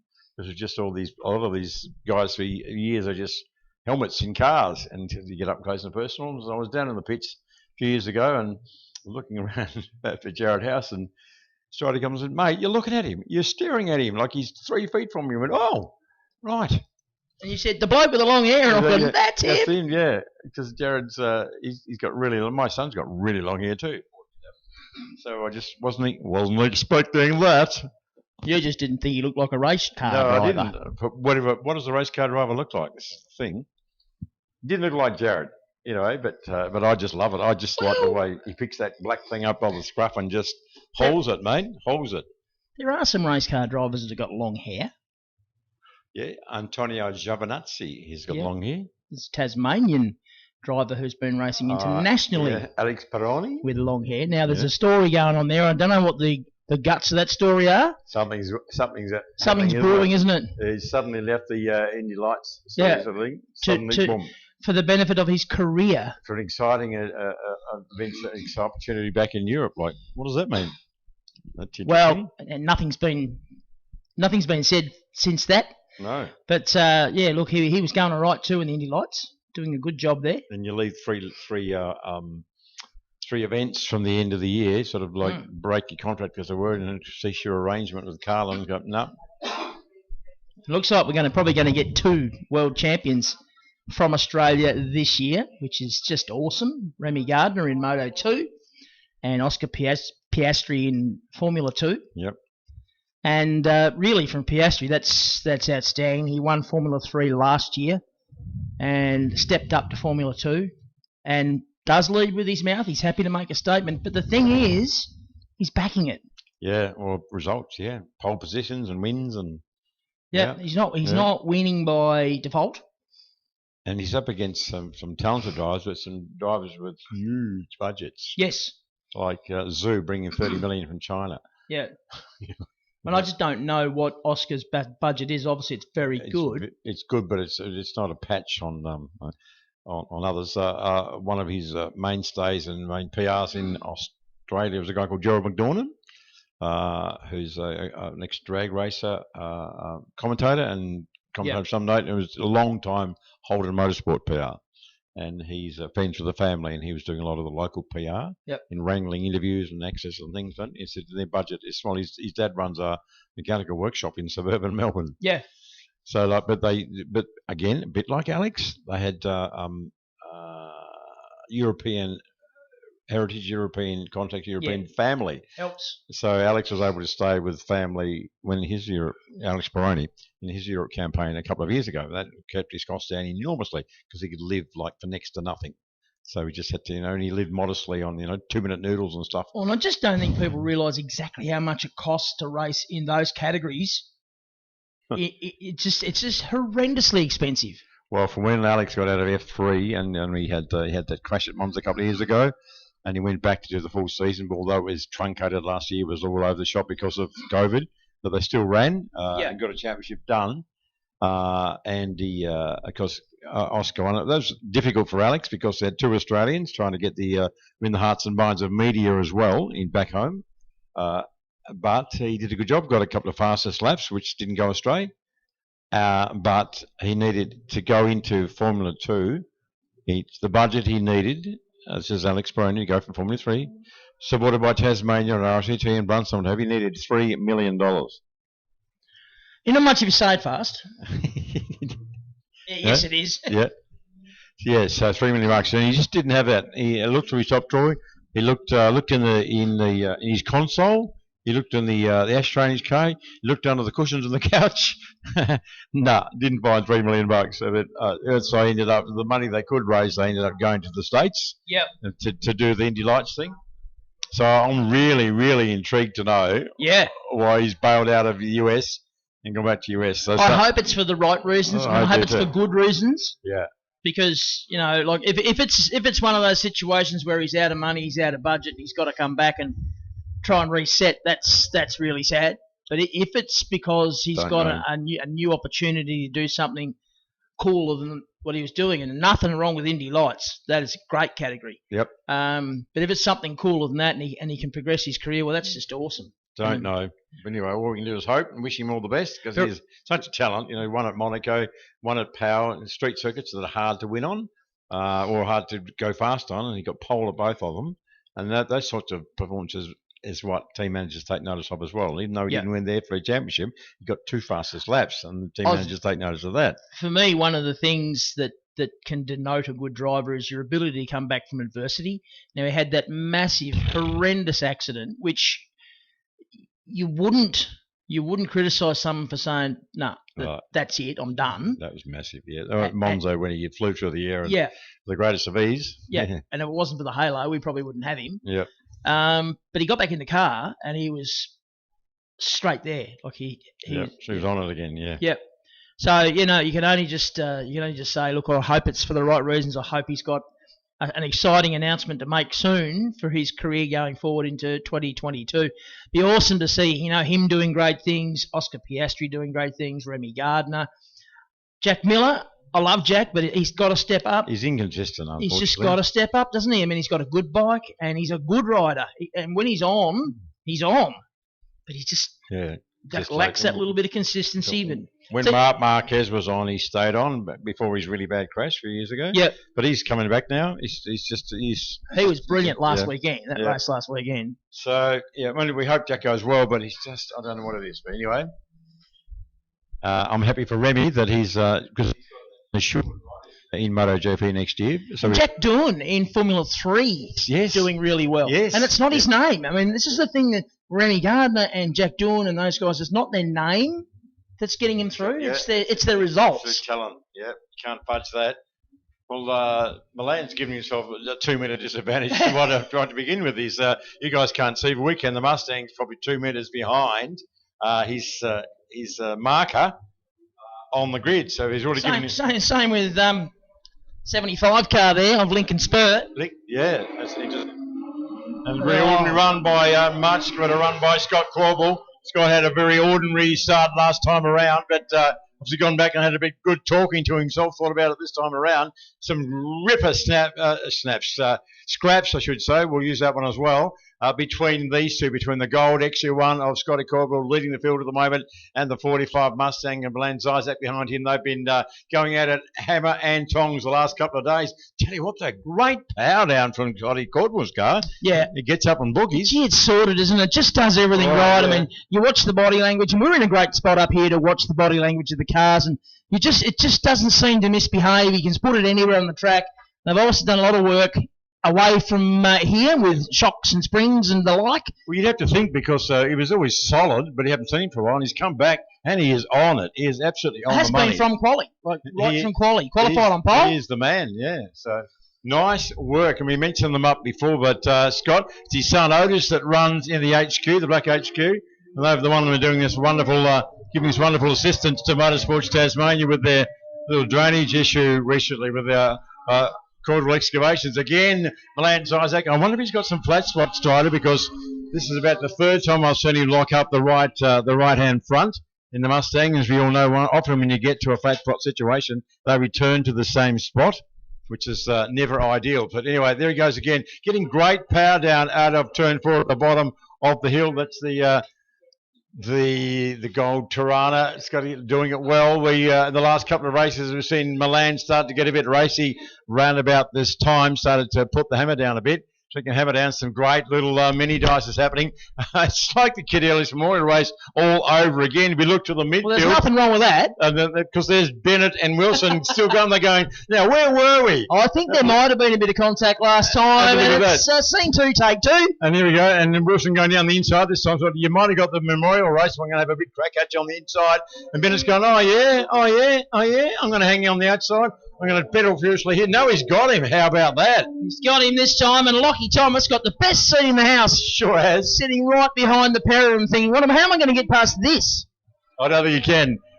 Very entertaining, Roy, though. Oh, great. He runs a GoPro. He's in car. He's very entertaining. I said to see that the two boys And it's back 3 problems, I think, for Wilson here. He's gone back 2 spots just like that. I think he's outbreaking himself coming into the top of the S's. Easy to do. Got a bit willing there. So there's Lockie Thomas in a mini sandwich at the moment. This is what I was saying before, that with this wonderful view we have here at Baskerville Raceway, as far as the spectator is concerned, you can just have a look around in your peripheral vision. You work out what's going on and where, and work out what you want to feast your eyes on. And I'm going to feast my eyes on the front end because it's starting to get a bit willing now. Out of nowhere, he almost backs it in as Milan. I think Scotty Corbell gave him plenty of room. He did what Brett O'Shea did yesterday without him. He thought, I'm having no part of this. This is looking very ugly. How many times this weekend has that Mustang outbraked people at the end of the back straight? What is going on there? It does not make sense. No, it does not. Not make sense. I mean, these are historic touring cars. They're running in the trim they ran in the 60s and 70s. So drum brakes, disc drum, whatever the setup was back then, that is what they are running. Well, I've just answered the question I was about to ask myself, which was, I wonder, though, if Scotty's coming back. If Scotty's having brake issues, he's getting slower or whatever, and because that will obviously bring Milan forward. But he's just done the fastest over the race. So Milan is actually going forward. He's getting faster. So Scott's a sterling job even still. That doesn't make sense. The heavy Mustang should get slower as the race goes on. I know. But none of it makes sense. But I need someone to explain it to me. Look at that. That's a see you later moment. He's bolting. He's done the runner. The most intelligent member of the Walden family's in here, and maybe she can explain what's going on, because I sure as hell don't know. I know she's a very intelligent girl, but and I don't mean no disrespect, but coming off a low base. Last lap board comes out. 1 to go, and Milan Isaac leads the way. Yeah. Scotty Corbell sits in second. Gap then to Lincoln Spur, who's the leading car in Group S. Then it's Warren Bryant in the Monaro. Just interrupting for a moment, Lincoln's having a great day.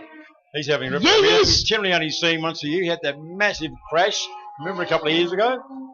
Good to see he's got it repaired, but he's just having a big, strong day. I tell you who's not there, mate. No. Is Adrian Hodgetts. No, you're right. I know. No. Hang on. You're right. Yeah. I just had to double check. I'm not sure where he is. He's not there. No, he's not.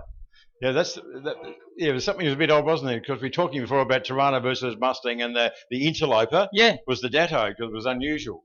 Checkered flag time. Right. And Milan Isaac's going to take another race win. He's having a very solid weekend in the big Mustang. Takes the win. Caldwell home for second. So that's first and second in the historic touring cars Group N. Lincoln Spur will be first in Group S. Warren Bryant third in Group N. Then Phil Shepherd. Jeremy Bennett won that battle. Lockie Thomas. And then we go back to James Wilson. Scotty Taylor in the Tirana. I'm confused because he keeps swapping cars each time he goes out. In the same category, I don't understand. Then Derek Korstra. Yeah, great stuff from everybody. I love the midfield dices between Bennett and Cohn, and Bennett prevailed at the end for just a minute there, or less than a minute. Wilson thought, here we go, revenge. I know I didn't get the Kid Ellis, but I'm going to jump back in here. But it lasted half a lap. And then Lockie jumped in the middle of them, and that gave James no chance at all. So all good fun. So some nice stoushes in the midfield as well. But, all good fun. Got more of a scoop on David Walden. Is it possible? Yeah. He's 57. He looks way older than that. I would have thought, oh, dear, I'm glad we learned that, because I would have gone 60-something. Yeah. Yeah, right. No, don't tell him. No, we won't. We'll keep that on the down. Because he does look a lot older than that. Between us, yeah. Remarkable. Yeah, I wonder what it's been. I must have good products that he uses. No, you're going the wrong way there. Moisturisers or something. Yeah. Well, you know, if he's running all day without his skirt, you notice that. which is rare for him I know, yeah. because he's well, normally got his skirt on. I know, but it's 3 times he's seen him today without his skirt, honestly. But of course, he's still wearing the blouse because we know he's a blouse. Yeah, I've been thinking about it though. I reckon he's decided he's a gravel driver, so he needs the thing to be unstable and half out of control. You know, so he's taking any chance of downforce out of it. I'm standing right off the side because there might be that, but this young lady might have a threshold, and then she might get it for it. No, I doubt it. No, she loves it. Oh, you don't know that. Well, I do because I always say lovely things about Thea, that she's Yeah. a much better No, driver no, than she David goes- could ever be. but we know that, but like that she just the blood thicker than water. That she might have a threshold she doesn't even know she has. She just might go Well, instinctively without even realising. I'll give you the Give red you a hot tip. backhander. I'll give you the red hot tip, Yeah? Rosie. I've been hit by uglier people, but never better looking. Yeah. Let me process that. I'm not going with that one until I have a think about You it. need to think about that. That's right. Look at that wind out there. She's a bit rugged. I can still see the legs of Christina Sutton down there. Can't miss them anywhere. I'm just making that up. And what I'm saying is Christina Sutton down there, sitting down there at the little table at the scrutineering bay, which is next to the merch truck. That's where you can buy your raffle tickets for the next little while, for the rest of the afternoon, because they will be drawn tonight. And the other special raffle tickets, all proceeds going, of course, to the Baskerville Foundation, supporting the sustainability of Baskerville Raceway. And that fabulous prize is is hot lap experience with the great Marcus Ambrose. So buy your tickets now. That'd be cool. My word. That But would if, be cool. but if you don't win, I can take you for a few laps, Stride. I can. Will that be all right? Just a consolation prize? Will that work? Probably not. Rightio. No, it's ungrateful. Ungrateful. Fair dinkum. What's the bloke to do? I wouldn't want to put you out, mate. Yeah, no, you can crawl out, mate, but no, not going to work. You do realise that Thea's a psychologist and she's psychoanalyzing you as we speak, and you're not getting a very good result, Rosie. I don't care. Just don't send me an invoice. NDIS. Wouldn't matter. It wouldn't matter. You wouldn't pay it anyway. Perhaps not. So right we go. So 57, David Walden. I can't get over that. oh, stop it. No, that's hilarious. You're doing this now that he's fixed your PA. You wouldn't be putting shade on him if you want him to fix it now. Well, it'd be way worse. Oh, I don't think so. You know which side your bread's buttered, as my mum used to say. Do you want to Andrew, analyse that? it's a birthday weekend. It was Andrew Toth's birthday yesterday. And Barry. And Barry Oliver. Yep. He's the oldest of all of them. I thought him and Walter were about the same age. We've both got 7 in it. I thought 2 or 3 years in it, at least. Yeah. Well, actually, there's 20 years difference. So Barry's 77. 20 years difference between Barry and Waldo. Yeah. Geez, you wouldn't have picked that, would you? No. You could go any which way you like with that one. Which way, when you want to... The next step could be dangerous or not. See, this is... You worry too much about being... I do. Being sort of... Yeah, politically correct and polite Yeah. and not offensive. Yeah, I do worry Yeah, about that. I don't know about that. I don't know why. It's not working. I don't know about that. So we've still got plenty of races to go, folks, and all I'm doing is just having fun at the expense of one David Rose, one Barry Oliver, and one David Walden. And we've now got birthday cake based on Waldo's birthday. So thank you, Waldo. Thank you, Thea. The lovely. She's got a beautiful smile. She has got a beautiful smile. Yeah. That Like must she's be- got a mum's look. I was going to say, must have got a mum's look. Yep. Very good navigator. Sledge City. Is she? Yeah. I didn't know that. Well, she sat next to Waldo. Well, Dad's a 2-time Tasmanian champion, so chances it's rubbed off a bit. It's just wonderful. Look at this sports car, racing car, sports car. So like it used to be time you get 2 or 3 in the whole field. Yeah. At And this is Baskerville. only the This is regularity. only regularity. That's right. We've had separate Well, I shouldn't races. say only the regularity. This is a regularity event. This is one of the events for sports and racing, is what you're trying to say. Or, Correct.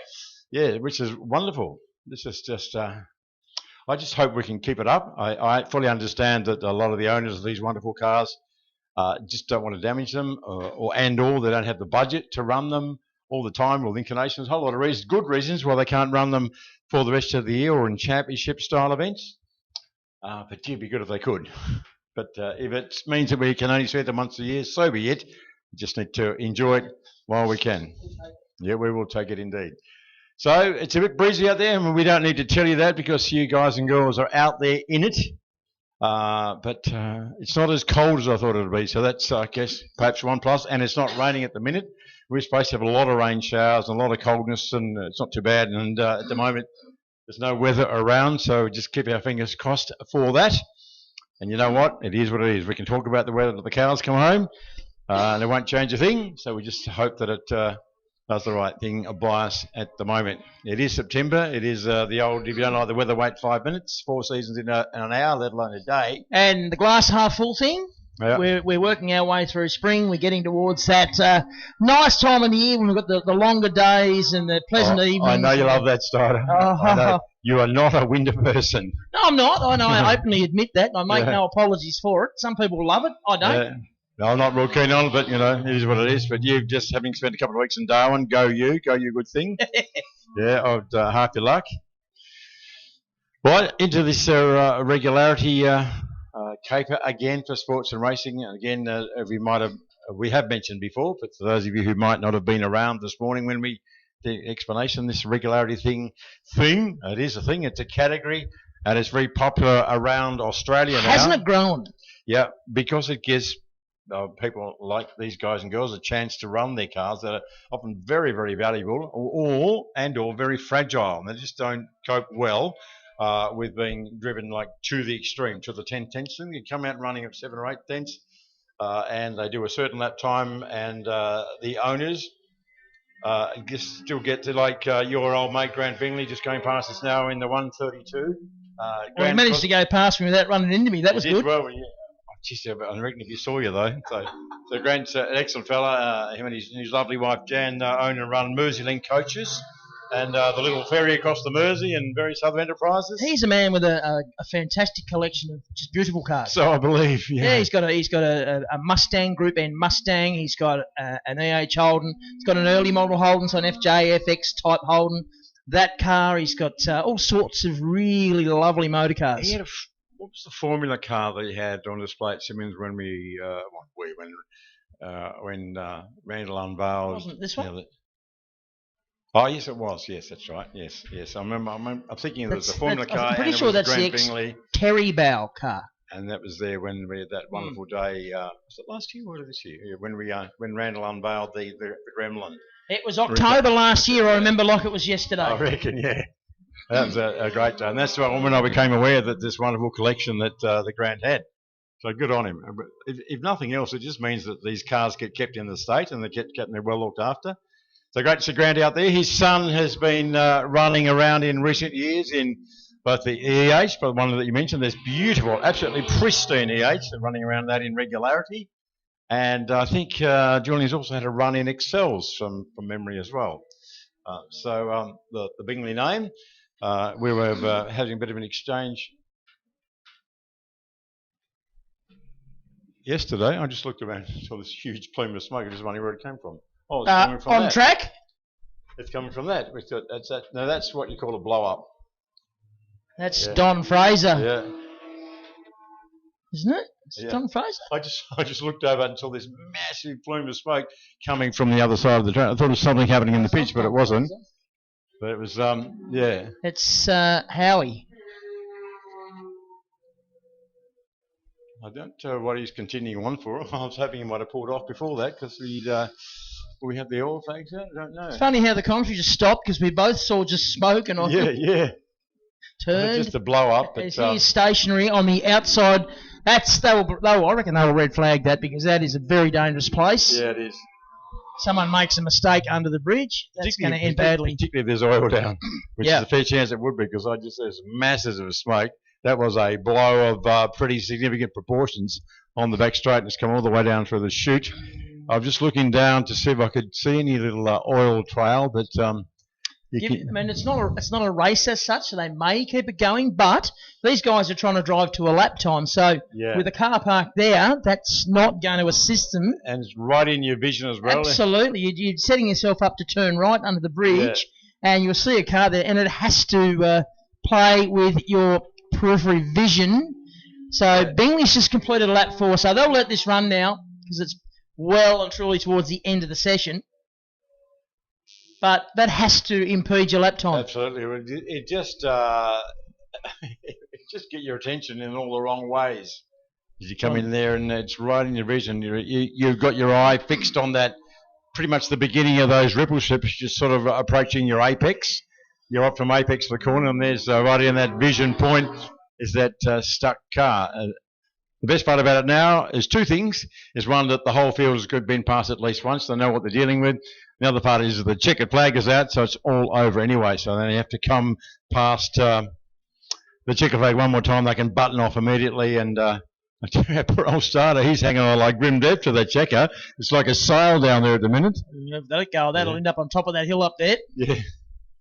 So she's a bit breezy out there, talking 50 kmh gusts. So let's hope you've got any tents or structures or anything up there in spectator land that might pay for you to make sure they're nicely secured. I've been watching the Shannon's tent, and like all things Shannon's, it's doing a good job. Look at that, it's hardly budged. Yeah, nicely secured, nicely organised.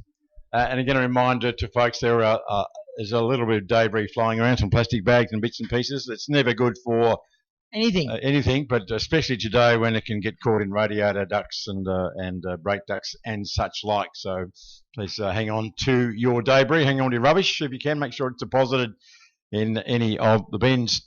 Don't forget, there's still the raffle tickets for sale at the Harvest Wedding Car Club area, at the Penrite area, and certainly the lovely Christina down there in the old scrutineering bay next to the Kelly room, selling raffle tickets to the money can't buy hot lap experience. It won't just be one lap, let's face it. We're calling it a hot lap experience. It will be a hot laps experience, and where you get to meet and run with and ride with and chat with and have a fabulous time with Marcus Ambrose in a Gary Rogers Motorsport machine here in Tasmania.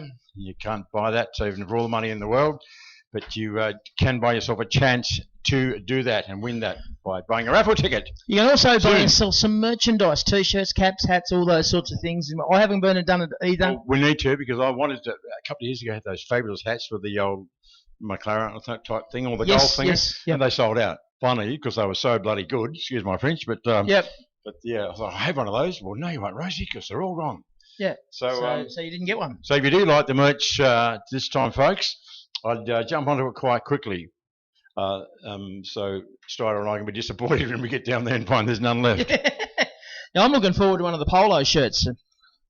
I know they've got a great range of sizes and very reasonably priced. If you've got a program, I'm pretty sure all the information about the merch is in the program. And a lot of people like to get merchandise as a memento of events they've been to. Why not? It's a good thing to do.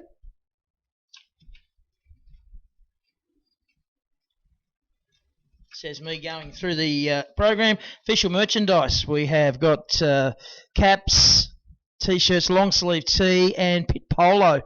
So plenty of merchandise, and it looks alright too. Really does. Blast from the past. So I'll be getting down there to get hold of one of those. What does it say about sizes? Small to 5XL.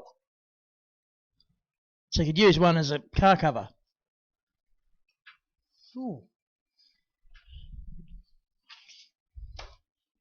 Honey driven carefully on one weekend. So we're looking for HQ Holdens to come out, and it's been the Phil Ashland show this weekend with the Kiwis. Car number 1, Otis Caldwell will start alongside him. Andrew Toth out of 3, the birthday boy from yesterday. He's not as old as Dave Walden. Not even near it. Andy Bennett will start out of 4. He's gradually got better and better as the weekend's gone on. Out of 5 will be Neville Rattray. Anthony Viney alongside him in car number 2. Alex Bird in the 33 out of position 7. And rounding out the 8-car field, it was 9. It's down to 8. Wayne Nichols in car 12. Who got involved in a little bit of push you, shove me, coming out of turn 1 in the previous race, which is not unusual in the world of Kiwis. That's happened before. We go back 30 years, mate. So, of course she was on. Were a panel beater's delight. I think a lot of panel beaters got very wealthy very quickly as a result of the early days of HQ racing. It was almost like a demolition derby, each time when they went out. Well, I wasn't doing commentary in those days because I was involved in a car, but I can imagine it would have been a whole bunch of fun to call it. Oh, it was. Well, yes and no, because it was like had a lot of stoppages, and like not that have stoppages in, but a lot of yellow flags and things, and dramas, and there were a few red flags because it was just everybody was so willing, so earnest, so no prisoners, like they all wanted to be the next Peter Brock and get out there and win at all costs. Because there are what happened is a lot of rookies came in, which is exactly what it was meant to do, is to get people from one side of the fence and the spectator land over into race land. And you just get yourself a relatively cheap HQ with fairly strict regulations about what you could and couldn't do to keep the costs down. And well, you go. But a lot of guys came over there and they had great ambitions, but their capabilities and talent didn't actually match the ambitions, and had a lot of carnage, a lot of drama, and a lot of damage in the early days. They look like a very easy car to drive, and when you think about it, it's a 3-speed gearbox. It's very, very simple technology in it. In theory, they should be a very easy thing to drive, but because they're all so similar and tiny little things make a big difference, they're actually quite a difficult thing to drive. They don't do the things that normal race cars do. People the likes of John Bowe, Peter Brock, Greg Crick have driven them and gone, really? David Parsons used to love driving them because he said it many times, that it sharpened him up for when he went for his annual trip to the endurance races with either the Peter Brock team or Glenn Seaton or whoever he was with. He said his time in the HQ actually sharpened him up. He said because they're not easy to drive. The supercar teams, or touring cars as they were in the day, they used to come here and laugh at him because he'd be racing an HQ. They'd be out on the wall pointing at him and laughing at him. He said, well, you can laugh. You get in it and never go. And Brock said, not a chance. Years later he did. Drove his brother's HQ and others. And once he did drive one, he said, actually, they're a thing. So, yeah, interesting. That a lot of guys thought they were really hard to drive. Well, they are, because they're not really overpowered. They're a heavy car. It's only 6-cylinder, and it's only 3 speeds. And you got drum brakes on the back, so there are a lot of challenges. So I've never driven one, but I've ridden in them though, and I've seen enough in car to see that they're quite challenging. You can't power your way out of situations. You can't power away from somebody because they're relatively evenly matched because of the mechanical parity regulations. There's very little things you can do with them. The things, as I understand it, that the changes they've made and the allowances they've made over the years have been more about longevity and endurance, about things not breaking and wearing out too soon, rather than performance, like just brakes that last longer and are more durable, and things like that. A slightly warmer camshaft and a few allowances. So the motors are slightly warmed over, but there's still a 3-speeder, and you've still got the drum brakes on the back and things like that. Those modifications you speak of, they're all strictly controlled. So, yes, you can change the camshaft, but you have to use a certain grind. Yes, you can change the shock absorbers, but you have to use a certain shock absorber. That type of thing, it becomes a control component. Same with tyres as well. Yep, so everyone's got the same thing. Yeah. Which is always the important ingredient of one make racing, is to make it as equal. Well, there's two things in this one: is make it as equal and fair as possible, so nobody can outspend somebody. We go and spend 30 grand on a widget or widgets and things to make it go quicker than the next guy, so it wasn't going to make any difference. Now, the lovely Sue Ashland just sent me a message saying that Otis Corbell is not feeling well, so he's sitting this race out. Well, that's no good. The big fella. Oh, Vic. Well, that tells you something, because he loves his motor racing. Due to start on the outside of the front way, so he's forgiven. He's given up that. Now, I don't want to talk about cars outside their start box, but anyway. No, you don't. But anyway, that's above our pay grade, that one. So let's let others worry about that. Yeah, I've been super impressed with Andrew Bennett this weekend in the number 7 machine. That started live in the colour green, driven by Barry Cassidy, and he donated that to the Bennett family as a tribute to Andy, who helped Barry out a lot over the years. And Andy and his son have had a lot of fun in it. Yeah, Bazza, he's a legend. I wonder if he's on today. I might have to text him and say, well, you're about. He's probably down the Dag pub, I reckon. They're trying to win the meat raffle, as he's done about 400 times. It's Wendy that wins the raffle, not him. Yeah, that's true. That's true. Yeah, but he eats it, though. So here we go. I'd seen one take 430, really, for when you look out there and think, oh, look over there. Oh, there's a surprise. It's a yellow car winning an HQ race. Oh, it's Phil Ashland. Oh, there's another surprise. Oh, big break lock up. Nev. That's what he did this morning. Yeah. He's on it today. He's all fired up. Maybe he's all fired up because Johnny Douglas is he's of a certain age and he's all fired up today. So maybe Nev thinks, I can play that game too. Neville Rattray trying to turn those tyres into 50-cent pieces. Well, I think he's doing a good job of it because I think it started in the earlier race. And when he turned around Nichols inadvertently, didn't mean to, but it ended up that way.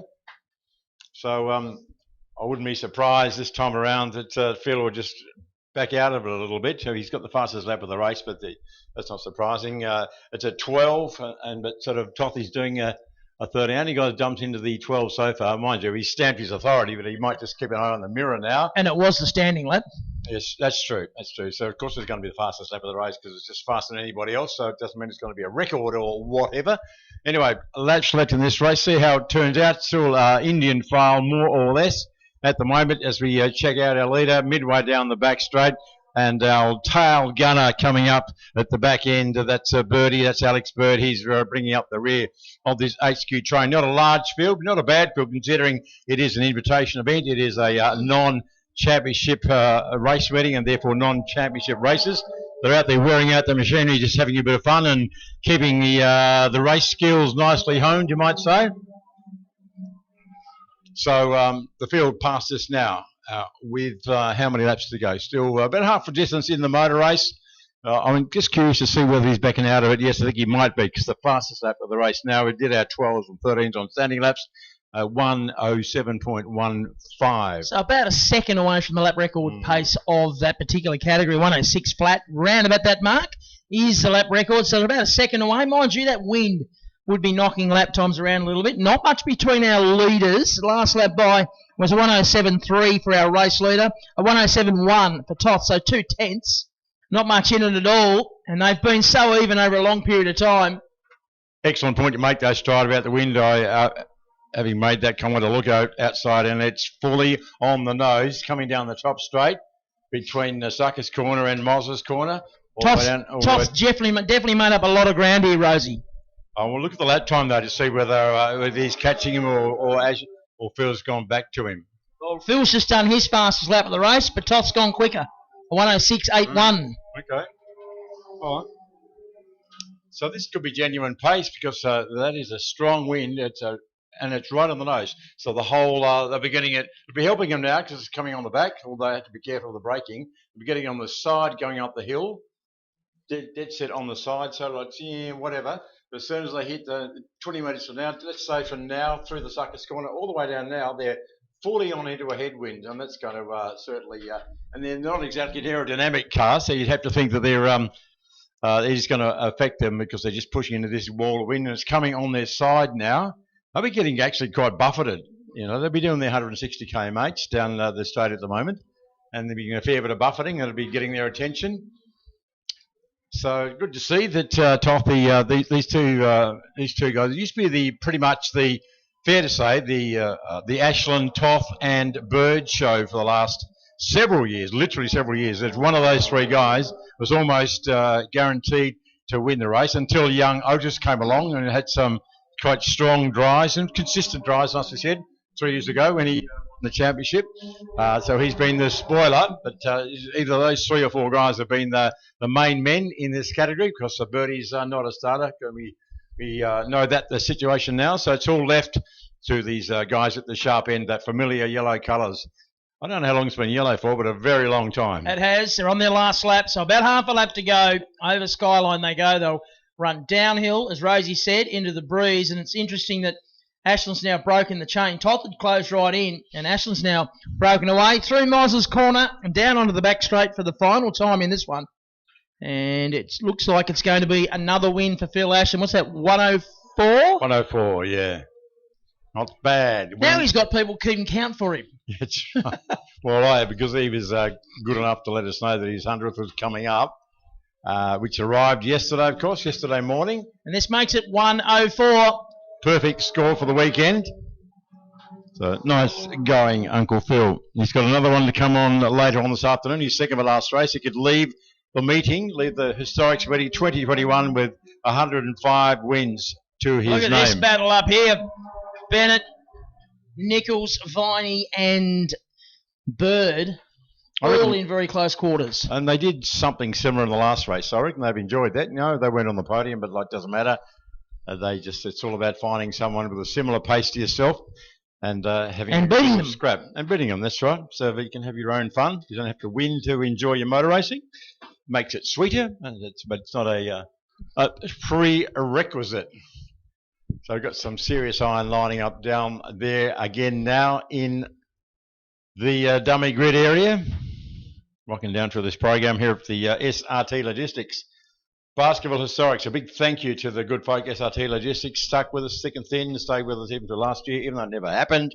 And of course, the good folk from Penrite as well. They've been wonderful to support primary sponsors of this event. And we've been mentioning a whole bunch of different entities and organisations that have supported Historics. People like Noble Inc. and Income Tax Professionals and Kingston Auto Repair and ACL Bearings and Shannon's, HOFM, yeah, Thomas Parker Rare Spares, and more. All those have been support sponsors and race sponsors today, supporting Penrite and SRT Logistics in making this happen. But of course, our best sponsors of all, and sounds very patronising, and it kind of is a bit, but it's true, are the people on the hill. Absolutely. The people that have come here to provide the entertainment, because it's cost them a lot of money to get here to do it, and the people that have come and paid the money to watch the entertainment. Without all of you good people, we go nowhere and do nothing.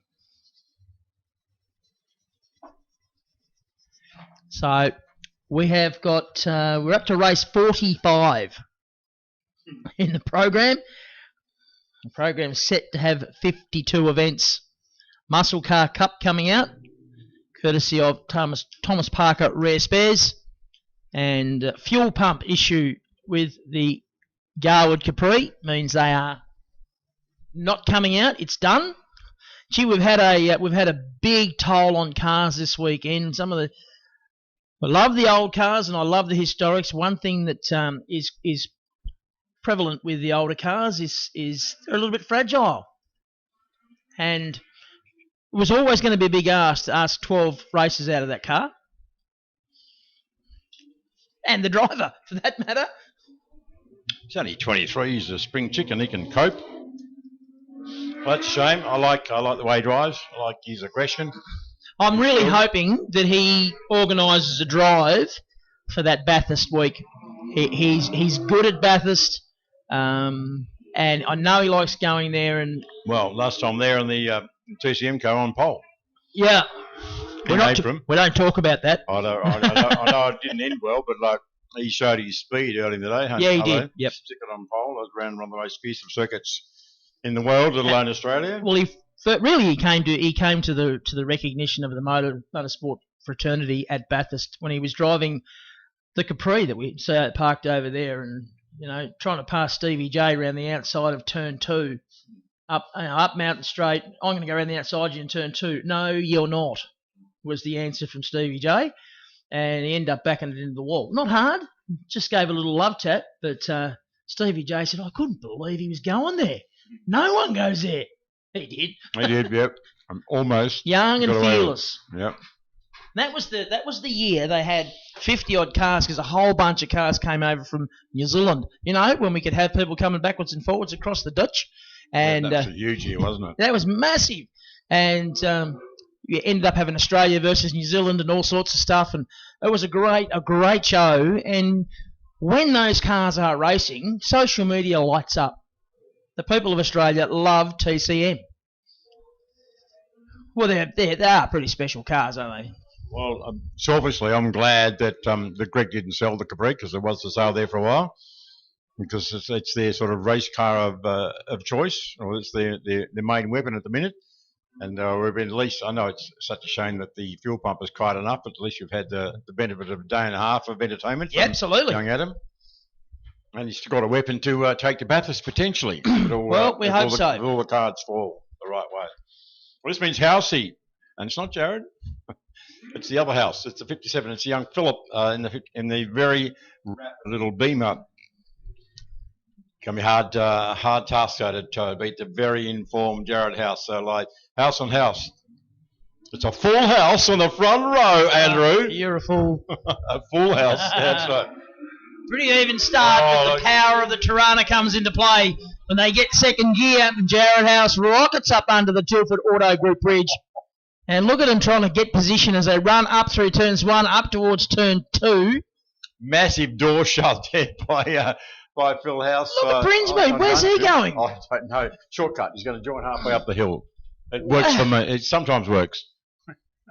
Yeah, I'm not sure there's much grip on the grass at the moment, but anyway, up the hill they go for the first time. Again, it's 5 laps over JMC Skyline. Jared House doing what he does best, leading from the front. He loves to be in front. And down to Moz's corner. I've said it a few times. Difficult corner to get right, but you need to get it right to give you a good run down the straight. Keep an eye on Lee Forrest as well. He's been getting faster and faster all weekend in the yellow Celica. I think it's yellow Celica Mark 3 or 4. At least. Because it's had a couple of reshells through the journey. The spectacular one a couple of years ago when he had his own little whoopsie at the end of the straight. He got absolutely Liberace'd by Farrah White's Commodore, and the boot ended up literally in the what would be the B pillar around the back seat area. It was a massive wreck. So he's had to recover from that. He's been on his roof up the end of the pit lane, in between the pit lane and the main straight, and so on. He's had some pretty epic crashes here over the years. Massive one under the bridge at Simmons Plains. Yeah, that's right. That's the other one. Had some huge crashes. There's Lethal Lee, but good to see it coming back. It's Grandpa's Axe. It's the same car. Just had 4 new shells and 5 new gearboxes and 6 new engines, but it's the same car. Yeah, look, side by side BMW action. I was wondering where they'd gone. They were chatting with each other. So these two protagonists have been going at it for a few events now, almost a few seasons, and we love it. And the best seat in the house is from Lethal Lee, so side by side there for a while. But Dunsmuir are heading out, or edging out and holding out is what I'm trying to say. House behind him. So Dunsmuir very impressive yesterday. Had the bonnet loose in the last race, was called into the pits, had to start for the pit lane, went back out there, went from stone motherless up to, I think, 5th from memory, and was very impressive. Good scrap going on back in the pack too between Duggan and Mitchell, the 2 escorts, different models. And Mitchell gets back through. Duggan's been there as well, and then behind them it's Hayes in the number 9 car, another one of the 2-litre escorts, having their own little private battle back in the pack, but still the same. They're having their battle and enjoying their racing, as is Jared House, our race leader, down into the braking area for turn 7, Penrite corner, off the end of the back straight. And Lee Forrest has now got through on Phil House as well. At Celica, I did say keep your eye on him. He's been getting quicker and quicker all weekend. You did indeed. And he's a former national improved production champion. That's right, folks, national. And he's been to Bathurst and covered himself on glory there as well. A very good steerer and a venerable car. It's been around forever and ever and ever. It's had its little mechanical dramas in the last couple of years, so apart from the crashes and things. But Lee knows basketball at the back of your hand. He knows his car very well, but it's had a total rebuild. I wonder what's going on there, because he got past Housey, and then Housey's been climbing all over him for the last half a lap. So he got past him, but whether getting away from him is another thing. So he's just looking pretty good there. Pulled a couple of car lengths on him, coming down Homestead straight, swooping through the left-hander into the Mosler's corner. And a typical sideways on the ripple strip effort there from Lethal Lee, but he gets the power down in the end. And he's scooting well clear of Housey this time around in the BMW. I reckon he'd make half a good rally driver, because he's always sideways. He is, isn't he? He's got wonderful car control. I'm not afraid to get the old Oppie lock going on. Last lap board comes out. So can Lee Forrest find something in this last lap and put a challenge to Rye Dunsmuir? I've been so impressed with the improvements this season in Rye Dunsmuir. His driving and the car speed has gone up tenfold. Spot on.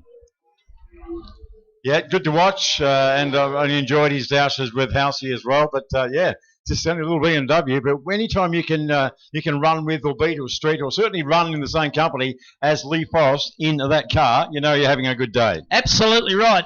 And this battle of the escorts still going on. There's a little gap between them now that wasn't there a lap ago, but they've had a good battle for the last, all 4 laps that we've had so far. We're very lucky yesterday afternoon to get the All Forwards race in there. We thought, this would be a bit of fun, you know. The boys go out there, you know, have a bit of a hoot, and it was highly entertaining right to the couple of tents covered them, if that, at the finish line. The big blanket finish with Lockie and Jonesy. But anyway, poor old Jared, we hardly even acknowledged him. Forrest got it done. Check your flag. He did too. Wasn't the commentator's curse. It was the other way around. We've broken the duck. Well, I have. Well, you needed to. Yeah, so Jared House in the Tirana takes the win. We hardly said a word about him. Sorry, Jared. We hardly mentioned him. Fastest lap of the race went to him, a 57.89.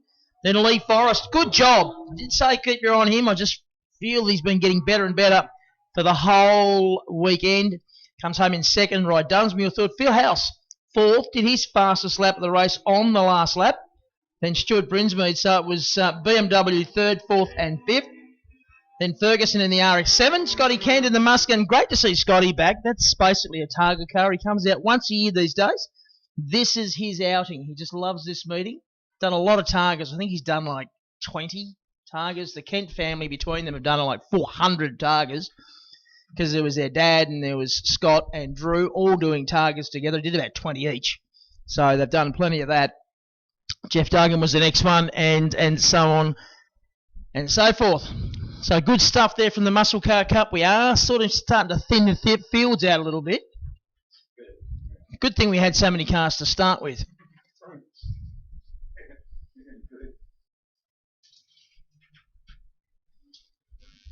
And that black Tirana, super reliable. It's done a lot of laps. Again, it's a bit like Grandpa's Axe, but it's got a big history, that car, and Jared House certainly living up to the history of that car.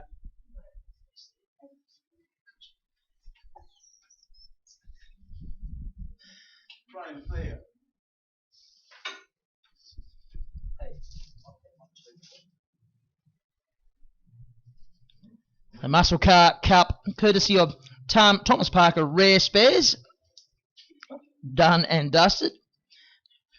And Rosie's obviously getting tired because he's getting very, very silly now.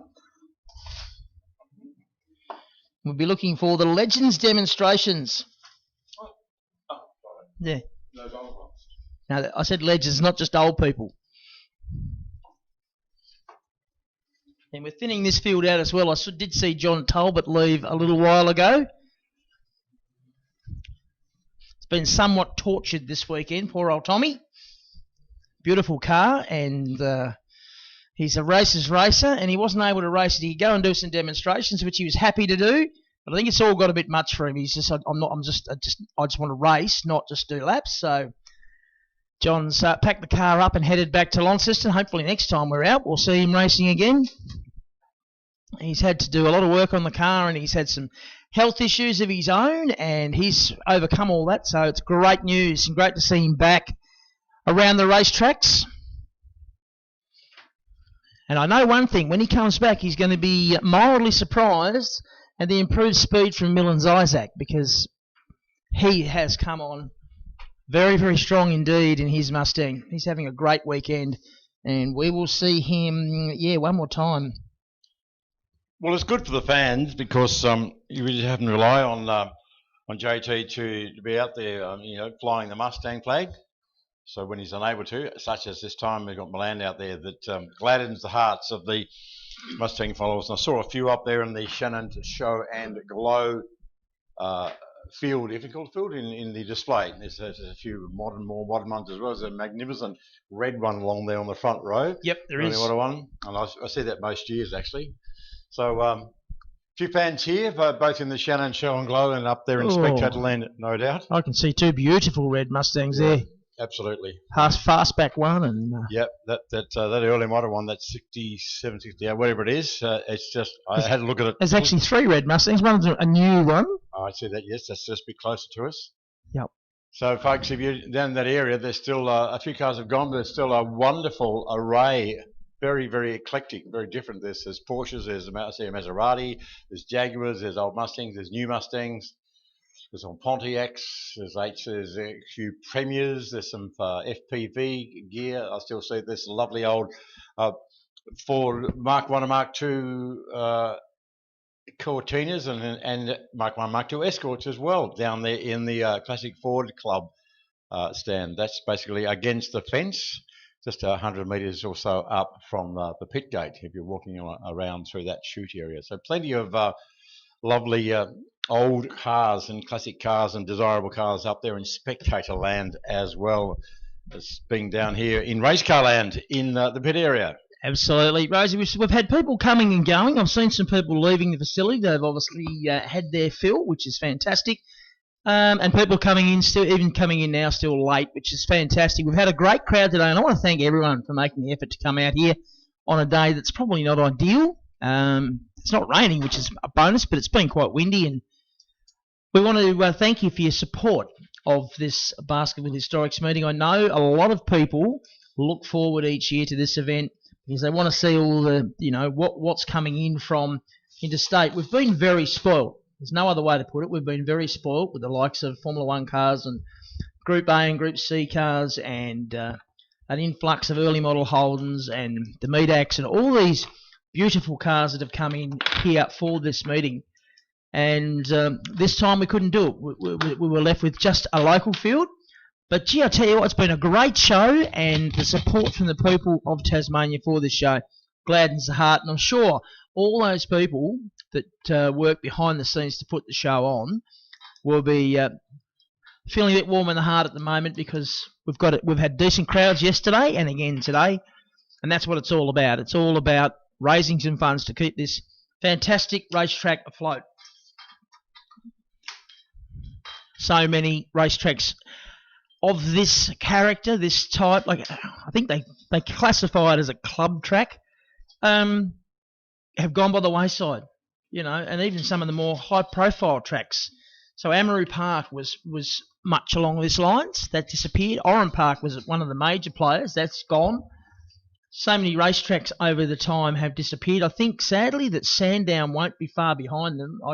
Just to me, Rosie, probably know more about it than me, but I just get a really, really nasty feeling that we're getting towards the end of Sandown. Yeah, well, it's had a reprieve over 4 or 5 years, and the only reason it sort of stalled a bit because it didn't get the developer didn't get council approval, but they've redesigned it, resubmitted it, and they would, it seems inevitable. Like in the modern era, I mean, as you say, look at Oran Park. It's now a city almost. Look at Amaru Park. It's the urban sprawl's effect of that. Look at Lakeside. Well, Lakeside's still going, but like it's in danger. So it was Paradise went, yeah, that's didn't right. it? It's just the modern era. We're lucky. We're just so lucky to keep this. So it is a bit of inevitability that that's something like Sandown in such massively prime real estate, not too far from the CBD of a capital What's that city. worth? That Sandown complex. Oh, heaps, and this is to the Victorian. Is it the VRC or is the Australian Jockey Club? Anyway, whoever the owners of it, they're sitting on a bit of a gold mine, and it can be argued that even horse racing is a bit on the nose these days, but they still got Flemington, they've still got Caulfield, they've still got the country tracks. Exactly right. So you think, well, when they're on such a valuable piece of real estate, you'd see it is probably just going to go by the wayside. So from that viewpoint, it's really important that we support everything we can to keep little tracks like this open for our club level motorsport. I mean, we'll never have a supercar show here or things like that. Doesn't have the relevant track license, doesn't have all the safety aspects that you need to have that track license, and never will have, Rosie, because the cost is just prohibitive. True story. Now, what do you reckon? You're going to have a guess as to who might be punting the Lingowns Toyota flat plane Bruce. You know, Bruce? I'm going to go Bruce. Thinks he's taking the trouble to come all the way down here? Purely because Adam drove it a couple of times yesterday. This is the second time it's been out today, so I reckon... just trying to look down into spectator land to see if I can see Adam anywhere. It could be anywhere. It could be in the... Dad might pull rank and say, well, it's my car. Could be on the hill. Who knows? He could. He could indeed. He could indeed. Yeah, it was great to see Adam. The last time I saw him was I think probably supercars. Racing the little Aussie car? Yes. And Doesn't he do a good job in that? He lost none of it, has he? Once or twice a year. And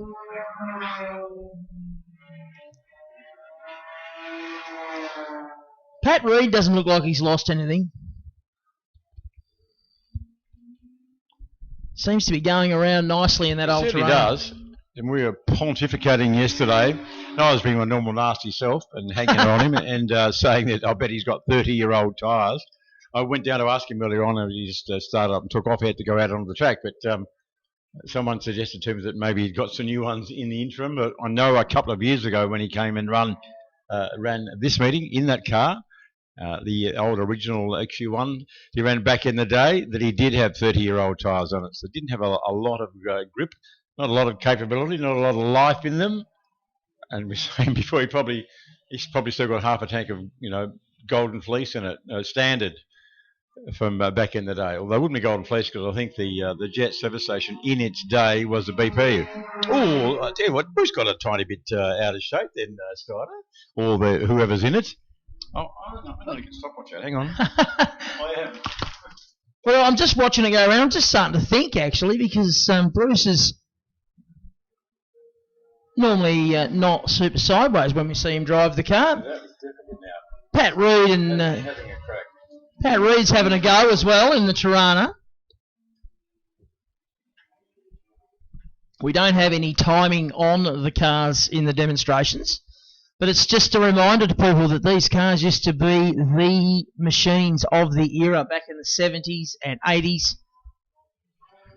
Different times. We've had some very, very valuable cars out there in the demonstrations. Andrew Mitchell comes round in his dad's E.H. Holden. It's fantastic that it stayed as it was when Barry was driving it, still within the family. And that Celica, I give you the drum, if they wanted to race it, it would still be very competitive with the current sports sedans we have here in Tasmania. That is for sure. Sports sedans growing rapidly. There's 2 or 3 or 4 cars waiting to come out. Probably won't see them this season with only 2 rounds remaining in our championship. But next season, big chance that we'll see even more sports sedans gracing our grids. Pat Reed goes by it yet again. Mark Atkinson in the Danny Slater-owned Tirana doing a nice job. And a nice gesture of Danny to give him the keys to that car for the demonstrations as a thank you for all the work that Mark puts in behind the scenes to keep the car going all season. He does a lot of work that people don't see. 56.8. Yeah, he's there and thereabouts, isn't he? Yeah, so yes, that's all right. And the sports sedans are doing 53, 54s, but he's just got out of the truck. He's got no flags. He's got no nothing. So he's just having a fang. But 56.8, he's not hanging about. Absolutely not. I don't know. I love it. Absolutely. And obviously being circumspect, they don't want to damage the car. It's a priceless piece of motorsport history in this country. I had another look at it. It was on the grid, in the grid walk side, and it's just beautiful. As we said, it was a ground-up resto. Every nut and bolt, the whole shebang. But it's just beautiful. It's a concours car. You'd be pleased to display it anywhere. Well, I know they've had the car interstate a couple of times to different historic meetings, and everywhere it goes, it has a huge following. People of our age that remember going to Calder or Sandown or Oran Park or wherever they were racing sports sedans in the Australian Sports Sedan Championship. That's a championship that's sort of gone by the wayside a bit, but there was a time when it was the second biggest championship in Australia. It was the touring cars, and then the next one was the Sports Sedan Championship.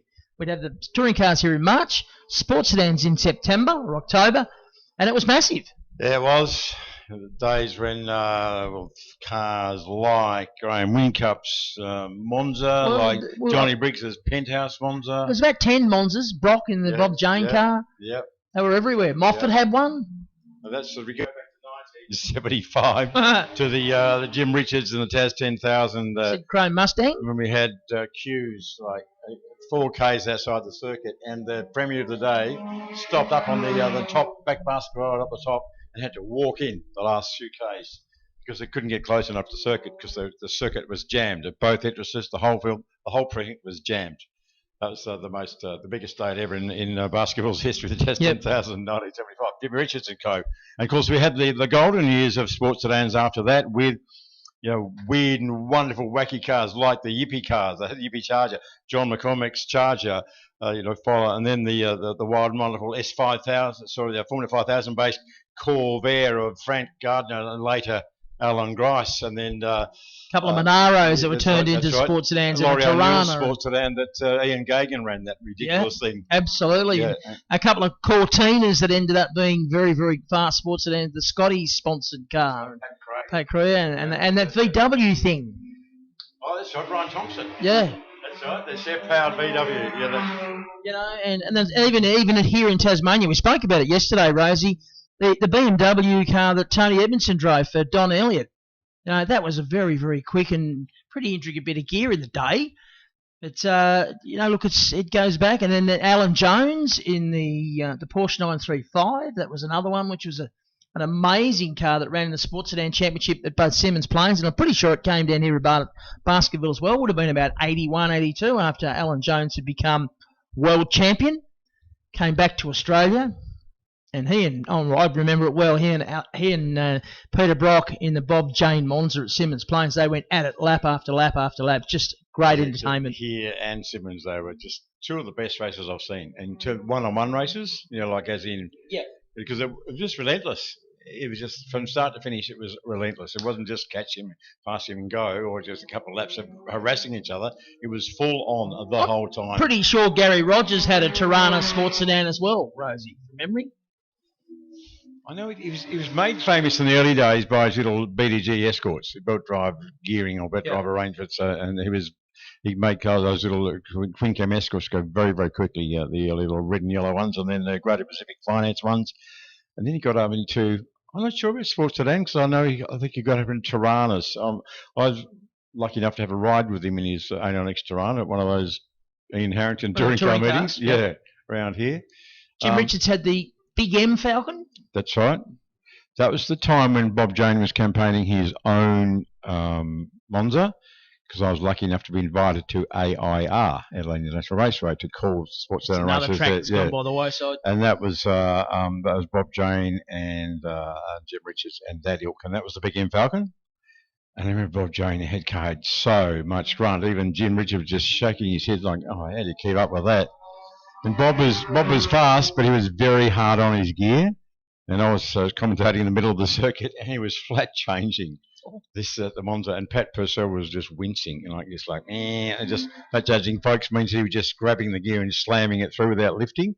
Now this is before the days of shift cuts and things. Yeah, that's not so bad now. That's right. If you happen to miss it though, you have blow up. You have 3 zillion revs. Yeah, it's Russian roulette, isn't it? And valves through the bonnet, and very, very expensive. So they were just fantastic days of sports sedan racing. And so they were weapons, but to poor old Bob apparently was pretty hard on the gear, so they had to make them bulletproof. And we had some good ones come out of Tasmania. I mean, obviously, the Tony Edmondson / John McCormick Charger, yeah. And of course he went and graduated from that up to the Alfetta, the K&A Engineering. Greg Crick's Honda.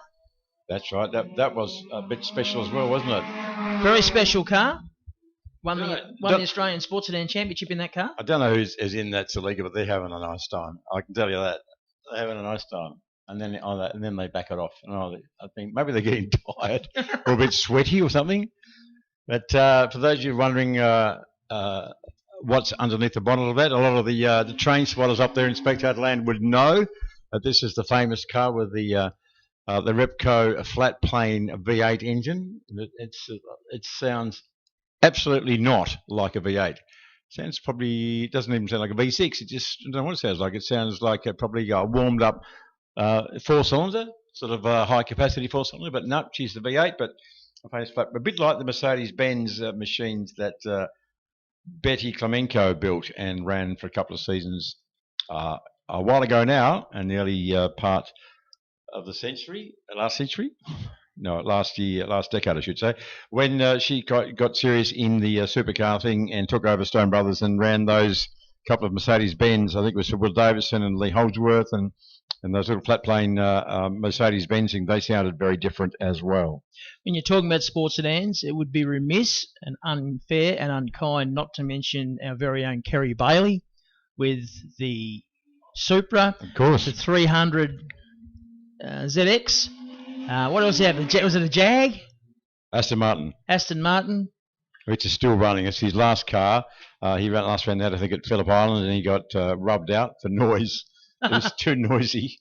So he had to stop race because he had no way of easily fixing the loudness, so he just retired. He's one of those drivers who has gone under the radar. He hasn't received the plaudits he should have done.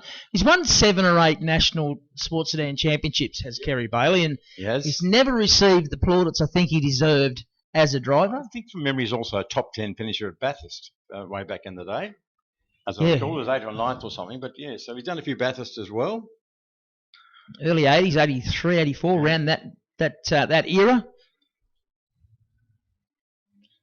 It would be good to try and talk to the young Bruce or young Adam, but Back in the day, they used to have a pub in the pits at Bathurst. they did. The King George Tavern. Yeah, it was good too. Did visit a couple of times. Yes, that was, and it was a big pub. It was a a real pub. huge marquee sort of thing set up there, and it was mega. Like it was a seriously big operation. Yeah. With a pub and restaurant. It was like your suburban pub. Yep. And it was, but 3 times as big, and it was party time, wasn't it? It was a big deal. And it didn't matter which night of the week it was. It was just huge. It was. Good fun.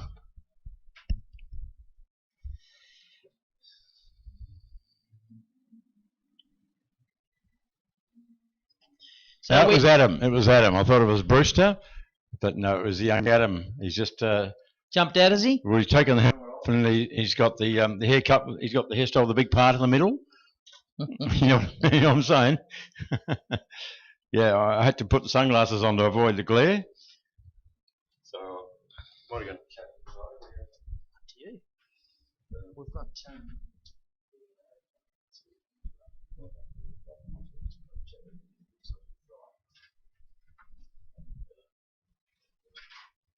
So we have got the Regularity Sedans making their way out on track. It is for their final run of the weekend, courtesy of Income Tax Professionals, and a massive thank you to the team of the Income Tax Professionals, or ITP, for their support this weekend. We do thank them greatly. It'll be over 4 laps, and they've had a good weekend, our friends in Regularity. They really have.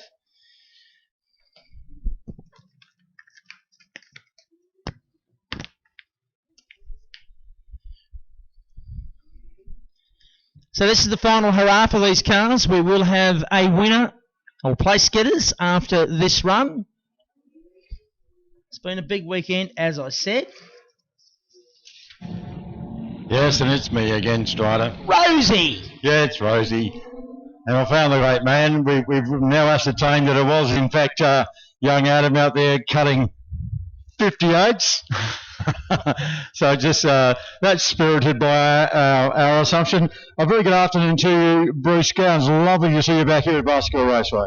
Thank you, David, and I did listen to the commentary, and I was You're the one. yes, and I was quite I was the one listening. So I've met my mum. My mum's no longer with us, so I'm glad I've got someone's listening. I was quite impressed with my driving skill Yeah. being described, and how quick I was. We heard on the grapevine we thought we were reliably informed that you were behind the wheel. We thought you might have been sharing it. I thought, yeah, going well. Then started to get got a bit twitchy out there, and a little bit sideways on the shoot. Oh, Bruce, go, you a good thing. You're really getting stuck into it and making your trip down here worthwhile. But it was a young fella. Have you had a steer this weekend or not? I had a spin this morning. Yes. Well, it was true then. Yeah, we talked about it this morning. It was you. So, go, you a good thing. Yeah, I was out there this morning, but not quite as quick as what Adam is. But I did enjoy it. First time I'd been in the car since Baskerville 2 years ago. And I thought Adam deserved another ride this afternoon because he's the guy who's going to be driving it in the future and needs to understand the car. Has spent very little time in the car up until this weekend, really. It's been terrific. So we said driving in the future. Can you? Does that mean there's a program of some description maybe on the horizon if the border's open? It may be, but look, we're not too keen on going racing it We're comfortable doing these types of meetings with demonstration laps. We can't afford, well, we can afford, I guess, for want of a better words, you don't want to get the car damaged. There's been 10 years of hard work going into getting it like it is now, and we don't want to have to do any of the repeat on that. So whilst every racing driver has the best intentions of not running into anything or anyone, there's a chance of it happening when you're competing. I got a bit of a left field question for you. Who drives the transporter? There he is, David. David drives the transporter. You want to speak to him? I just think she's an oldie but a goodie as well. That's not a late model transporter by any stretch, is it? Well, that's the original transporter that we first brought the car to Baskerville in September 1977, so 44 years ago. So Dave, does he go okay? Yeah, no, he drives it very well, and he keeps the maintenance up on it, and he quite enjoys driving. It's a slightly slow trip back to Devonport, and all we put in it these days is the car, because we don't want to laden the truck with any other paraphernalia. Toolboxes and all that sort of thing. Yeah. So I think you've been to many of these historics meetings, even before you did the resto on the Celica, and we talked to some older gentlemen from the eras a bit earlier on, and most of them said one of the best things about these kinds of days is the meeting up with old friends as much as seeing the old cars. And how have you gone meeting up with the old faces? Yeah, well, I'm pleased that when they come up and to say hello, they pull their mask down, because I can identify them then. Well, I've been having that trouble all day, mate. But no, it's lovely, and the faces that you remember from a long time ago, and they're still here. It's nice to see Scotty Taylor here too, from the mainland, and he and I were on the podium in Bathurst in 1978. There you go. And not Bathurst, Oran Park in the Rothmans 500. Yeah. It's been historics in more ways than one. We've been paying homage to historic drivers as well. When you look at the sports and racing car field, you've got Phil Sutton out there, the grey-haired Phil Sutton. You've got Johnny Parr, who's 66, and people like that, still doing 55, 56-second laps and having the time to do the life. Johnny Douglas, seeing the best I've seen him drive in years, and he's 66. Did only 51st year of motor racing. It's what we do like about this motor racing caper, that it's a sort of sport you can do in older age. You couldn't be an athlete or a elite athlete, but you can be a class race driver. Well, you still have to have a reasonable standard of fitness. I noticed today when I went out driving this that I got very tight in the arms because it's quite heavy. There's no power steering, and there's a lot of weight over the front wheels. And on the tighter corners, it does load up quite heavily. And probably 10 laps is about all I can do. So you've got to admire these guys who get in and do 50 and 60 laps. But the racing drivers, the professional racing drivers, they're very physically fit. But for a day like today, just about anybody can jump in and have a go. Which, as always, love to see you. We were mentioning your dispatches earlier on with Mal Lee, who does such a fabulous job in that little sports car of his, that self-built, and he drives on. He sort of took your record a few years ago, but the record was stood for 30 years, but you had it for 30 years. So well done. And as always, lovely to see you and your family here. Thank you, David. Thank you for coming and having a chat. All the best. There he goes, folks. The great Bruce Gowans. He's the main man. We'll just move over here a little bit.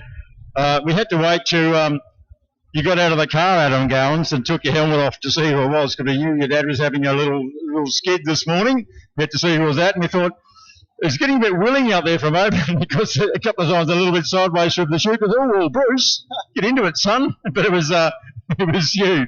So, mate, good fun. Got to be good fun in driving such a weapon like that. It is. It's a terrific car to drive. Very different to a modern race car. It's not quite as smooth and, elegant, I guess, but it's pretty rough and raw, and that makes it pretty exciting. And it's got lots of power. If you've got any steering lock on with 100% throttle, like any car with lots of power, it wants to get sideways on you, so it's a pleasure to drive. The last race car you probably would have driven was a little Aussie race car at Simmons earlier this year, yeah? Yeah, that's right, yeah, totally different thing.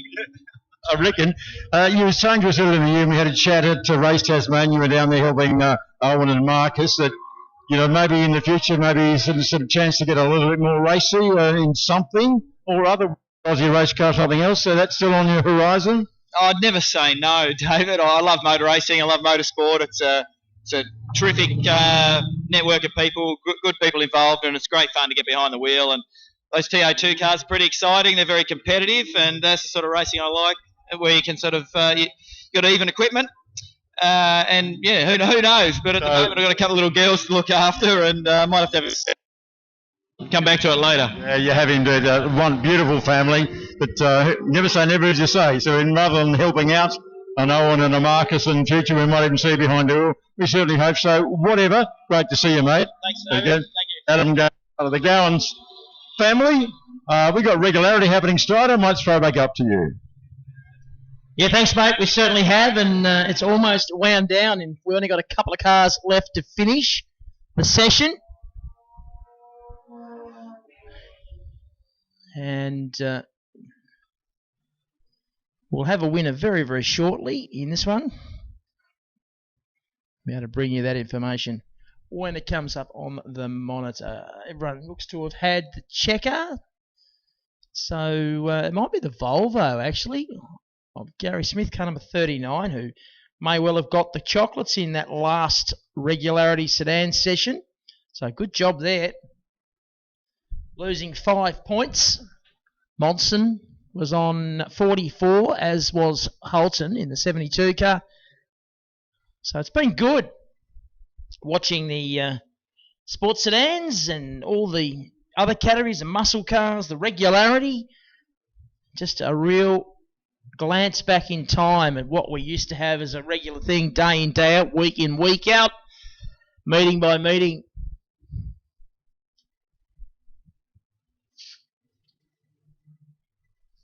Had a number of different winners in the various sessions for regularity.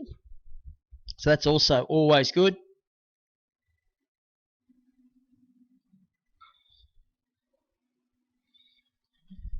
And of course, regularity this weekend was brought to us by the Income Tax Professionals.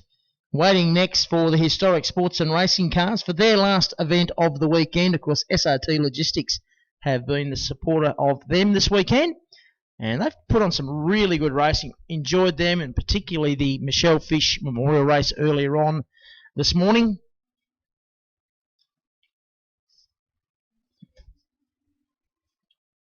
See what they can deliver in this last one. A little bit of weather around. There's a few spots of rain on the commentary box window. So hopefully that stays away and we have a clean run. Again, most of these cars will be on slick racing tyres.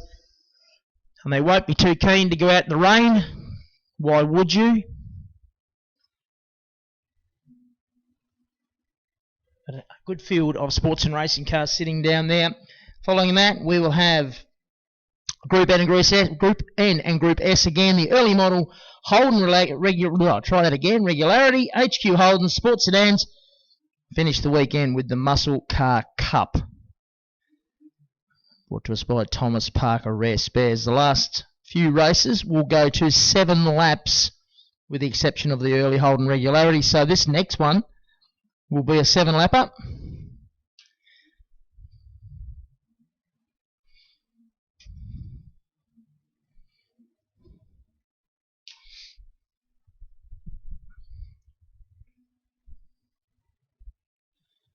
Adrian Cassidy coming in the beautifully turned out Commodore, car number 21.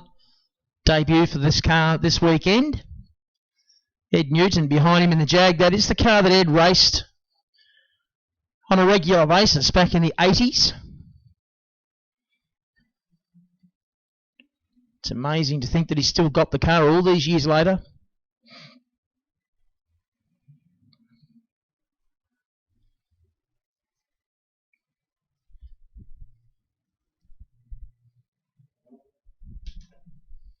Phil Sutton should be starting on pole in this next race.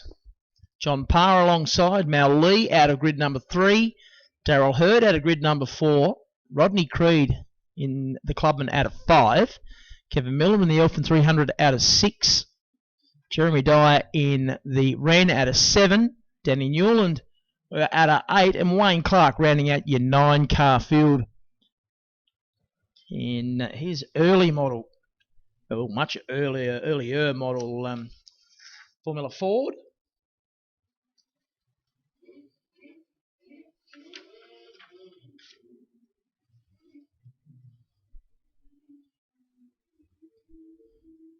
Lotus 51 for Wayne Clark.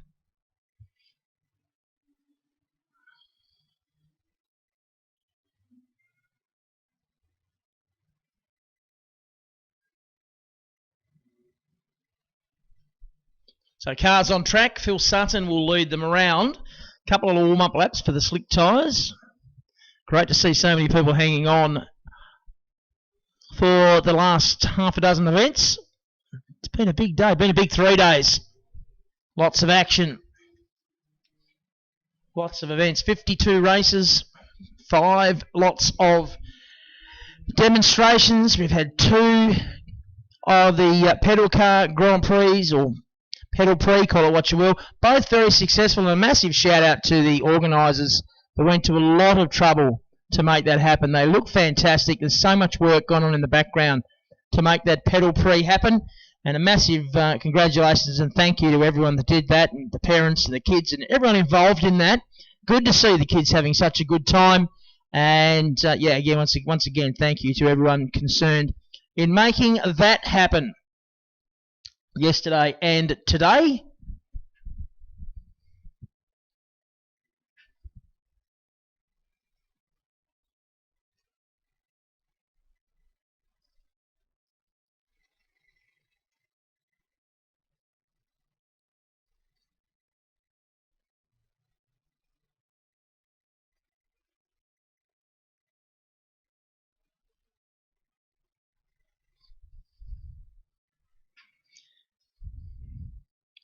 Don't forget, 2 weeks from now, 2nd and the 3rd of October, Buckby Motors Simmons Plains Raceway, round 5 of the Tasmanian Circuit Racing Championship, the penultimate round. The final round will be here towards the end of November. So round 5, a couple of weeks from now, back to our normal format, Hyundai XLs, etc. And got a message earlier from Charlie Parker saying, oh, they should have had Hyundais on the bill here. Well, they're not old enough, Charlie, much like yourself, mate.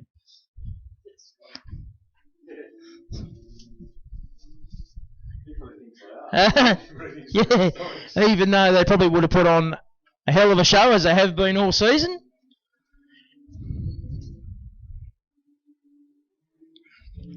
Tell you what, though, I'm trying to remember when XLs were launched. I think on 96, maybe a bit earlier. Yeah, 94-ish, Yeah, or so around there. So they're not far away from 30 years old. Yeah. So the young blokes like Charlie probably think they're historics already. Yeah. And what, Charlie, 17, 18? Something like that? It might be 17, I think. Yeah. So there you go. So we still got our food vendors. It's got a bit quiet there in Catering Alley, as you might imagine. It's getting into late afternoon, but still, the good folks at TasCaf are still dispensing the high-quality caffeine. You have a full shot of your rosy. You have a half a shot of your big blouse, like some friends. We were discussing the merits of coffee shots for my friends in at TasCaf. So I managed to get a shot and a half in mine because one of my friends only wanted half of one. Yeah, so I save having a shot and a half when I'm at the pub. I bet you do. And yeah, I still I just have to go home for a couple of months and process the fact that you have this 100% A-grade liver. That just does not compute for me. Far out. I mean, I'm very happy for you, Andrew. Was it ST Rider? That's got to be the new guy in honour of the old great Moz. ST Rider. Yeah, you got to say it right. ST Rider. Yeah, that's him. So, how lovely. I know I'm going to be prosaic here, but I don't care. That kind of day. How lovely was it to hear Phil Sutton say that how determined he was to get that win, and then Michelle Fish Memorial Race, like he was going to get it, do whatever it took, and he did. Yep. John Parr sitting well back, does not want to jump the start or do anything like that. So both front row cars, a good metre behind the line.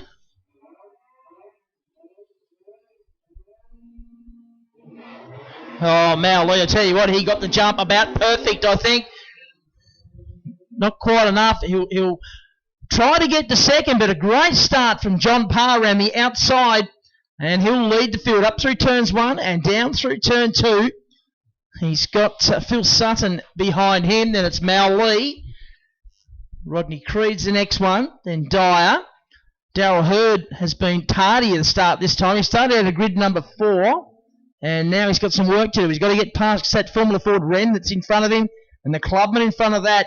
Hasn't worked straight with Mal Lee just driving up to and way past Phil Sutton on the hill in the first lap. What's going on there? Horsepower reigns. Who said that? Well, I just didn't notice that hasn't noticed that as graphically before though. Like, wow. Gee. It may have been accentuated by one getting a good run off the corner and the other one getting a poor run, possible. Not sure. Perhaps Phil takes a couple of laps to get tyres up to temp to get good traction and so on. Don't know.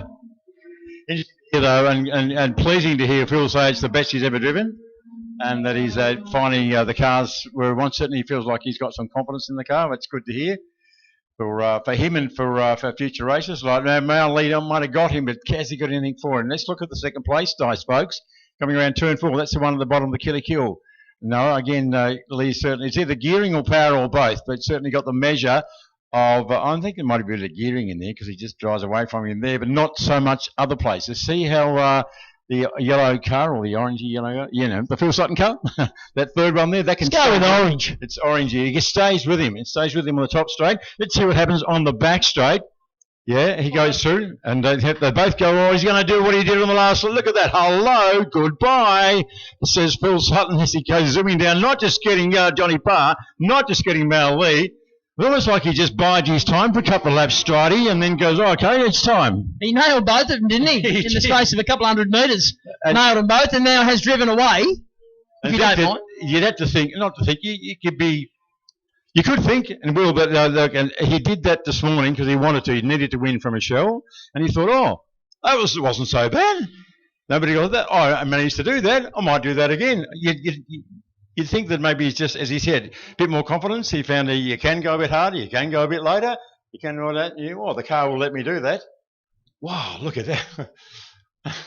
he's Gonski, mate. Yeah. Gonski, like just getting temperature in the tyres, getting whatever. Like, I'd love to compare his lap times to like now and the next couple compared to what he did this morning. It'd be very interesting to see because that would even led further credence to our supposition that he's just found some new form today. Well, he did a 56.2 passing cars, and that one was a 56.3, so slower by a tenth. John Parr sits in second, so where's Mal Lee gone? So I went to look for him up the top. I didn't see him. I thought, oh, there he is, slow, top straight. Okay, so we've lost Mal Lee. That is strange because that is one of the most reliable little race cars I've ever seen. Did he have a whoopsie though? Oh, I don't know. Mal takes great pride in his car preparation with that one, and we never see it having a DNF except for now. No, true. That one time? Oh, a long time. In fact, I don't remember. I can't remember. He might have had one, but I can't remember a DNF for Mal Lee. Is it going to be a DNF? Is he going to come pit side? Has he got a mechanical problem? Is he going to call it a day anyway because he's not able to race anybody or anything fairly or anything? I don't think he'd do that. I think he's a racer's racer, and as long as the thing will go hard, he'll go hard. So it could be something simple like plug falling off. Could be just the gear shift fell off and he's stuck in one gear. Could be a whole bunch of reasons, but it's still going and it's still got gears. Like he's able to stop it and go it, and there's no liquid or smoke or anything that we can notice. So. No damage on it either. It doesn't got no damage on it, so. No. It's hard to say. They're all mechanical devices. They're all mechanical beasts. And as the sports sedan boys in particular have found out to their dismay over the last 24 hours or so, they're finicky and they're a bit fragile at times. And you got to remember, this is probably the 6th time these cars have been on track in the last 2 days. Throw in a practice and a quali on Friday, so it's 8. Yes, true. And they're not used to that. That's true. Yeah, it's a big ask. Yep. And it's 7 laps this time, which is longer again than they've been doing. So as Phil just, yes, he's gone out of 56s back in the 58s. He did 56.27 on his second laps, and he was all fired up and catching people and passing people and what have you. I can't see any pit board for him, so he's just, he obviously knows the pace he needs to run. Darryl Hurd looks to be on a bit of a charge, and it seems to be the case early in the race. He is tardy, but that last lap was his best, a 56.81. John Parr was a 57.71, so nearly a second in favour of Darryl Hurd. you'd like to think as well that if Hurdy just gets some more seat time, gets the wing organised, gets the right ratios in it, Some decent tyres. there's probably at least a second, maybe. You'd like to think that he can come out of his 56s back into, he's 56 now. He can find half a second. Only got to find half a second to go and play in the same space as Phil Sutton. Well, it's the ex-Arthur Abrahams car, which is a championship-winning car from memory. So he's got himself a good bit of gear, that is for sure. According to our Spy in the Sky, Martin Agaton, we had something hanging off the front of Mallee's car, and then he had a spin in the S's. So perhaps, don't know. It could have been a sway bar came loose or something.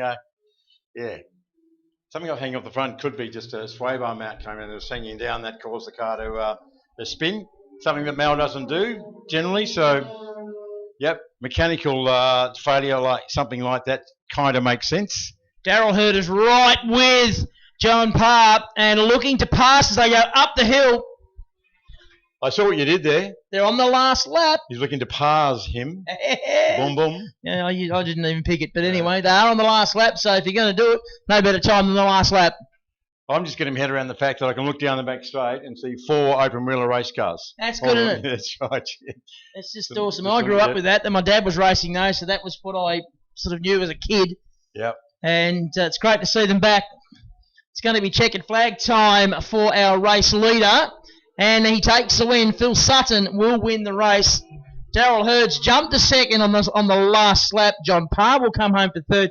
Would be a touch dirty with that because he was leading for a while, then second, but no, the last lap to third. So, yeah, that'd be one of those things. Bit of a power disadvantage, but you might say. Mind you, so is Dazza. Dazza Hurd's been in a good paddock the last 30 years as well. Well, he said to me on Friday, he said, Strider, I'd forgotten how small the cockpit of these cars is. It feels much smaller than it used to. That's right. Yeah, they put a smaller seat in for him. That's what it is. Did they? And his racing suit shrunk and everything in the intervening period. They do that? Yeah, my clothes shrink. Yeah, they do. Over the journey. Well, I'm hoping that shirt shrinks anytime soon. That'd be good. Yes, you do. I only keep them just to annoy you. I only wear them to race meetings. Well, that's a lie. At work. Yeah. Or anywhere that you might see me on social media. Yeah. So, historic sports and racing cars, courtesy of SRT Logistics. They've been fantastic to watch this weekend. Well done to all the people involved with those cars. Like you said a couple of times, that they are fragile, they are finicky, and you've really got to put a lot of effort in to keep them going. Yep, and so I salute the guys for bringing them out. They're not trailer queens, as they're called. They're not here for demonstrations. They're out there having a crack. And there's still a heap of them we haven't seen. Yeah, I know. Which is nice to hear Phil say that as well. I hadn't realised that. I know that we heard young Nathan Badcock, the completely besotted sports sedan, young passionate advocate, saying that he reckons there's more sports sedans coming. We did know that, but I hadn't known that. Look at Dazza waving to everybody as well. Oh, Daryl Hurd. He's excited, mate. He's like a dog with two. Yeah. Tails. Tails, that's the one, yeah. He's having a good time, which is great. Great to see. So, that very rare little Elfin 300 as well with the supercharged twin cam. Again, wonderful to see them out here. And I hadn't known that they would come down quite. Well, we do know. We know the Grand Taylor's got a couple. We know the Grand Twining's got the odd Elfin or two hanging around. About 14, I think. Yeah, so, there's a few lurking about. He's definitely here this week, Grant Twining, because he's been sending me the odd message here and there, correcting me and helping me out with information. Yeah. So, well, Grant, get your cars out here, son. He is a font of knowledge on Elfins. He is. He should go. He should bring his Elfins out there and drive them and let you and me drive one each as well. Absolutely. Yeah, just for laughs. We're only the one time, but that's all right. Just the one time. Yeah, that'll do. I remember that one time back in Bandcamp. Yeah, that's all it'll take for him to go, oh, my God. Never giving those boys a car ever again. Correct. Yeah. So there's this big space down in the corner of the pitch where there used to be the Cross and Thomas cars. Yeah. You're enjoying that, aren't you? Yeah, I know. Look, it is. Look, there's all that spare real estate. There used to be the Camaro. Oh, the Camaro's still there, but it's like just the trailer queen. It's not on a trailer, but it's just doing not much. And then there's... well, in fairness, one of them's down there. Yeah. On the dummy grid. Well, the orange one, Crossy killed that one as well. So, he was the first small forward race yesterday. I had to run this morning and killed that. And of course, Lachlan's not at all concerned about that. He's not at all worried. It didn't affect him at all.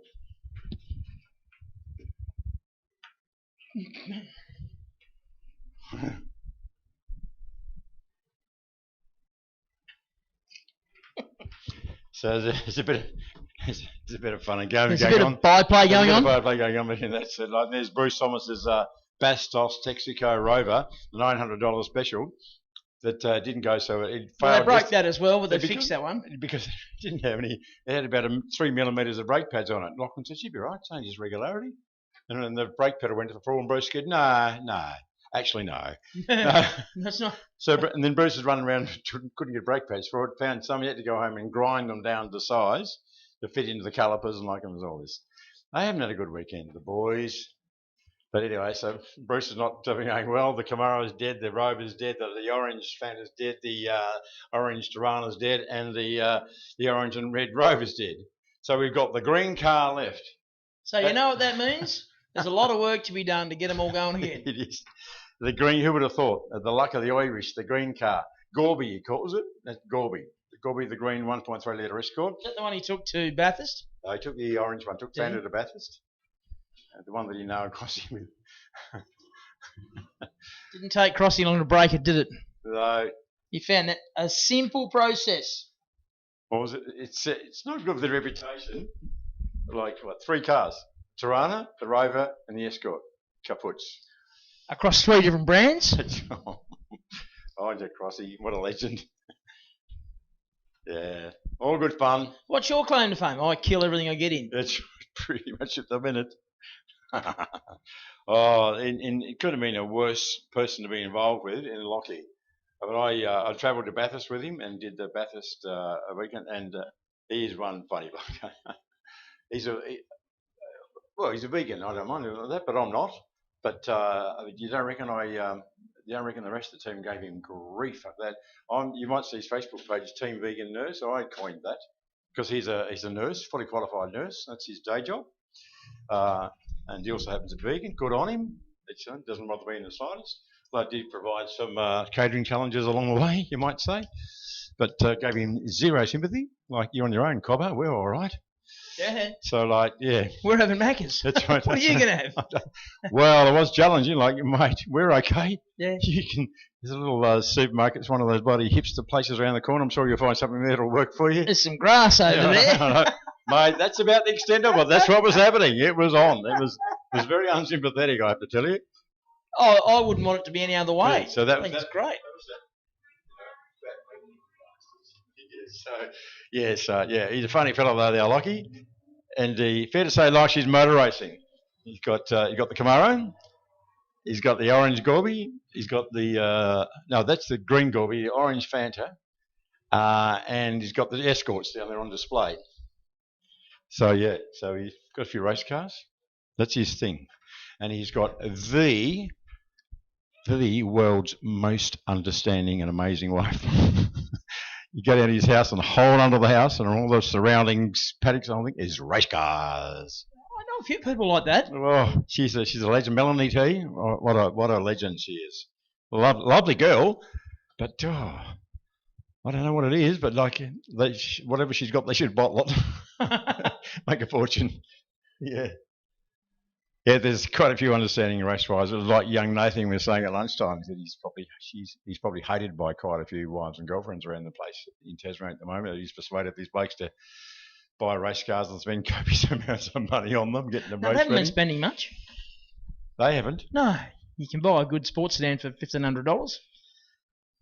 That's right, yeah. Set of tyres probably $150. Yeah, that's right. Yeah, that's about that's the story. I think they send the script around by email. Yeah. Always fine and dandy until it comes time to sell them, or when something happens and your wife wants to sell all your gear, or you could sell them for what you bought it for. Well, that's when it gets awkward, or what you told her you bought it for. Yeah, it's scary, really. Yeah, that's right.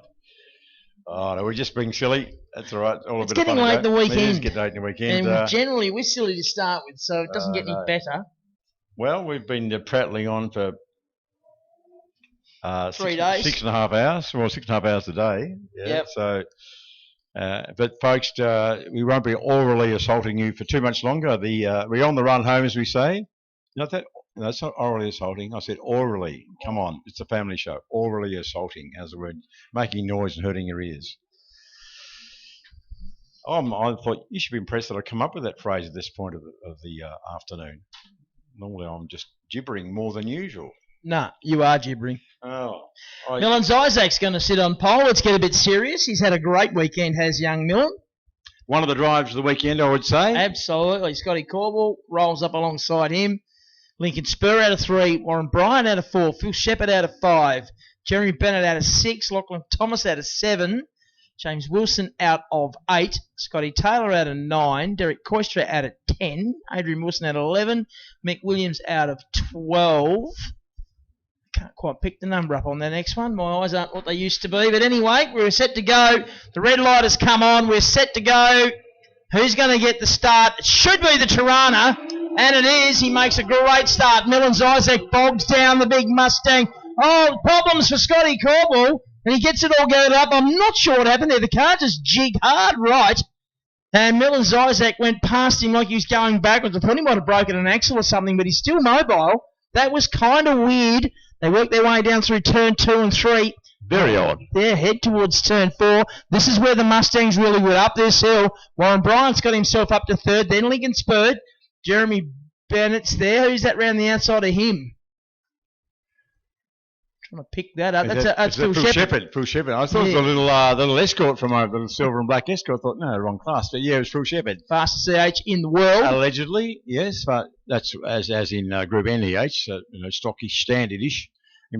EH, there's plenty of quick ones on that. But anyway, Phil Shepherd, I thought the car was the same. Possibly still is, but it doesn't matter. It's still in Phil's hands, and nobody drives it quicker than he does. He's certainly gets the best out of it. Not having to fight for the position this time around. Took him 2 or 3 laps to get up and about and get past the flying Scott Cordwell. But when that happened, though, Scott Cordwell got the demon start last race and got out in front, and Milan had to chase him down, which he did successfully after 2 laps. But pretty much led from the get-go. So it's going to be hard for Scott Cordwell because it seems like in the last couple of races on form, the Mustang comes up to speed, just sort of finds its feet, as it were, a couple of laps in, but it's doing it early this time around. And it would be fair to say, I've heard of surmise anyway, that the Scott Cordwell car just goes off the board a little bit about halfway through the race. That's what's seemingly happening anyway, but we'll see.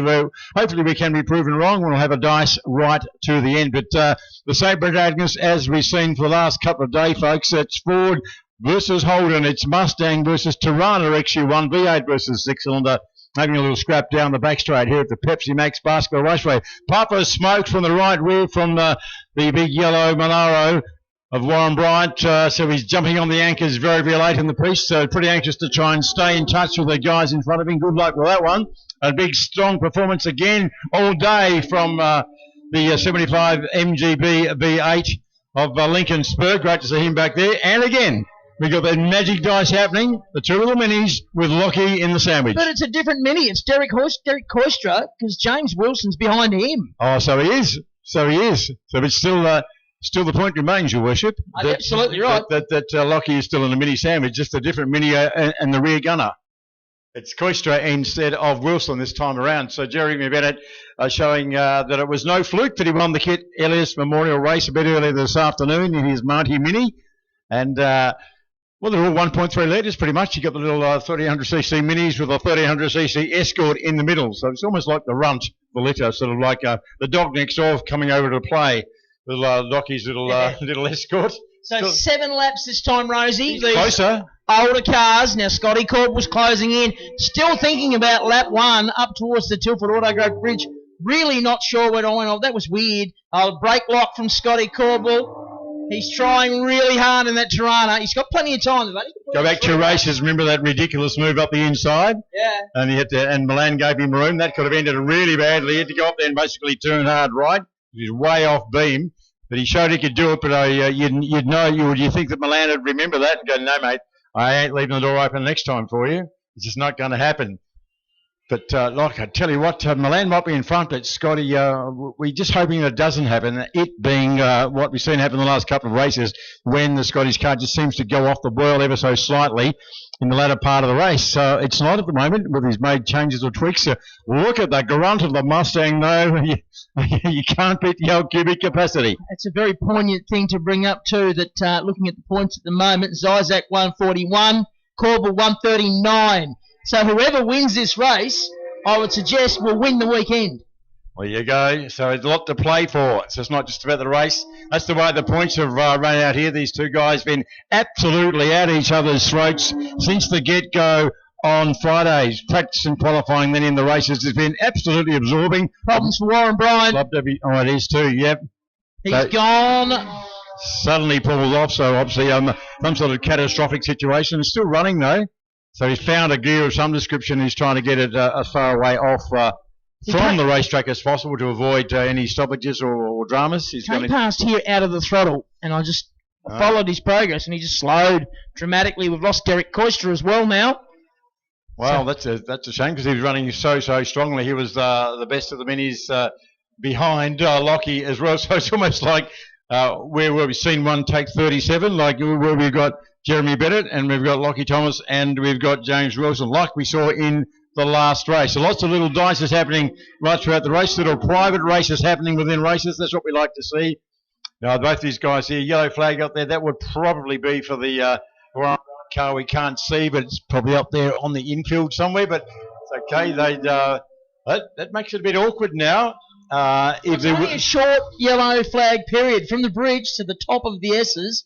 Then you've got your green and you're back at it. The trouble is that if he were to try and pull the stunt he pulled earlier on, and getting down the inside into one, as he goes down the inside, he's in the yellow flag. Lap and a half to go. So it's going to be hard now. Corbel did his best lap of the race on the last lap, which was lap 5. So that was where he was running into trouble in the earlier races, late in the race.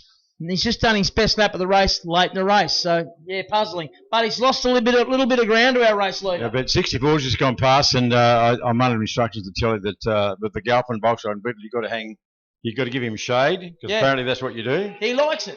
Well, go for it. Last lap board comes out. Millens Isaac will see it first. A 101.8 for him on that lap. Corbel, a 102.16. So Isaac has had the answers in recent races, that is for sure. Phil Shepherd closing in on the back of Lincoln Spur. So V8 plays 6-cylinder, an old 6-cylinder. So doing a great job as Lincoln Spur in this little relatively narrow track, short wheelbase V8 engine MG. Plenty of grunt, but a bit of a challenge to drive apparently. But the dear old group and rear drum braked E.H. Holden of Phil Shepherd, allegedly Australia's or the world's fastest European E.H. Holden. But no match for the V8, as you'd imagine, going up the Killick Hill that time around. That's probably the way they're going to finish if they keep it on the black stuff. Back to the sharp end, though. Oh, we've got your old mate Galpin in the little Herbie Goes to Baskerville. Coming around to do his thing, having a little private dice and a little Volkswagen, and then... And checkered flag time as Isaac takes the win. Second will go to Scotty Corbel, who does the fastest lap of the race on the last lap, a 61.2. He gets him under brakes after the end of the race. I have to say, look, see, I could do it. Lincoln Spur's going to come home at third on the road, first in Group S. Phil Shepherd is next. And it's Bennett, Lockie Thomas.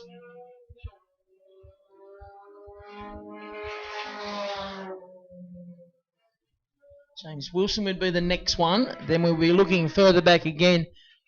And it's the 76 car of Adrian Wilson. But a good job there from Millens Isaac. He's persevered throughout the weekend. And from what I can see, I'm going to suggest he's won the weekend by 2 points. So if that's the case, that's a great job from Millens Isaac and the Mustang. And great to see. That is a show of sportsmanship. They're coming down into Moz's corner. Corbel and Isaac side by side, just travelling at very slow speed. They'd be waving to each other, saying, well done, mate, good job. They're still side by side, and I love seeing that sort of stuff. I know these guys have a great time. and put on some fantastic racing throughout the course of the weekend. I've certainly really enjoyed it. Look at them. They're still side by side coming past the crowd who are giving them a big cheer. Obviously enjoyed that. That's great stuff. That's what the Baskerville Historics meeting is all about, ladies and gentlemen, right there. Make some noise for them on the hill as they come down there. They've put on a hell of a show all weekend, these guys, the Group N and the Group S teams. And we look forward to seeing them next year when we go Baskerville Historics Racing once again. And our committee can start organising that probably tomorrow, really. That's probably not too soon. Rosie's he's all over it. So that was brought to us by the Shannons, our friends at Shannons, still up there on the hill doing their thing, and they're a great team. I'd just like to acknowledge the people who leaned on the horn. I used to come out here as a 7 or 8 year old, and that wasn't yesterday, I promise you. But my dad sit up there in the hill, and there used to be a big thing. They had the horn that you had to press the rubber thing? Probably. Yeah, I remember I used to go and collect cordial bottles all day at the end of the day and take them in the shop and earn money the next day. But also my big deal was after a really good race, I was allowed, if I was good, I was allowed to go and whip the horn to say well done to the driver. So you imagine a kid. If you did it at home in the driveway, you'd be sent to your room. At home, all the neighbours that complained, you come out of your Baskerville and you could actually lean on the horn and bip, bip, bip, just to go, yeah, well done. So, again, one of the oddities of the spectating experience here at Baskerville is you can do that. Sit in your car, stay out of the wind, get reasonably comfortable, and bip the horn when you like what you see. It's like sort of like a clapometer or an applause meter at the theatre. We say it a lot, but it's a fact, and both of us have been to a number of tracks around the country. There is nowhere like this place. In terms of sitting in your car and being able to see the whole racetrack, there is nowhere like this place. Sevens can come close. It's close. There's a couple of spots up around, turn 3, just near the old bridge, the old tower up on the hill. But you can park anywhere here. Yes, anywhere on the hill and see it all. Yeah, you might lose him for a millisecond behind the bridge, as we do, standing here. But generally, you can see the whole thing, and it's just awesome. You look around the interstate tracks in Calder and Sandown, Phillip Island, you name it, doesn't matter, Winton, Eastern Creek, the list goes on, Wakefield Park, none of them can boast what this place can boast. Yeah, it's very cool, and it's 20 minutes from Hobart. And some of the places you've got to drive an hour and a half or just to get to. And some of those tracks I've mentioned really don't host much racing anymore. Adelaide International, Calder. That's one of the saddest sights in the world, Calder Park. Yeah, sort of 3 foot high weeds going up for the cracks and the bitumen and And even the actual road course is falling to disrepair now. Not used, that's the trouble. That's the thing. Yeah, it is a shame. So we're very lucky for what we've got down here. Adelaide International Raceway, that's gone the same way. So we're lucky we got this great little track that more and more people get to see, like the guys that came down to Race Tasmania in January this year from TCR and Trans Am and so on. All the guys hadn't been here before and just fell in love with the track. Well, John Bow was here going, I told you so, I told you so. Even John Bow, I was talking to him a lot that weekend, and he said, Australia, I've raced here a lot of times over the years, as you well know. He said, but I'd forgotten, hadn't been here for a while, I'd forgotten how good this place really is. So even though he'd been here, I don't know how many laps he's done here, but in his youth he would have done a lot. He'd forgotten how good this joint is. Yep. Well, he cut his teeth. It was his first racetrack back in the old Formula B days, a long time ago. It was about 50 years ago, thereabouts. The old Thomasina V. Yeah. So, yes. So we're lucky we can do that. We're lucky that thanks to the cooperation of the Tassie government, we're lucky here today. And we're out and about and having a wonderful 3-day race meeting, and people in New South Wales and Victoria aren't, and even some other tracks because of various other restrictions and worries. There goes the Diamond Valley Speed Shop, number 35, Mad Black EH, or was it an EJ? I don't know. DH panel van of Wayne Lamont. Looks like it's going to fall over at any given moment. It doesn't, though. Nicely tied down. Uncle Wayne, you see him out at Peter and Ros Killick's Bridgestone B Select facility out there in Moona. One of the stalwarts of motor racing in Tasmania, former chairman of Motorsports Tasmania. I think he's still the chairman of the Historic Committee, but Yes, certainly he is, yep. as young PK, Peter Killick, but certainly loves his motorsport. Great to see him just a few weeks ago running with his son Jonty and Wayne Lamont, the man we're talking about now, in the Baskerville 1000 meeting. And Peter was stoked. He thought it was just fantastic. Never thought in his motor racing lifetime he'd get to actually run a motorsport event with his son in competition. He just had the best day. You know what? He wasn't alone. There are quite a few. All the Hurd brothers run. Daryl Gregg, a former state champion as well in V8s, and Roger all ran a car, and a lot. And the Elliott family, they actually won the second day last time. Michael Elliott and his son and daughter were the winning team in the Baskerville 1000. So that's cool. I need to get you down here for one of them in Australia. They had such a fun day, just a really, really good vibe. So strong competition, a lot of tactics.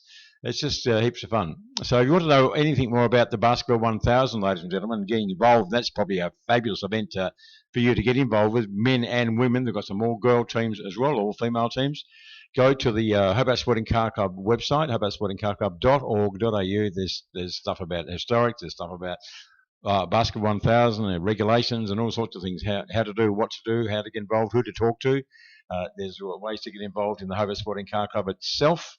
With membership forms and such like. There's information about the Tasmania Circuit Racing Championships, all that and more. But you want to know about, and even being official, being one of our fantastic, valued volunteer officials that help make these motorsport events run. You can find out all about that at that or via the Hobart Sporting Car Club Facebook page.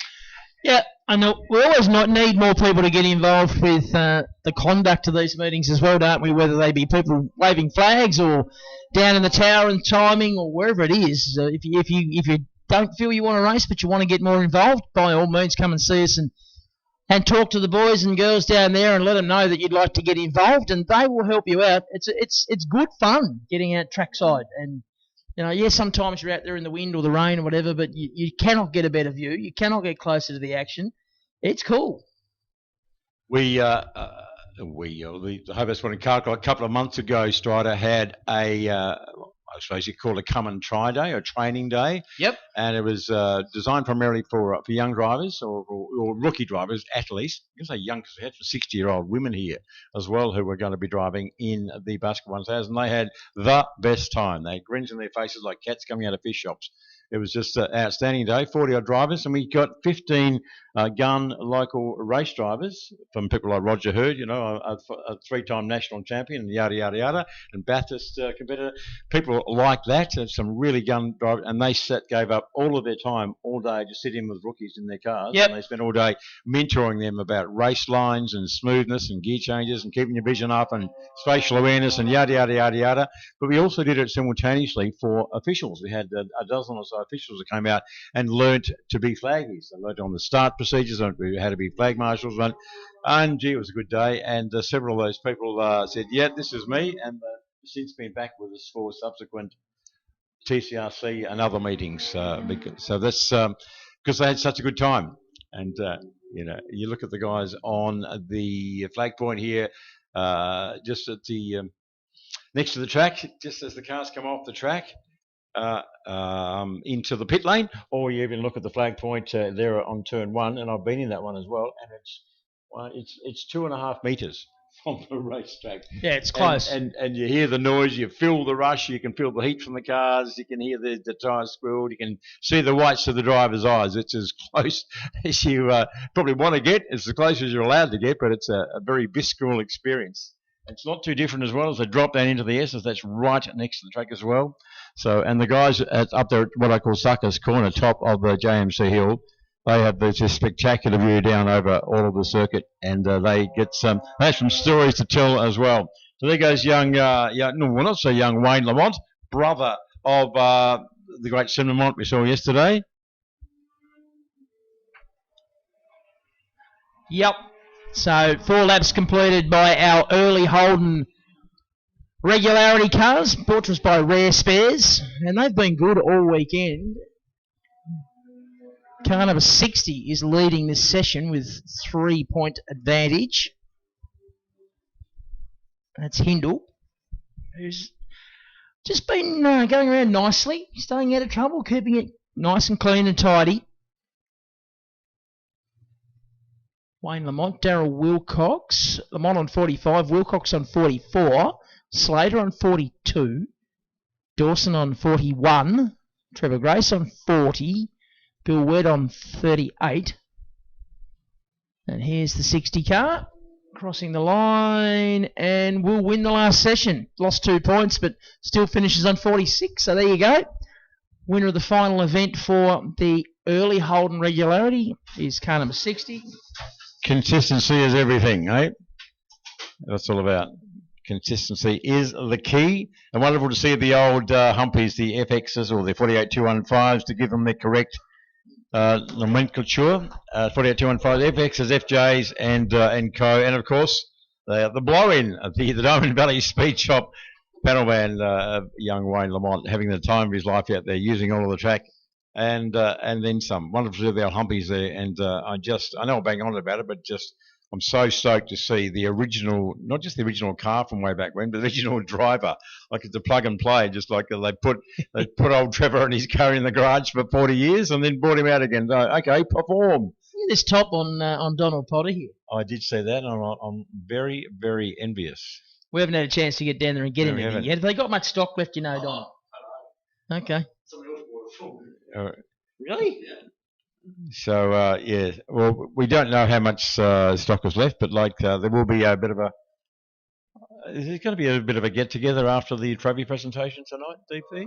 I hope so. Yes, there might be a lemon squash or two in the Darryl Wilcox Hobart Sporting Car Club rooms where we celebrate the end of our 3 days of competition and award trophies and some such. Very, very convivial get-together. A good way to finish the weekend before we go back to school and work and so on and so forth. So you might want to wander down there and see if you can get some merch as well.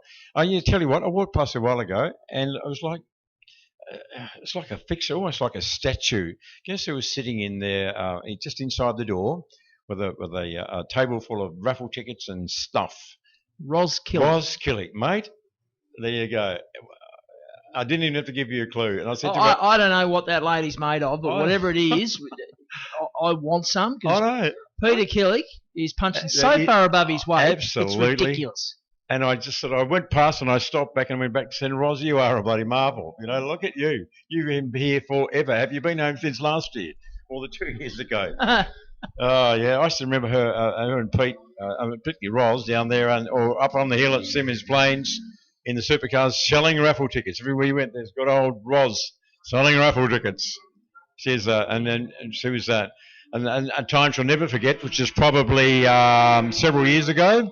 We had the big wind here at Historics, and the big wind took out the hocker. Yeah, it did and blew it over this area just in front of us, and it ended up on the track in a race. Yes. Well, it missed Ros Killick by about a metre as it went, and I never seen Peter Killick so white or so wide-eyed as I did that day when he saw what had happened as the chairman of the show, but also the fact that his wife nearly he got cleaned up by the wind-blown hocker, and that was that year. And of course, a few years ago we had the lake.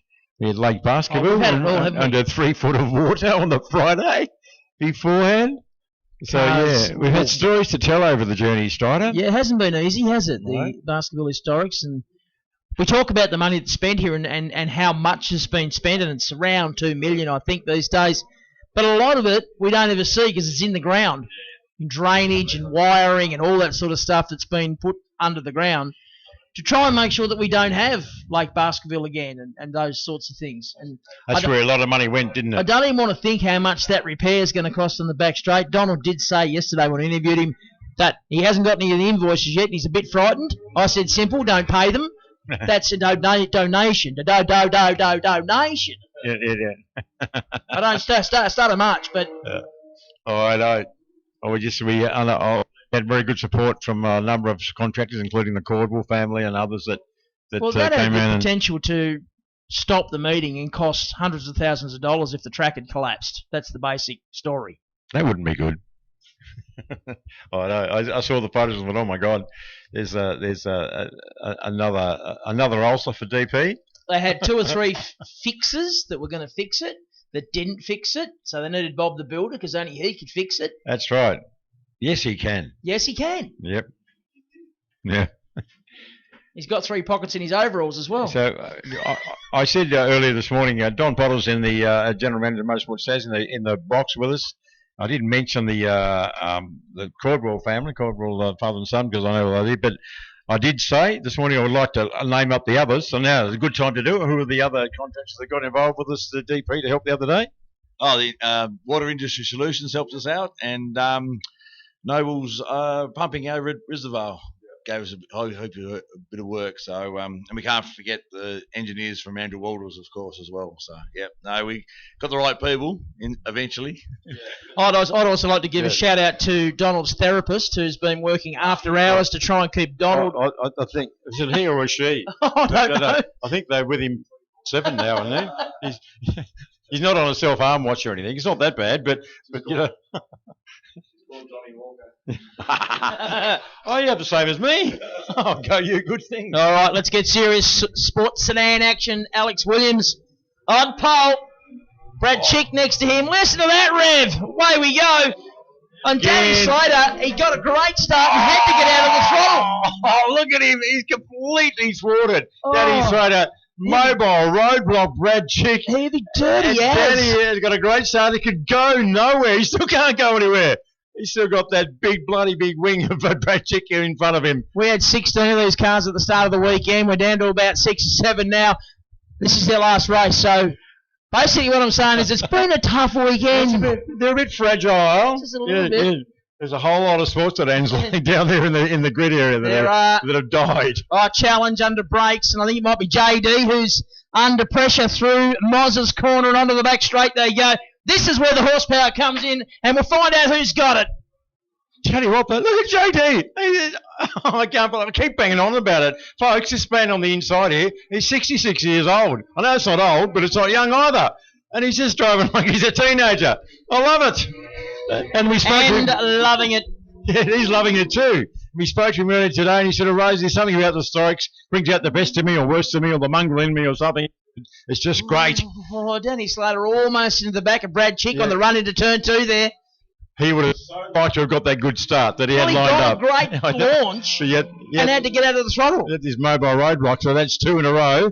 But to be fair, Brad Chick jumped into this car for the very first time in his life on Friday after sat in it. I think he's doing 56s or something. He's been on the podium twice today, as it were, and he's a podium finisher at the minute as well. It's a fabulous job for this completely fine. Look at that. Rotary versus V8 down the back straight, 220 kilometres per hour. Hello, we're here and it's happening. It's all going on. Like a little rotary, just not the torquey thing going on coming out of the bottom turn. Now it gets up and boogies about the same time as the big Chev, a 6-litre V8 does in the Brad Crick machine as well. The most unlikeliest of bedfellows, you might say. Little rotary engine Gemini, be the 6-litre Chevrolet. Well, the ex-Bob Jolly car, 30-year-old race car. It's an oldie, but it is a goodie, as you can tell. And young Brad Chick, he's only, I think, his 6th race in the car ever, is doing a fabulous job and learning it lap after lap. But he's certainly giving JD something to think about. And put on down his ladder, you can see him shaking his head still from here. He's probably still thinking about that start. But anyway, Brad Chick, this car, and it sounds tough when it comes down this back straight. Just listen to the V8 sing. We'll go quiet.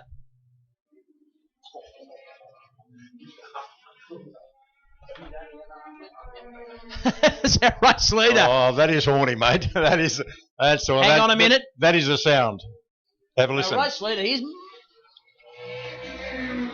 race leader is miles in front. Sorry? Yeah. Who's the race leader? He leads by 9.8 seconds. Who? No, it shouldn't be like that. Poor old Alex. Who's on first? What? Who's on first? What? Who's on first? What's on second? Yeah, poor old Alex. We kind of did this to him in the earlier race as well. We didn't mean to, but we did say that the car is so well built, it's so well put together, it's fast, it does everything right. He's driven it absolutely impeccably, but he's so good that he's just streeted the field absolutely. And there he is on the back straight, middle of the back straight for our race leader, and the next 2 are coming along. And having always had a touch, the widest Gemini in the world has been driven by John Douglas at the minute, and having to get Moz's Corner throwing up yet more action. Yeah, of course it does. And look at that. You can't beat a 6 litre, as they say. But under break, the much lighter Gemini of JD comes rushing down the outside. So the old powder away situation there. So yeah, we had the grunt. It's the old swings and roundabouts, strengths and weaknesses scenario we've seen so many times in motor racing, whereas Brad has the grunt. And he's got reasonable corner speed, but certainly JD has the braking capability because it's lighter. That's pretty much the equation. And Danny Slater, the ex-Greg Crick a long time ago, the state championship winning sports and this historic racer, he has got the best view in the house. Oh, slow, and that's one of our slower cars. Done the right thing, does Andrew Badcock. Moves over the right-hand side, just about blown off the track, almost literally by the side drafts of these cars as they honk up the killer hill that time around. So here we go. Here's our race leader. Let's do the right thing. We're acknowledging there he is. A bit of a smoke puffing out of the back. Been doing that all of the weekend, to be honest. Not too much to worry about. How many actually got to go? Still got a couple to go. Two now. So we'll keep an eye, or keep a weather eye, as they say, on our race leader in case he has any dramas. We'll look back to see what's going on for second, third, fourth. Danny Slater just slipped off the pace of the main pace just a little bit. So it's all down to JD. What do you reckon? Has he got it or has he not? Oh, well, I reckon it's with Brad Chick, because as they say in all good pubs and bottle shops, I don't know what they say in all good pubs and bottle shops. Anyone would know it'd be you. You can't beat a V8, mate. Yeah. What's that? You can't beat a 5 litre. You want to, in this case, a 6 litre. If you want to rev it, you got to chev it, all that sort of good stuff. All that stuff, yeah. Well, it's all true. It's all true. I'm just... a couple of things come to mind today. I love what JD's done. I love what Milan's Isaac did in the earlier races. Absolutely. But I like, this is a fearsome car. It is a fearsome old car. The Brad Chick machine, and he's in his 6th race with it. He's in his 6th race, so and he's never even sat in it till Friday. So, a big Cajones, if you like, a large underpants for this young Bradley. And he did his fastest lap of the race in the last lap, did Brad Chick, a 56.07. Well, as we say, every lap he does, he just gets a bit better. He understands the car a bit more, gets a little bit braver. And now on the last lap. Very, very impressive run. He'd be happy when he looked around his contemporaries in the pit lane. There's a lot of dead sports sedans in there, unfortunately, a lot of ones that have failed over the last 48 hours. Fortunately, touch wood, and it's not going to fail in the next lap and a half, but it's been a very reliable debut for him as well on this car. Good on him. He only arrived in the state a few days ago, so it's all a brand new experience for Brad Chick in this car. So it's done the right thing. The car's done the right thing by him, but he's trusted the car as well, and he's just driven it beautifully. It's a fearsome car, and they're going very, very fast. Yeah, they certainly are doing that. It is checkered flag time, and Alex Williams will take out the weekend for the sports sedans. Been a really good drive from him. And late in the race, John Douglas has closed up. He actually never really went away, but what a drive from Brad Chick to come home in second. That'll put a smile on his face. Third to John Douglas. The next one through will be Danny Slater, who's probably still shaking his head thinking about that start. But anyway, that's motor racing.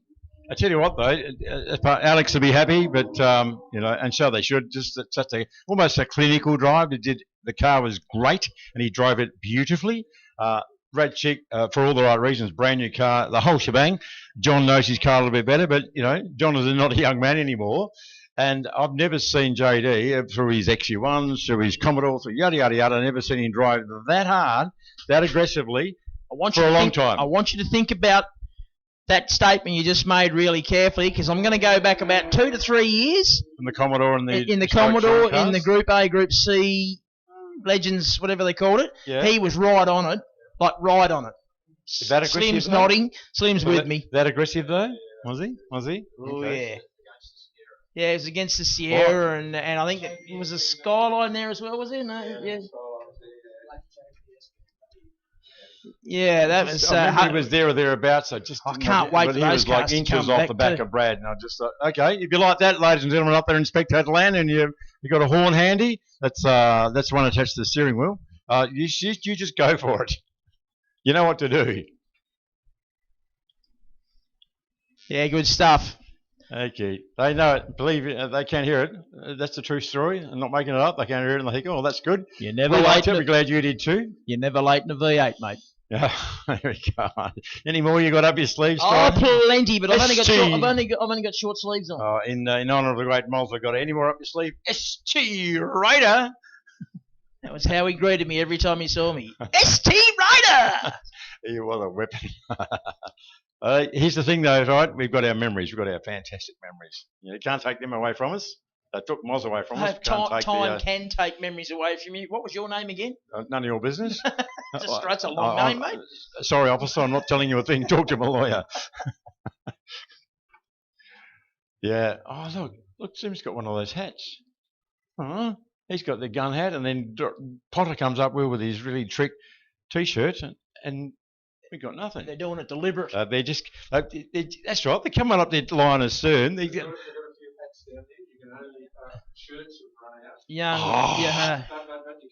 shirts are run out. Young Brock Lamont, who I'm going to have a word with this young man because he's doing stuff I don't like. Going fast. Well, no, he's not doing that. I didn't see him do one lap this weekend, not one. No in carts. That doesn't count, mate. That's not the historics. This is historics. Happens once a year. You look to your left, look at your father. No, that's hasn't historic. It been 2 years? That's historic. Yeah. He's not as old as me, mate. It's ancient history. And I'm not as old as Rosie, so you're in the bad spot to be hanging it on the old blokes. And remember, Brock, don't annoy the old people because life in prison doesn't mean that long. Have a think about that. Where the person who's surging at the moment face, because you don't have the benefit of vision on you, is Brock Lamont. Had the pleasure of the company of his dad for a lot of yesterday, who's giving us some wise counsel and the only person speaking sense pretty much most of the day, especially till I arrived. And then, so yes, they visit us in the tower just to display their merchandise, just to rub it in the fact that we haven't got any. Brock's all geared up in the Energy Corsa gear, which of course was Moz's team. It was. So that'll be interesting to see. You'll be the flag man for that now. You are the senior member of the team. How's that feel to be the senior? When you're still young and stupid, really. Gets that from his dad, that's what he can't help it. No, he's got to step up a bit, but yeah. He can do it.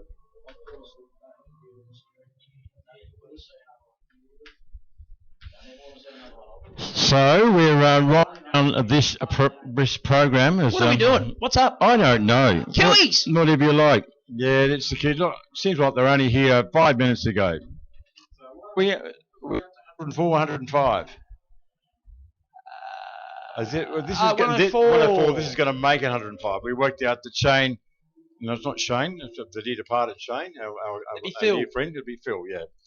I do that too much. I think of the Ashlands straight away. I think of that and the black car and the whole shebang. And yeah. Anyway, so that would be 105 wins at the end of the day. If we can get this one, we can get this one for Phil. Leading into this, he leads the weekend by 21 points. We won't be thinking of lucky Phil because there's no luck about it.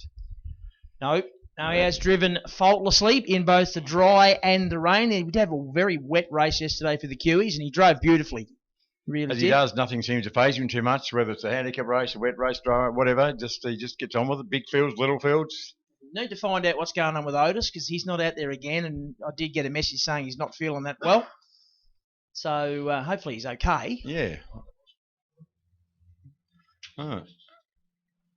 Okay, because it's we thought it might have been a bit ordinary because he loves his motor racing and any opportunity he can to come out and jump in the race car and maybe he's lost too much weight and he's wasting away. Well, that did occur to me. He was a big boy. He's right into the. He hates it being called cage fighting. I don't know what else you call it. It's the MMA. MMA, that's right. Because mixed like martial arts. That's right. They do it in that sort of thing, but he hates that. The octagon.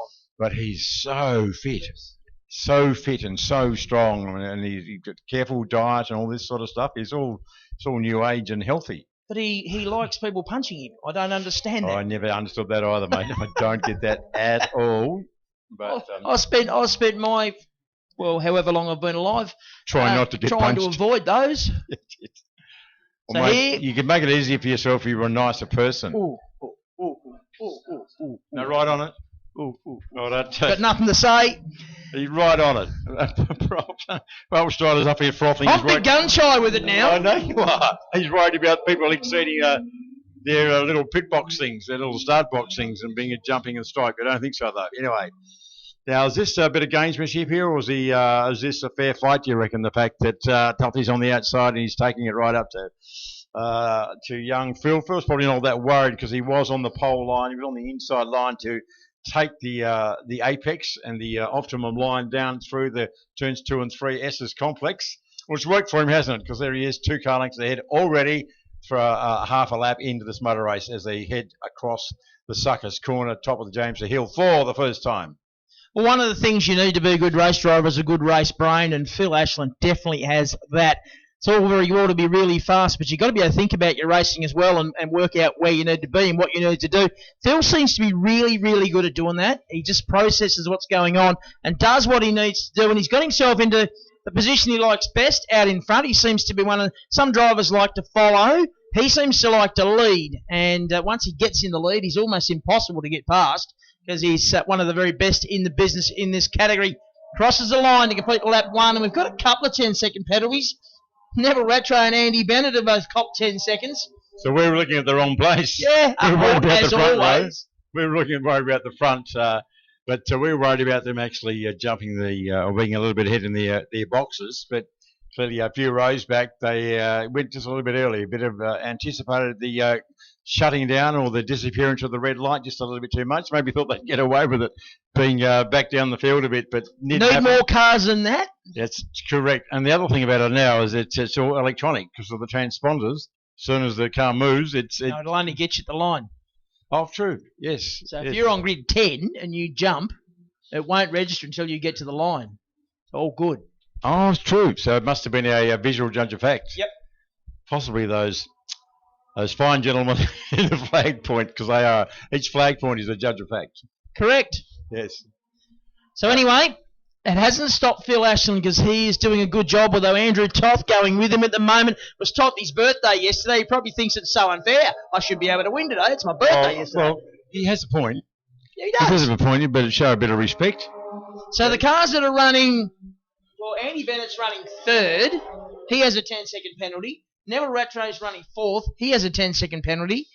And that means that Viney, and I think this will be Viney's second maybe meeting in the 2 car, will be running 3rd outright. He wouldn't be, wouldn't be unhappy with that. An unexpected podium early in his career, we can call it that, his HQ 4A, his HQ career. So there's your field spread out, a small field, because it is fair to say a non-championship event at this one-off special Baskerville Historics for 2021. The championship battle will resume in 2 weeks' time. 2 weeks' time. At Simmons Plains Raceway. And there's nothing in it between Otis and Phil Ashland at 5 points. There you go. So a battle will resume. So not good to hear that Otis is feeling poorly, but all things being equal, he'll be bouncing around again in a couple of weeks and ready to defend his championship. At least it's not a championship race that he's missing out on. So go past us again. The gap pretty similar. You don't need the timing screen that we have here to tell you that it's pretty similar out there. And you have to feel a bit for Tothy. He's a very good driver. He's a successful driver, but his nemesis. So you must be from time to time thinking, if only that bloody Phil Ashland wasn't there all the time. I'd have won about 25 championships. That's right. You must be good at that. Always the bridesmaid. The thing is, look, he's not a bad driver. There he is. Look at that leading duo. They are 500 metres, 400 metres ahead of the next jumper car. So they are a class above. They've shown that all weekend, and they often show us that at any racetrack. But poor old Tothy is just, what's he got to do? To beat the indomitable 5-time champion? You like that? Indomitable at 10 past 4 on a Sunday. Happy with that, Slim? That's solid. Thank you. Good, thank you. I got approval. No, I don't know where that came from. No, it's not indomitable. It's indomitable. Yeah. So 4 laps completed now. So 3 to run to complete the HQ day. And Phil Ashland does the fastest lap of the race on lap 4, a 107.0983. So just trying to break any resistance that Andrew Toth's got. Although Tothy, he's hanging on like a dog with the bone. He doesn't want to let go. He's trying to stay right with Phil Ashland and pressure him to the very last corner of the very last lap. We know one thing about Andrew Toth. He won't give up until that fat lady sung about 4 verses. Well, I was about to say that, and I do admire him for that. It'd be very easy to go, well, really? He looks in his mirror and sees nothing. If he looks in his mirror now, and he sees daylight, sees nothing. So Like, he's not pressed running from behind, so we could just cruise it home, get the same points if there were any, or get the same position on the podium as he'd always get. But no, he's a racer. Got to love that. But maybe he just lives in hope that sometime, just sometime in the future, he's going to beat Phil Ashland. Well, I mean, he's beaten before. He's won championships, and, well, they both have. Yes, that's right. But Phil's been a bit winning lately, though. So they both in the sixes that time. Pressure's going up. A 106.93 for Phil Ashland. A 106.81 for Toth. So they're within 6 or 7 tenths of the lap record now, our lead two. The three-car battle just going up through turn one really isn't a three-car battle. They won't know that, but we do, because the car sitting in third has a 10-second penalty. The car sitting in fourth has a 10-second penalty. The car sitting in fifth has no penalty. So he's actually third. Wouldn't be awkward, though, because if he doesn't know that, if he made a bit of a mistake and he looped it in the S's or something, like, I think get back and go, well, actually you threw it away, but you didn't know it. Like, we have a screen and it comes up in yellow and it says 10, so we know. Until there's no pit boards, there's no pit-to-car radio, there's none of that sophisticated stuff. Used to be. We used to have pit boards. We'd have people hanging over the fence with the pit board. I don't think it's banned anymore. I think it's just people just don't do it. So, anyway, it's something we don't see like we used to, whether it's just a choice thing or whether it's a decree from official. But I'll tell you what, mate, it's getting very willing out there. The last lap board's come out. Ashland's now just done the fastest lap of the race, a 106.58. Toth, a 106.73. So they're now down to about 3 or 4 tenths off the lap record. And it's not ideal conditions. It's probably the wind's probably dropped away a bit, but yeah, the wind's dropped a real lot, which made it a lot better. And it's probably not too bad when you think about it. When we leave here, it'll be quite pleasant. Sun on the track, just a little bit of wind. Almost need to turn the aircon back down again. Oh, that'd be good. Yes. So we are on the run home for the HQs. Moz's corner. That's not bad. In fact, they can do those times at this point of a long race. That's good going. 7 laps in or 6 laps in. Come through Moz's corner. Both nice and clean through there. Tothy for a run. Has he got something on the last corner of the last lap of the HQs for the Baskerville Historics 2021? And side by side out of turn 7 through turn 8. Thank God we've got transponders. They'll come to the line. Who's going to get it? It's going to be Ashland. Just by 5 hundredths of a second. All the people on the mound. Good stuff. Yeah, round of applause from the spectators Not up there. sure if there might have been folks up there in spectator land. Look like there might have been possibly just a little bit of a side-by-side touch. Yeah. Certainly nothing. Did you see Toffee though? Did you see? Of course you did. We're talking to the folks on the hill. Blake's here in the tower. You knew he hadn't braked because there's this massive big compression in the front end. It went boom as he didn't just get on the brakes and squeeze it. He just went kaboom. After how many laps? So that was 7 laps in? Yeah, so I was saying to Strider, to be that 6.5, 7 laps into the race to have that confidence you'd have a pedal there. So the development of HQs really hasn't gone that far. But all I can tell you is when I was racing an HQ, 7 laps in, you wouldn't have had a brake pedal like that. Yeah. That's why I thought it was very good the way they managed it. But for Toffee to have the confidence, and what I love about that, as I said, the 2 laps before, he could have just rolled out of it and still got the same podium, the same point, the same trophy, whatever. He wanted to crack it. Yeah, wanted to try and, so never gave up. Got to love that. So well done, Toffee, and appreciate that. And well done to Phil as well for giving us a race. So there we go, 105 race wins in HQ category to Phil Ashland. That is seriously impressive. That is a career. Well, I've certainly run out of fingers and toes trying to count them, that's for sure. That is good stuff. So well done, and congratulations to Phil and his family, and to Sue and everybody involved with Halo Automotive and Famous Smashy Pairs and everybody connected with that very long-running HQ team. Absolute stalwarts. You cannot get better people, nicer people involved in motorsport, let alone being stalwarts of the HQ category. When you think about it, that's since 2010 when he won his first race, so that's 11 years. Right, but in that time, he's had to beat Andrew Toth, he's had to beat Andrew Bird, he's had to beat Shane Ashland, he's had to beat Otis Caldwell. So what I'm saying is he's been having to be beating some pretty good operators along the way. And probably in there as Sean Kelly was probably in there in that stage as well. Yes, that's true. He was a hard charger. Brad Worsley probably was as well, going back a little bit further. So there's been some really good operators. Noel Clark had a season in HQ. He's not quite sure when it was. I don't think it was more than 11 years ago. That's for sure. So, you know, like there's been some good operators, and he's chalked up 105 wins. Yep. And I reckon a quick calculation I did was about 250 races. About. See, Slim, you got too much time on your hands, mate. You need another hobby or something, mate. Slim's saying 200. So does Phil Ashton, mind you. And big shout out to Natsoff for keeping such good records, because I wouldn't have the patience to go through 11 years of 6 race meetings a year or whatever to do that. I just wouldn't have the patience. I'd get about a year and a half in, and that'd be the end of me. So Slim Lamont, our official statistician, reckons about 250 races that Phil has competed in over the journey to get his 105. Well, that's about a 40% strike rate or something. Pretty good. Yeah, it's not bad. Especially when you consider who he's been racing against. Yeah. So he hasn't been just a dominant force the whole time. He's been racing against good operators. Yeah. Yeah, it's good stuff. So well done to Phil and the whole Ashland clan. Can we stop saying nice things about him now? Because I'm just over that. Can we pick on him or something? Go for it. Can we say he's a rubbish pastry chef or something? We'll just go. Right, done. We've moved on. Yeah. All right, rubbish pastry chef. Yeah. Oh, we can't be good at everything. No. Yeah. He's probably not much of a golfer either, but anyway. Jeez. You have switched. Yeah. All good fun. So we are well and truly on the run home now, This folks. is it.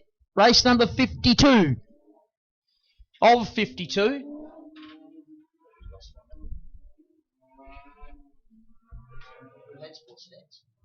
That's what those are.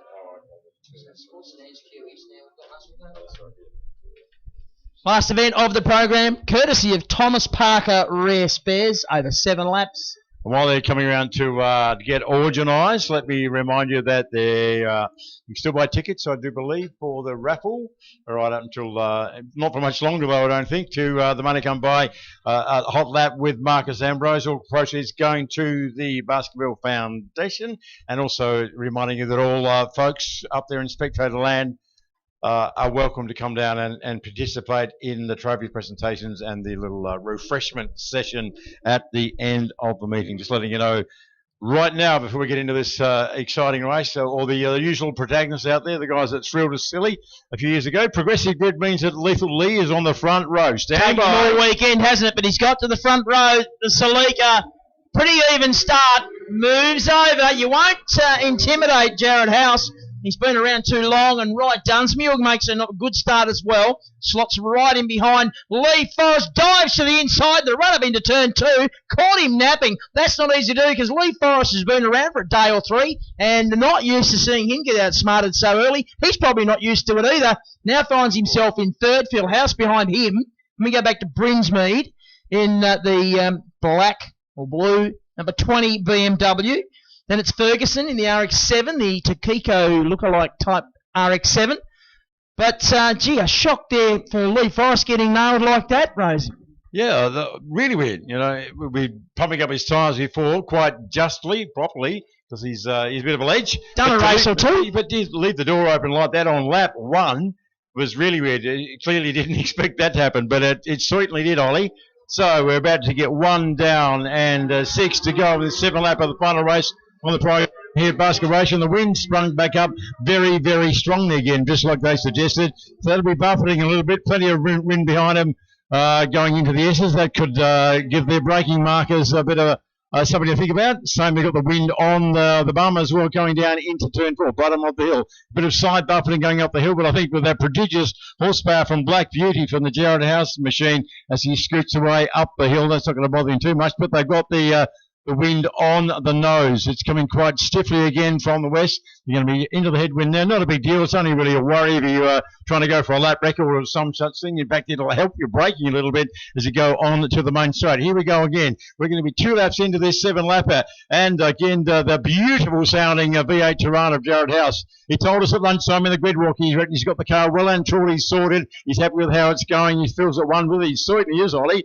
But again, Ryan Dunsfield, how good is he going, Strider? Yeah, look, he's had a great weekend and he's been getting in better and better. And the car just looks and sounds fantastic. A little brake lock up there from the right front as he unloaded the weight off that corner of the car and turning it in to turn number 1. And he's working as hard as he can to try and close the gap to Jared House, but also try to maintain that gap that he's pulled on Lee Forrest. And I'm surprised he's managed to pull a gap of that size on Lee Forrest. Certainly Lee made a mistake on the run into turn number 2, and he's now paying the price for that because he's got a white BMW in front of him that shouldn't really be there. I'm really surprised that Lee made that mistake. He's done a race or 2, and he will be ruining that. Yes, he will. It'll be something to mull over a beer tonight and into the future. But good to see him back, though. That's the main thing. It's been a while since that awful crash a couple of years ago that his car was collected by someone else, not of his own doing, but got her back. And just getting the car back together, maybe getting his confidence back together a little bit as well. But I'm doing his confidence at all. But tell you what, that aside, yes, he mucked up that. He mucked up the start, but he left the door open. But if that were the case, you go, okay, let's make amends, let's redress, let's do something about it the next couple of laps. Hasn't been able to. Ryan Dunsfield, again, I'm banging on about it, but for those of you who weren't here yesterday, last race of the day, called into the pits, had a loose bonnet pin, so he had to start from the pit lane. So motherless last, and by the end of the quite short race, he was, I think it was 5th or 6th, and he was a joy to watch, carving his way through the traffic. I think he put something on social media the other day, and he had a photo of his car going, okay, 3 days of driver training coming up, of extra driver training. Well, I'll tell you what, he's a quick learner, because I don't know who's teaching him, whether it's self-taught or whatever, but he's driving just beautifully. He's really doing a lot of aggression, but clever aggression, not dirty stuff, just really having a big crack. Although, here we go, not the commentator's curse, I hope, because lurking, ever lurking, and much closer is the yellow peril, the one with the Japanese flag on the roof. That's the vastly experienced former national champion in Lee Forrest. And tell you what, Ryan just looked a little bit rattled then, seeing him up on the ripple, slip out of 1. Lee's just turning up the pressure meter a little bit, isn't he? We're 4.5 laps into this one now, so 2.5 to go as they climb the hill. Right, Dunsmuir, though, he's answering that pressure. Forrest, probably a little more horsepower in the Celica, over the top of Skyline. They'll head down to Moz's corner. They're working lap number 5. So we're working through this race, the last race of the day, the last race of the weekend, the last race of the historics for 2021, and Jared House is doing a wonderful job. Forrest trying to get into position for a challenge as they run down into turn number 7, but he's trying to outbrake a BMW, and that's one thing they do very well indeed, is stop. They do. The old, I think it's, what do they call it? Pure driving pleasure is the catch cry from the road cars. But BMWs of all descriptions and ages have always been handy little jiggers. Look at the old 30 cars that run in the one mate category. They're fabulous little cars, very affordable motors. I've just loved the way that Ryan Dunsmuir and Jason House have got their cars sorted, and they've been having some great dices, and certainly neatly put together. When you can hold off a turbocharged Celica of the vastly experienced Lee Forrest, you know you're having a good day. And that's what Ray Dunsmuir has been able to do. I've loved watching him get quicker and quicker each race, winning each race. But he's really stepped it up, like quite a few others, I'm pleased to say, this weekend. Look here, I think he's, unless something goes quite awry for one of them, look at that. He's got 8 car lengths on Lee Forrest, unless Lee's got this, put out a parachute, open the door, throw out a brick, something or other, all of the above. He's not going to be able to outbreak him. 1 lap to go, and I think we've done what we did to poor old Alex in the Mazda RX-7, Alex Williams, a couple of races ago. Jared is so dominant out front in Black Beauty. He's just having a lonely run. He did tell us at lunchtime he enjoyed running with Adam and the others. And big slide from Jared House. I'll hang on to that, son. I've got one commentator's curse left in me in the last couple of days. No, I'm not going to do that. I think he showed off. I think he's a bit bored out in front, so look, I've got a lap to go. Yeah, if you're going to do a slide, I don't ring you do it down through the S's. That's not the spot. Yeah, but you're not Jared, and you're not just... Remember he's telling us about doing the paddocks at home? He says, like being in the paddocks at home. I thought, oh, okay. Of course it is. Yeah, just 600 brake horsepower on that. No worries, like a bit of paddock bashing, no problem. Here he is, our Black Beauty, the long-haired git. No, he's not.